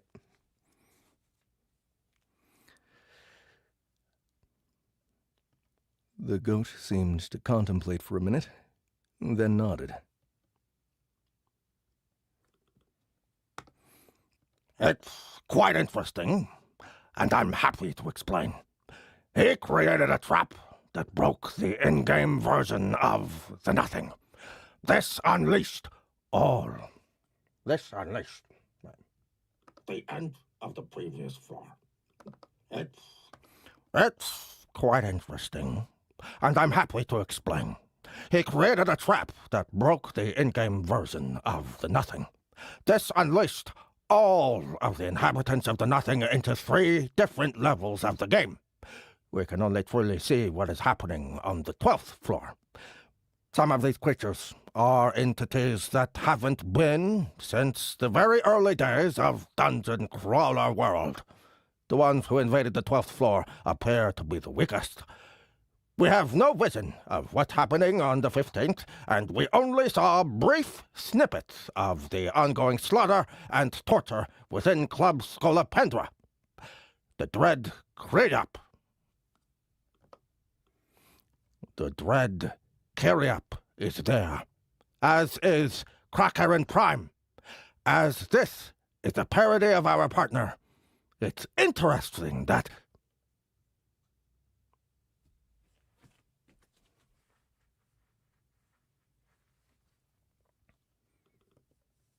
One of the goats we hadn't yet spoken with cleared her throat.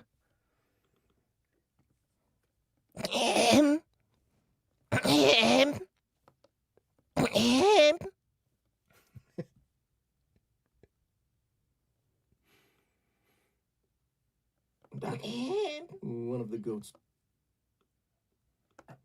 It's interesting that... One of the goats we hadn't yet spoken with cleared her throat.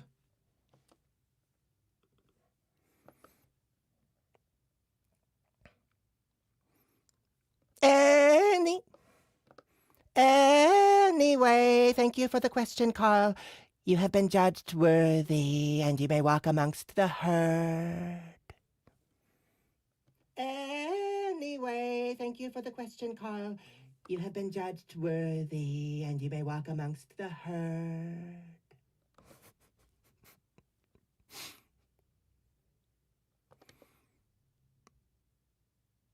Oh, okay. That's not supposed to be her. That's supposed to be him. It's supposed to be Tony. Anyway, thank you for the question, Carl. You have been judged worthy, and you may walk amongst the herd. And you may walk amongst the herd. And you may walk amongst the herd. And you may walk amongst the herd.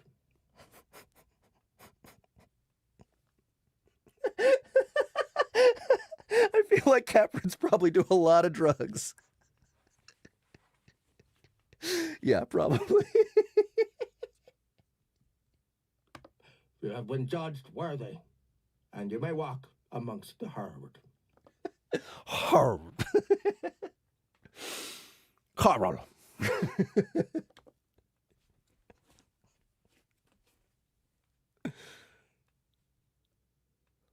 You missed the word seen when he said entities that haven't been seen. Okay, what?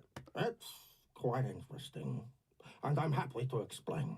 Happily. He created a trap that broke the in-game version of the Nothing.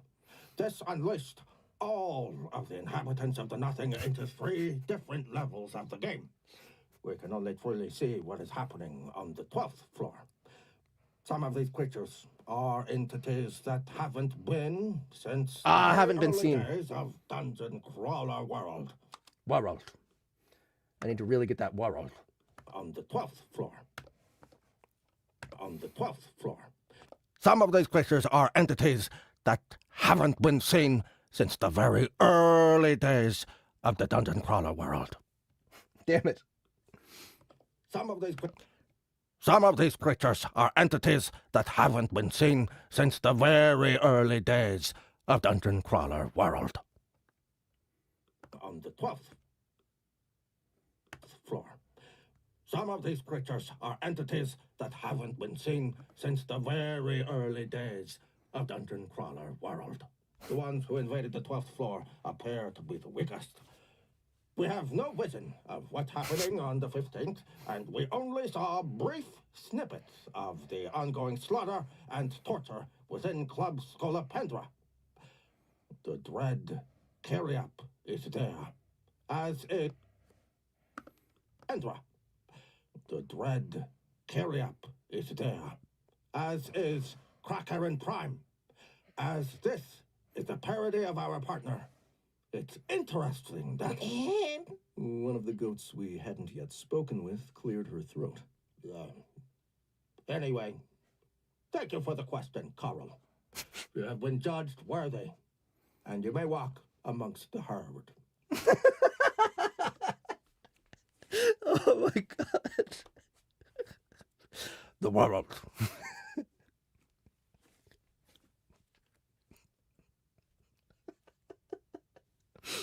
Oh my god. Oh shit.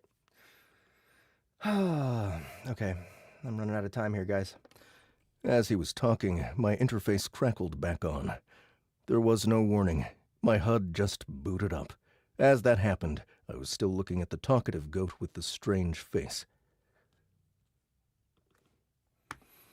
This is Baffin. He is one of the chief engineers of the Plenty Tunnel Project, which opened up the veins of the galaxy. Huh, I thought. What a strange description. Oh, look who it is. Oren. Carl, Donut. I'm online with Prime Minister Victory. I need you to listen very carefully. Donut. Hi, Oren. Hi, Prime Minister Victory. Oren.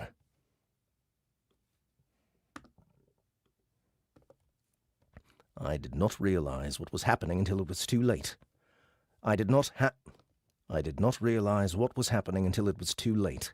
You have an amazing opportunity here. The people who are judging you are the leadership of the Plenty. If you are judged worthy, they will answer your questions. I need you to ask them about the integrity of the tunneling system. I will give you the exact question to ask.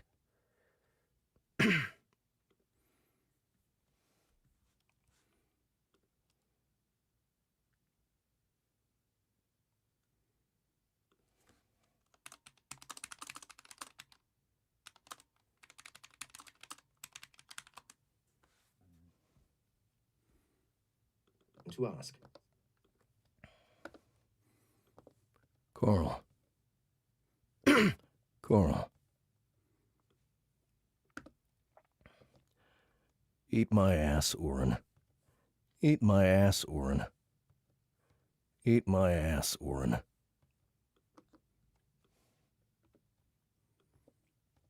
Oren.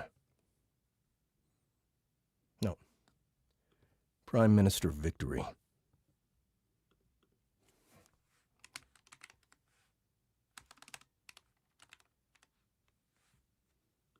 That is some impressive shooting.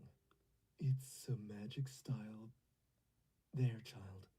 It's temporary, child. This is classic Lucia Marr. Carl, I'm going to level with you. I think even you will understand the gravity of the situation. The current AI is spread well beyond this solar system. It killed an entire mantis system, and it just blew up a group of Valte-leased manufacturing facilities. We do not know how it is feeding itself. We do not know how it is doing any of this. Furthermore, certain mobs from the dungeon have gotten loose. They are appearing in places they shouldn't. This is more than an emergency. This is the end of life as we know it, and all of our attempts to communicate with the Plenty regarding this emergency have gone unanswered. They control the tunneling system. They are the only ones who can shut it all off. We hope. Carl, is that what Quasar was trying to tell me before he got cut off? Is that what Quasar was trying to tell me before he got cut off? Gods are getting loose? Is that the entity that's on the surface with Katya? The goddess Alethea?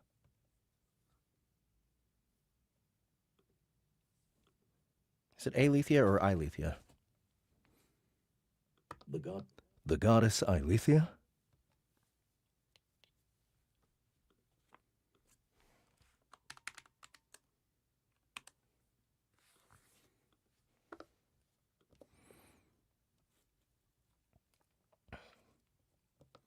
Orin.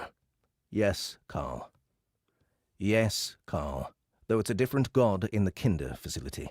A good portion of the unsponsored gods are... A good portion of the unsponsored gods are roaming free. Right now, it appears they can only manifest themselves within a relatively short range of the tunnel nodes, and not for long. To make matters worse, it appears the AI has no control over them. They are at cross purposes. But even that shouldn't be possible. This is why it is crucial you ask the Plenty leadership the question I have prepared.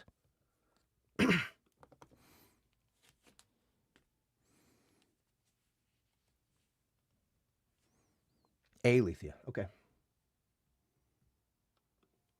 The goddess Alethea? The goddess Alethea? Or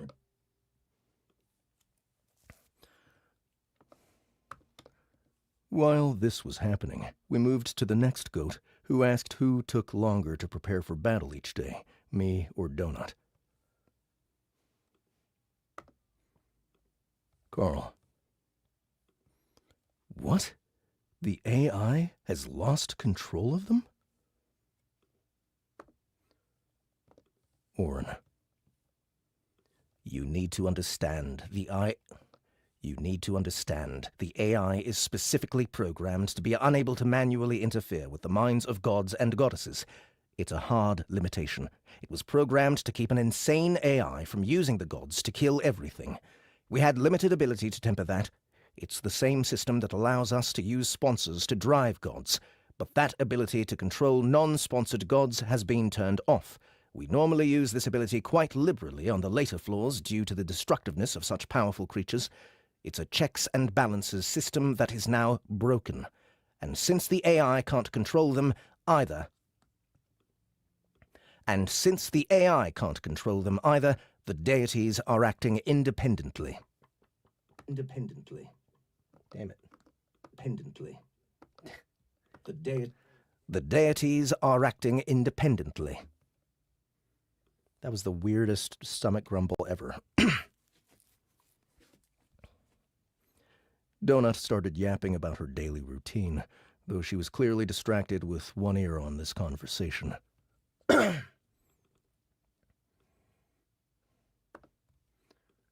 Carl. Sure, I'll ask your question. But let me rephrase it.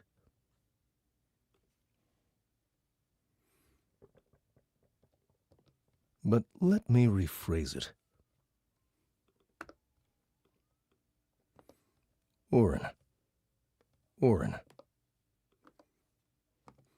No, Carl, please, wait. You have to be careful with the way you say it. I raised my finger when Donut was done. Out loud, I said to the goat, "Here's my question. Does the public know that the gods have escaped from the dungeon, and that the enhancement zones of the current AI have jumped into your tunneling system? Do the people know they're in danger? Worse danger, perhaps, than us crawlers. Do they know that they need to fucking run?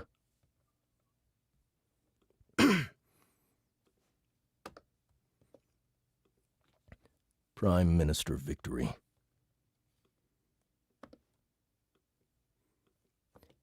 God's fucking damn it, Carl. You just said that on live. And the AI let it go out.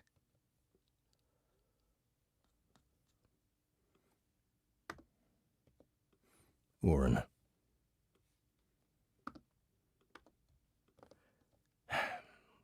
And now the party really begins. And now the party really begins.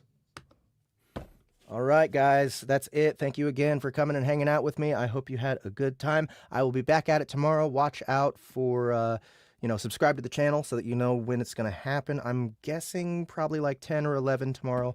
I'm not exactly sure, 10 or 11 Central. But yeah, just subscribe so that you know. And hope you guys have a good rest of your day. Bye-bye.